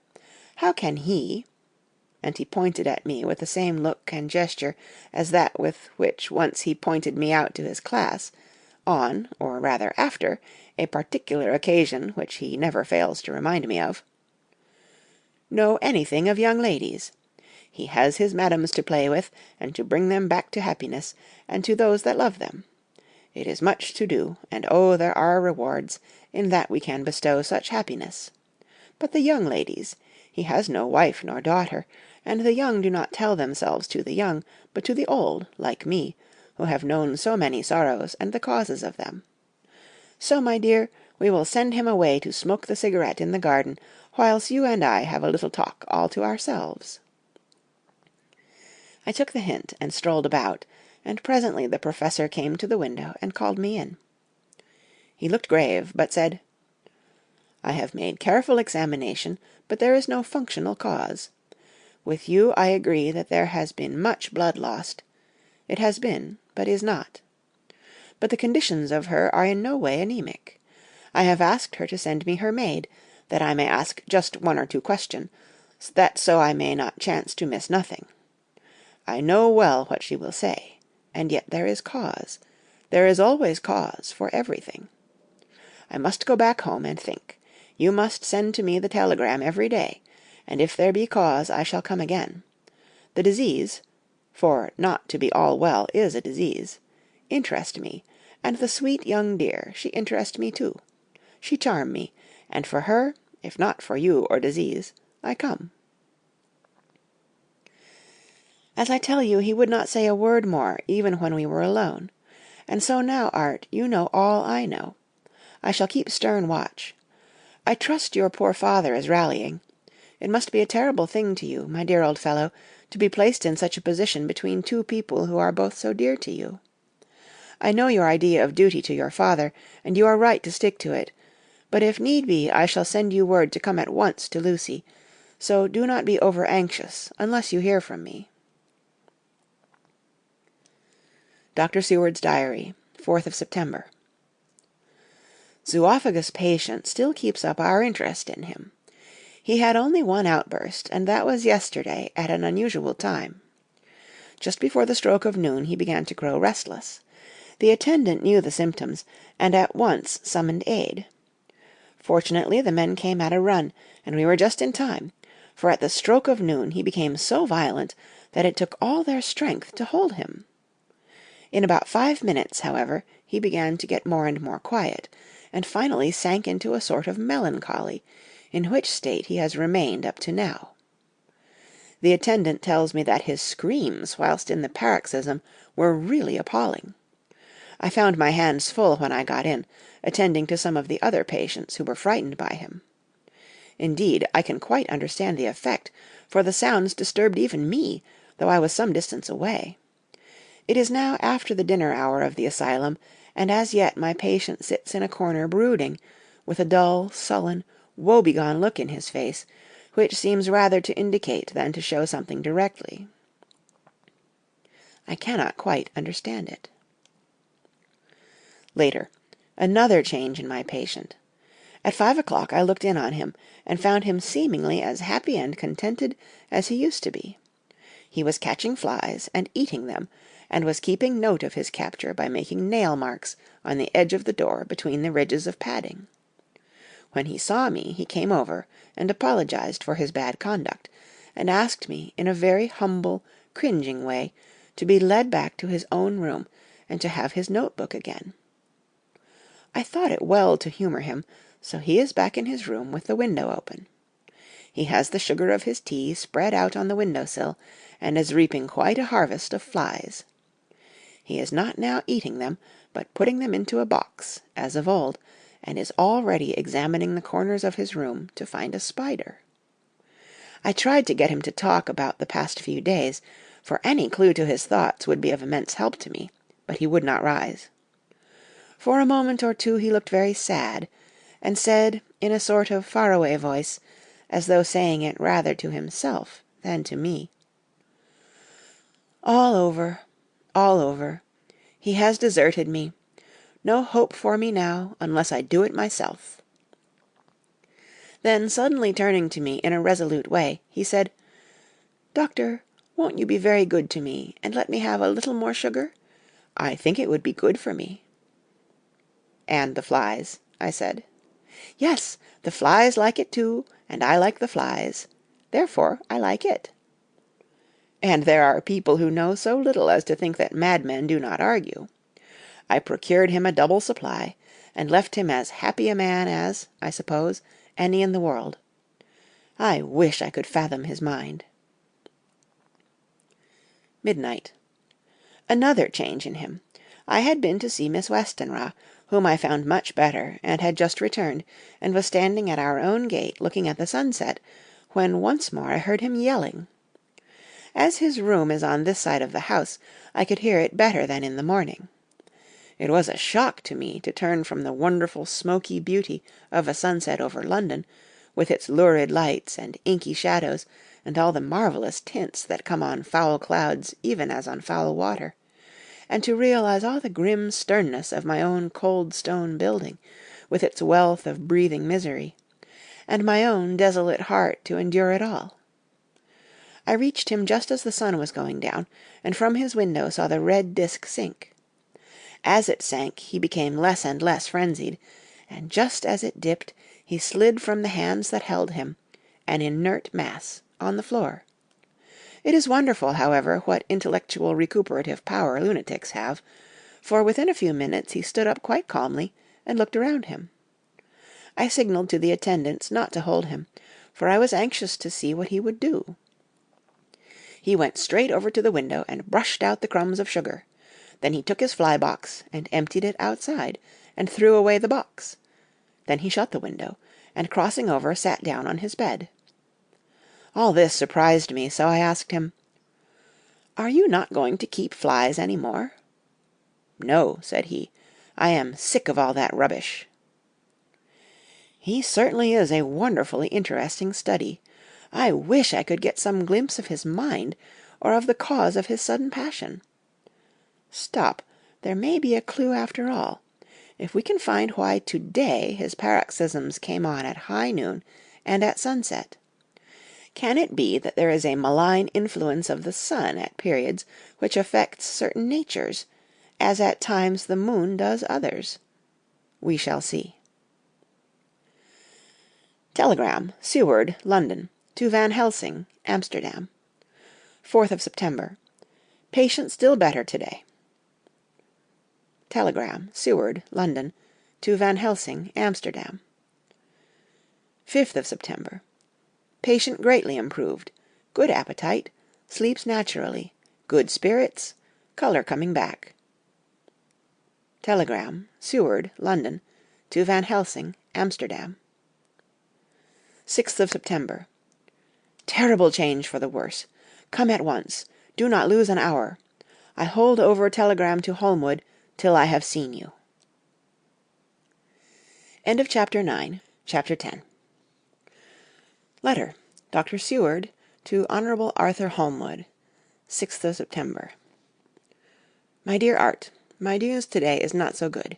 Lucy this morning had gone back a bit. There is, however, one good thing which has arisen from it. Mrs. Westenra was naturally anxious concerning Lucy, and has consulted me professionally about her.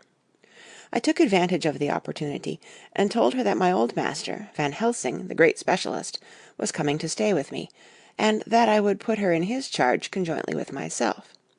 So now we can come and go without alarming her unduly, for a shock to her would mean sudden death, and this, in Lucy's weak condition, might be disastrous to her.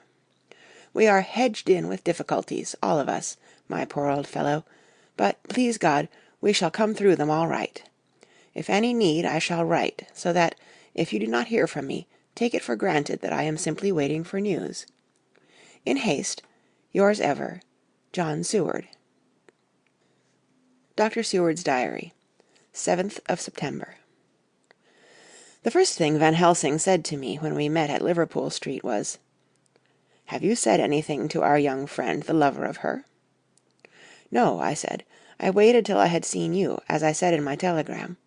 I wrote him a letter simply telling him that you were coming, as Miss Westenra was not so well, and that I should let him know if need be." "Right, my friend," he said, "quite right. Better he not know as yet. Perhaps he shall never know. I pray so, but if it be needed, then he shall know all. And, my good friend John, let me caution you. You deal with the madmen. All men are mad in some way or the other, and inasmuch as you deal discreetly with your madmen, so deal with God's madmen too, the rest of the world. You tell not your madmen what you do, nor why you do it. You tell them not what you think. So you shall keep knowledge in its place, where it may rest, where it may gather its kind around it, and breed.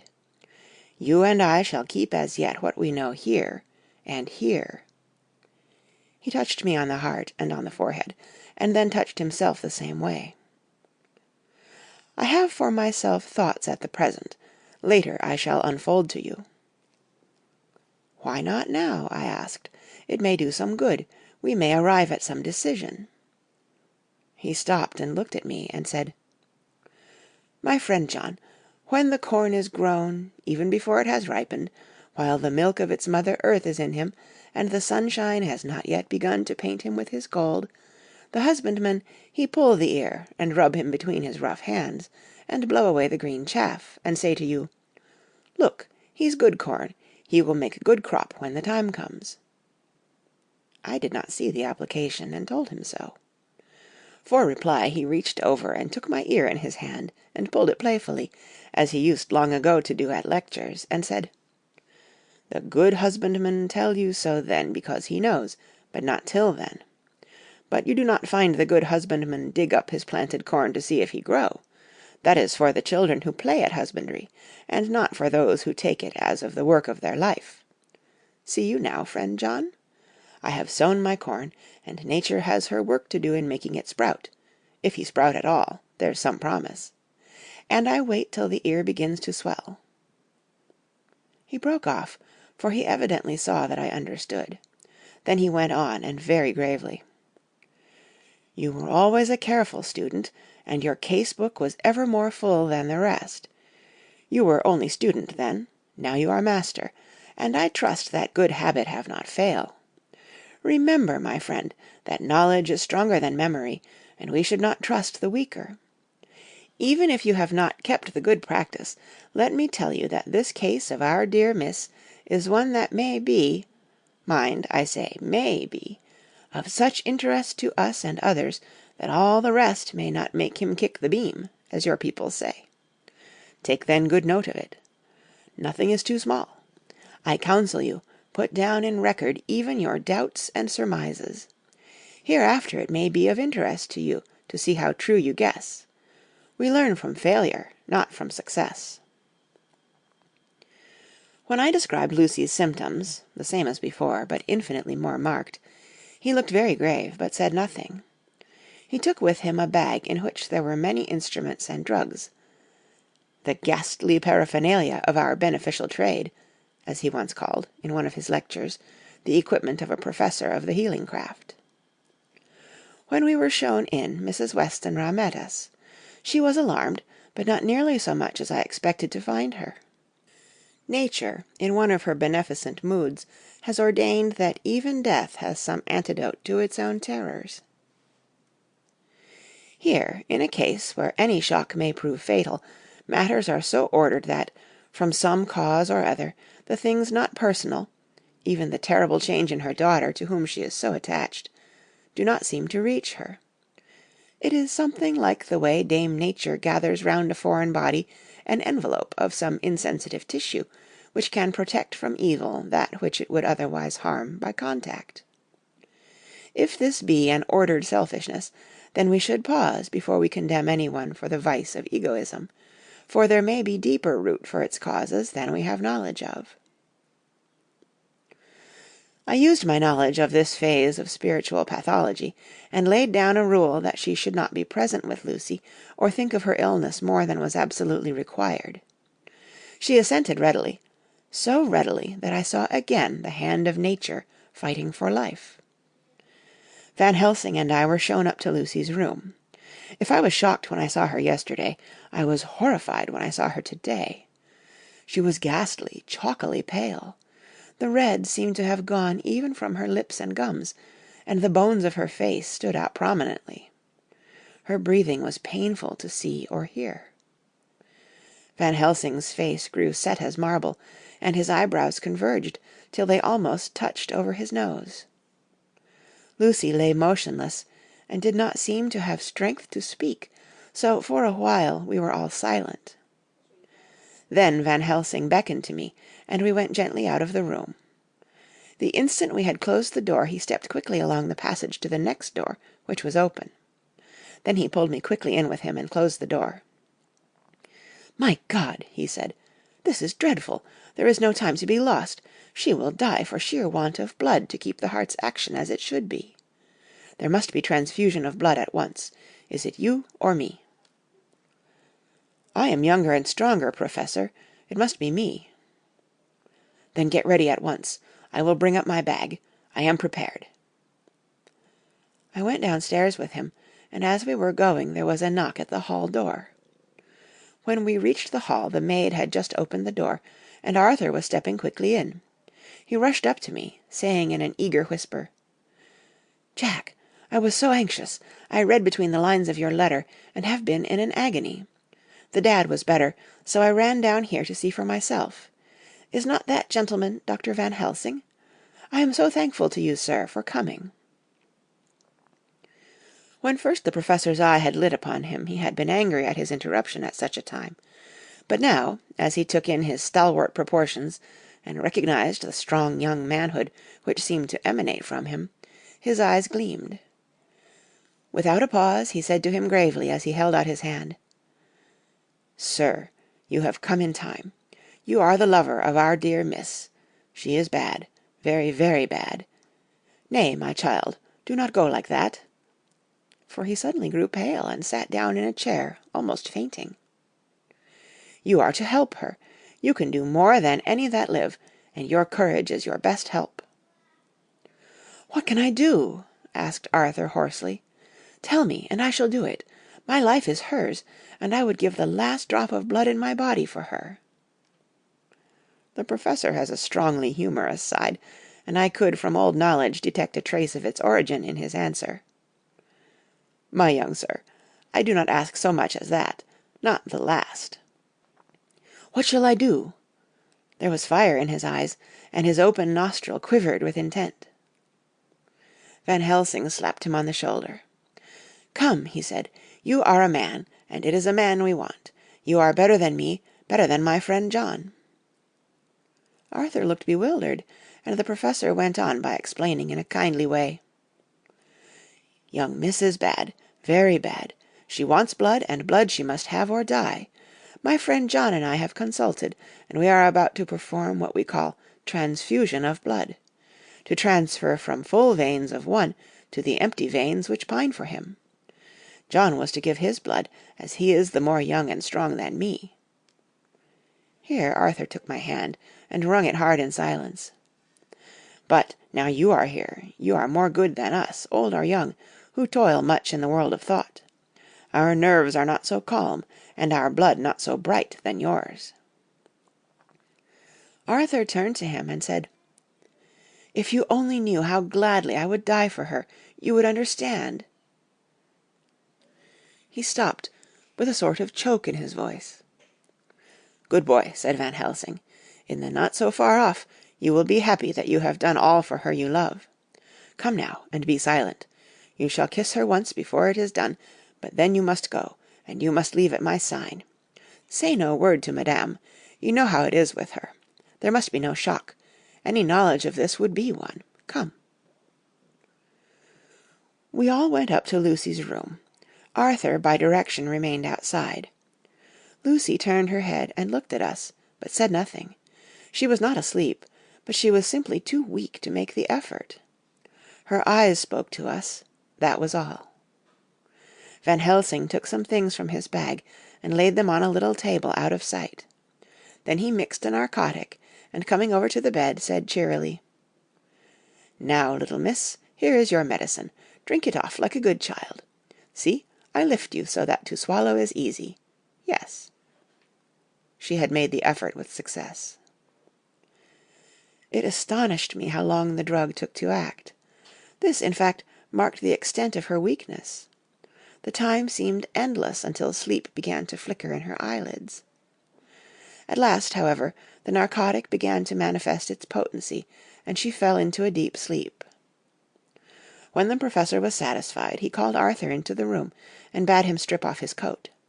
Then he added, "You may take that one little kiss whiles I bring over the table. Friend John, help to me." So neither of us looked, whilst he bent over her. Van Helsing, turning to me, said, "He is so young and strong, and of blood so pure, that we need not defibrinate it." Then with swiftness, but with absolute method, Van Helsing performed the operation.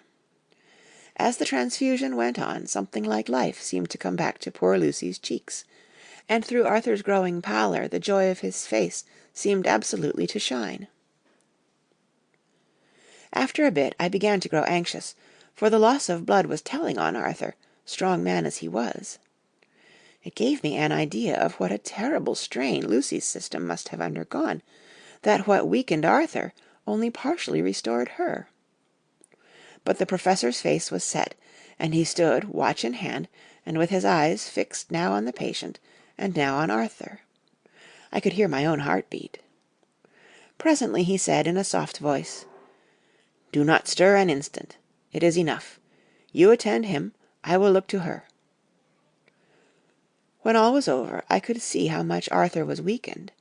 I dressed the wound, and took his arm to bring him away, when Van Helsing spoke without turning round. The man seems to have eyes in the back of his head. "The brave lover, I think, deserve another kiss, which he shall have presently." And as he had now finished his operation, he adjusted the pillow to the patient's head. As he did so, the narrow black velvet band, which she seems always to wear round her throat, buckled with an old diamond buckle which her lover had given her, was dragged a little up, and showed a red mark on her throat. Arthur did not notice it, but I could hear the deep hiss of indrawn breath, which is one of Van Helsing's ways of betraying emotion. He said nothing at the moment, but turned to me, saying, "Now take down our brave young lover, give him of the port wine, and let him lie down a while. He must then go home and rest, sleep much and eat much, that he may be recruited of what he has so given to his love. He must not stay here. Hold, a moment. I may take it, sir, that you are anxious of result. Then bring it with you that in all ways the operation is successful. You have saved her life this time, and you can go home and rest easy in mind that all that can be is. I shall tell her all when she is well. She shall love you none the less for what you have done. Good-bye." When Arthur had gone, I went back to the room. Lucy was sleeping gently, but her breathing was stronger. I could see the counterpane move as her breast heaved. By the bedside sat Van Helsing, looking at her intently. The velvet band again covered the red mark. I asked the professor in a whisper, "What do you make of that mark on her throat?" "What do you make of it?"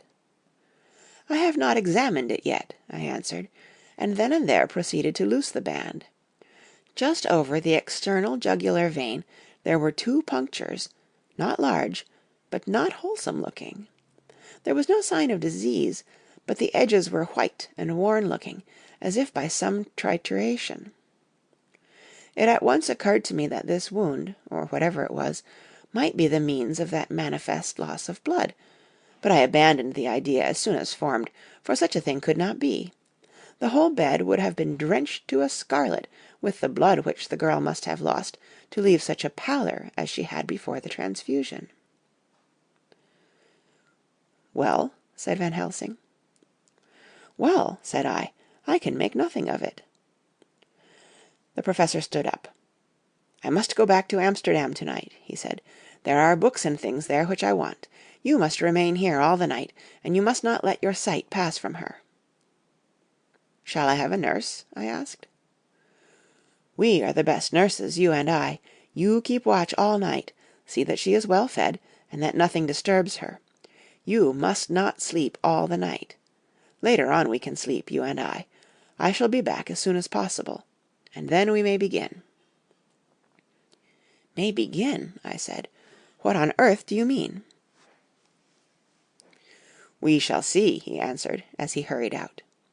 He came back a moment later, and put his head inside the door, and said with warning finger held up, "Remember, she is your charge. If you leave her and harm befall, you shall not sleep easy hereafter." Dr. Seward's diary continued. 8th of September. I sat up all night with Lucy. The opiate worked itself off towards dusk, and she waked naturally. She looked a different being from what she had been before the operation. Her spirits even were good, and she was full of a happy vivacity, but I could see evidences of the absolute prostration which she had undergone.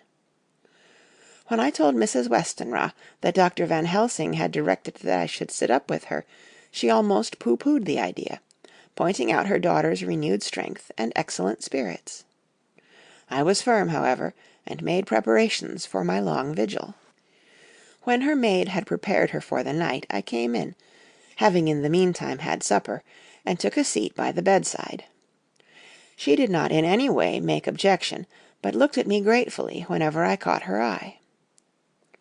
After a long spell she seemed sinking off to sleep, but with an effort seemed to pull herself together, and shook it off. This was repeated several times, with greater effort and with shorter pauses as the time moved on. It was apparent that she did not want to sleep, so I tackled the subject at once. "You do not want to go to sleep?" "No, I am afraid." "Afraid to go to sleep? Why so? It is the boon we all crave for." "Ah, not if you were like me, if sleep was to you a presage of horror." "A presage of horror? What on earth do you mean?" "I don't know. Oh, I don't know. And that is what is so terrible. All this weakness comes to me in sleep, until I dread the very thought." "But, my dear girl, you may sleep tonight. I am here watching you, and I can promise that nothing will happen."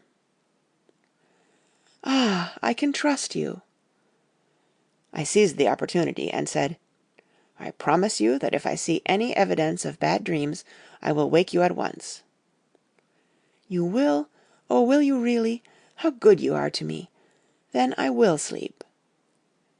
And almost at the word she gave a deep sigh of relief, and sank back asleep. All night long I watched by her. She never stirred, but slept on and on, in a deep, tranquil, life-giving, health-giving sleep. Her lips were slightly parted, and her breast rose and fell with the regularity of a pendulum. There was a smile on her face, and it was evident that no bad dreams had come to disturb her peace of mind. In the early morning her maid came, and I left her in her care and took myself back home, for I was anxious about many things. I sent a short wire to Van Helsing and to Arthur, telling them of the excellent result of the operation. My own work, with its manifold arrears, took me all day to clear off. It was dark when I was able to inquire about my zoophagous patient.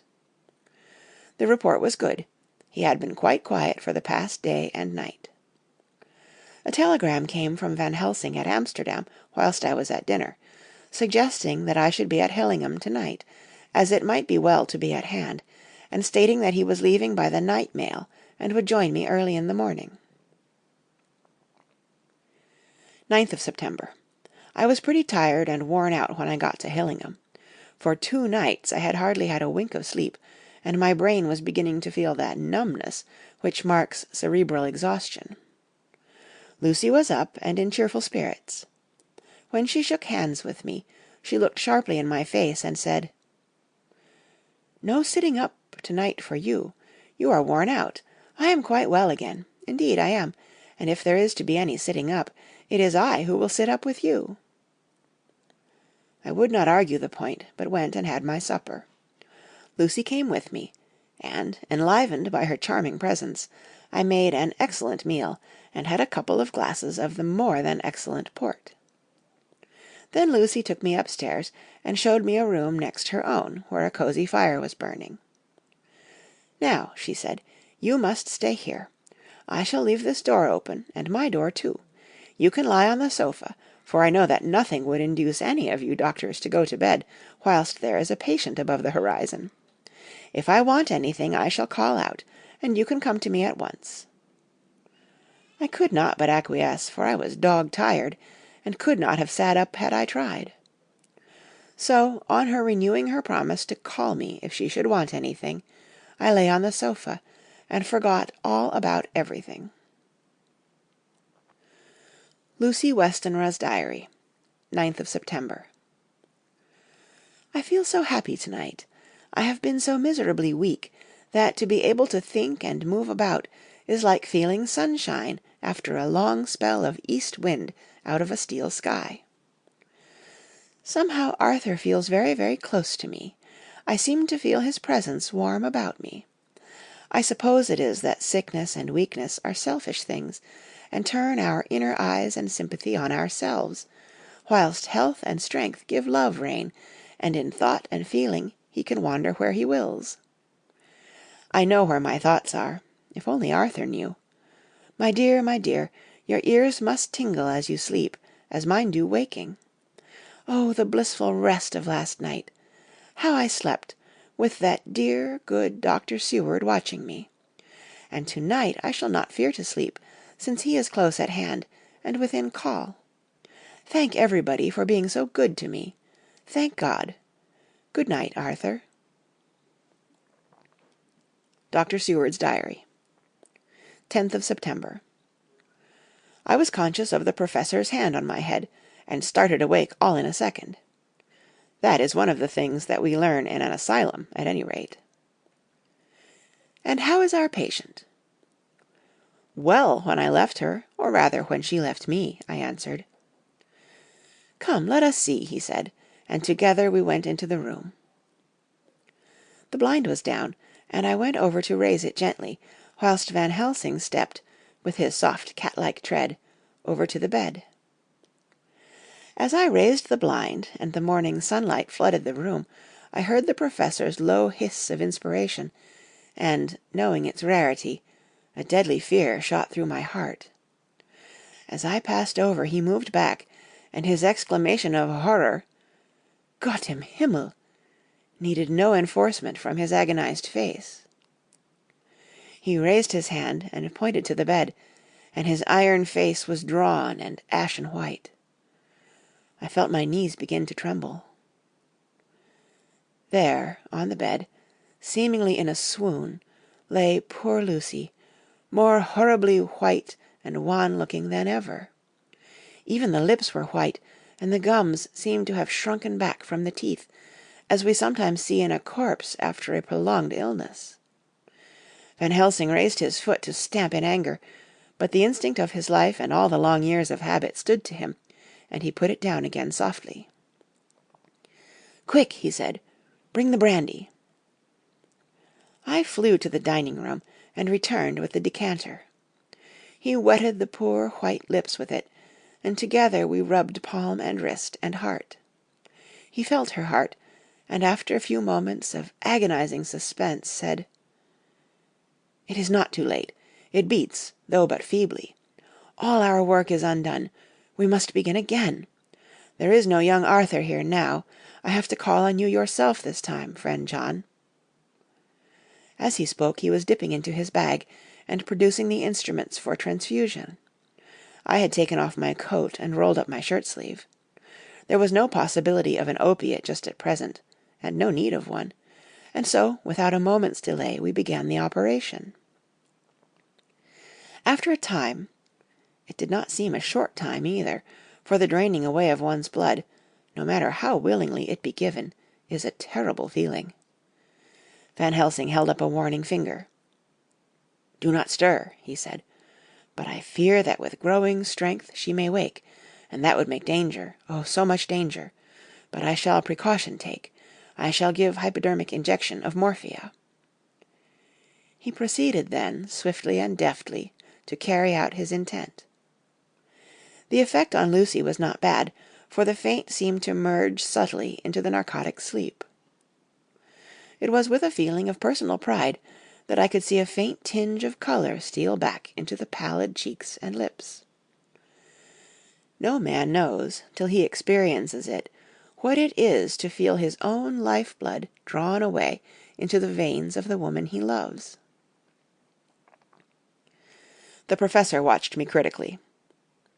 "That will do," he said. "Already?" I remonstrated. "You took a great deal more from art." To which he smiled a sad sort of smile, as he replied, "He is her lover, her fiancé. You have work, much work, to do for her and for others, and the present will suffice." When we stopped the operation, he attended to Lucy, whilst I applied digital pressure to my own incision. I laid down, whilst I waited for his leisure to attend me, for I felt faint and a little sick. By and by he bound up my wound, and sent me downstairs to get a glass of wine for myself. As I was leaving the room, he came after me, and half whispered, "Mind, nothing must be said of this. If our young lover should turn up unexpected, as before, no word to him. It would at once frighten him and enjealous him too. There must be none. So." When I came back, he looked at me carefully, and then said, "You are not much the worse. Go into the room and lie on your sofa and rest a while, then have much breakfast, and come here to me." I followed out his orders, for I knew how right and wise they were.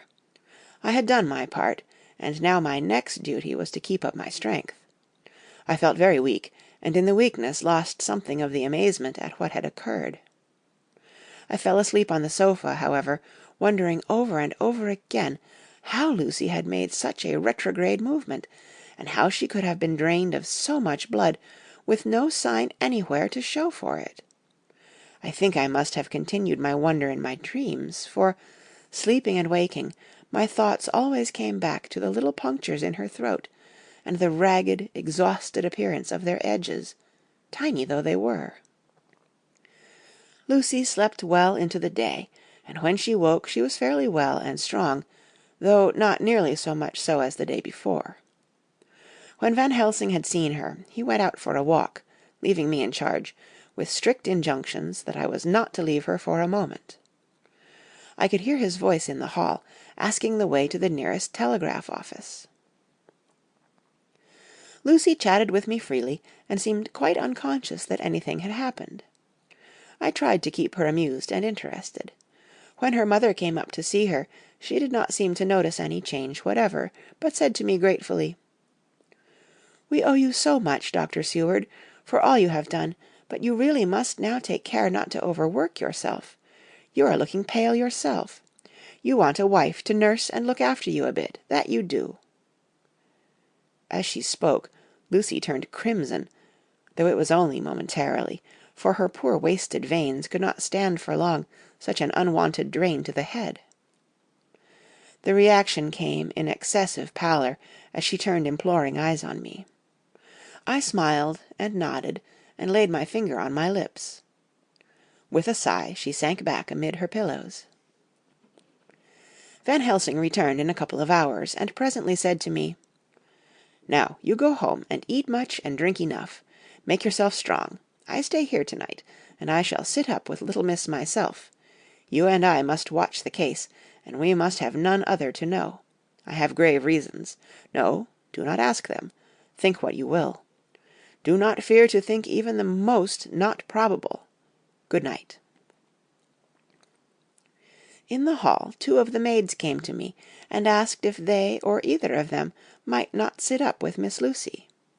They implored me to let them, and when I said it was Dr. Van Helsing's wish that either he or I should sit up, they asked me quite piteously to intercede with the "foreign gentleman." I was much touched by their kindness. Perhaps it is because I am weak at present, and perhaps because it was on Lucy's account that their devotion was manifested, for over and over again have I seen similar instances of woman's kindness. I got back here in time for a late dinner, went my rounds, all well, and set this down whilst waiting for sleep. It is coming.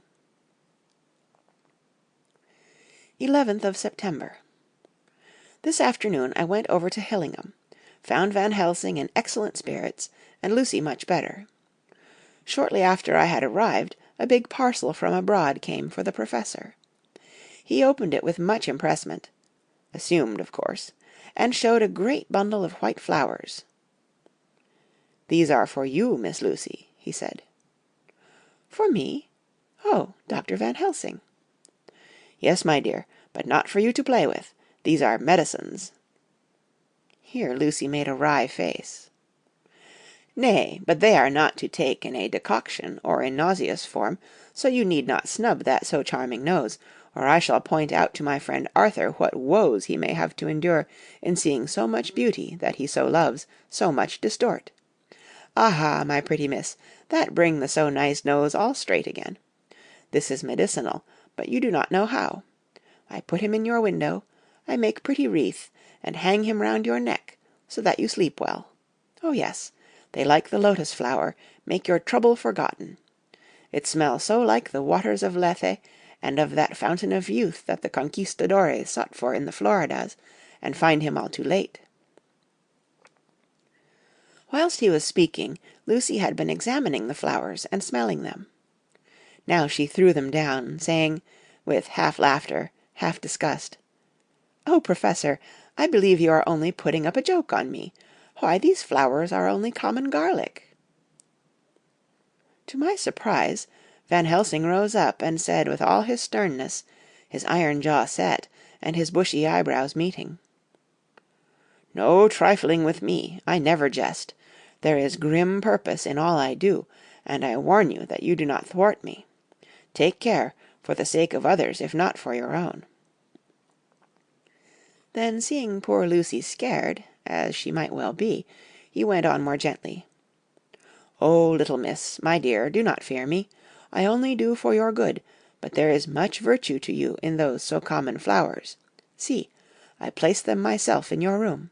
I make myself the wreath that you are to wear, but hush, no telling to others that make so inquisitive questions. We must obey, and silence is part of obedience, and obedience is to bring you strong and well into loving arms that wait for you. Now sit still a while. Come with me, friend John, and you shall help me deck the room with my garlic, which is all the way from Haarlem, where my friend Vanderpool raise herb in his glasshouses all the year.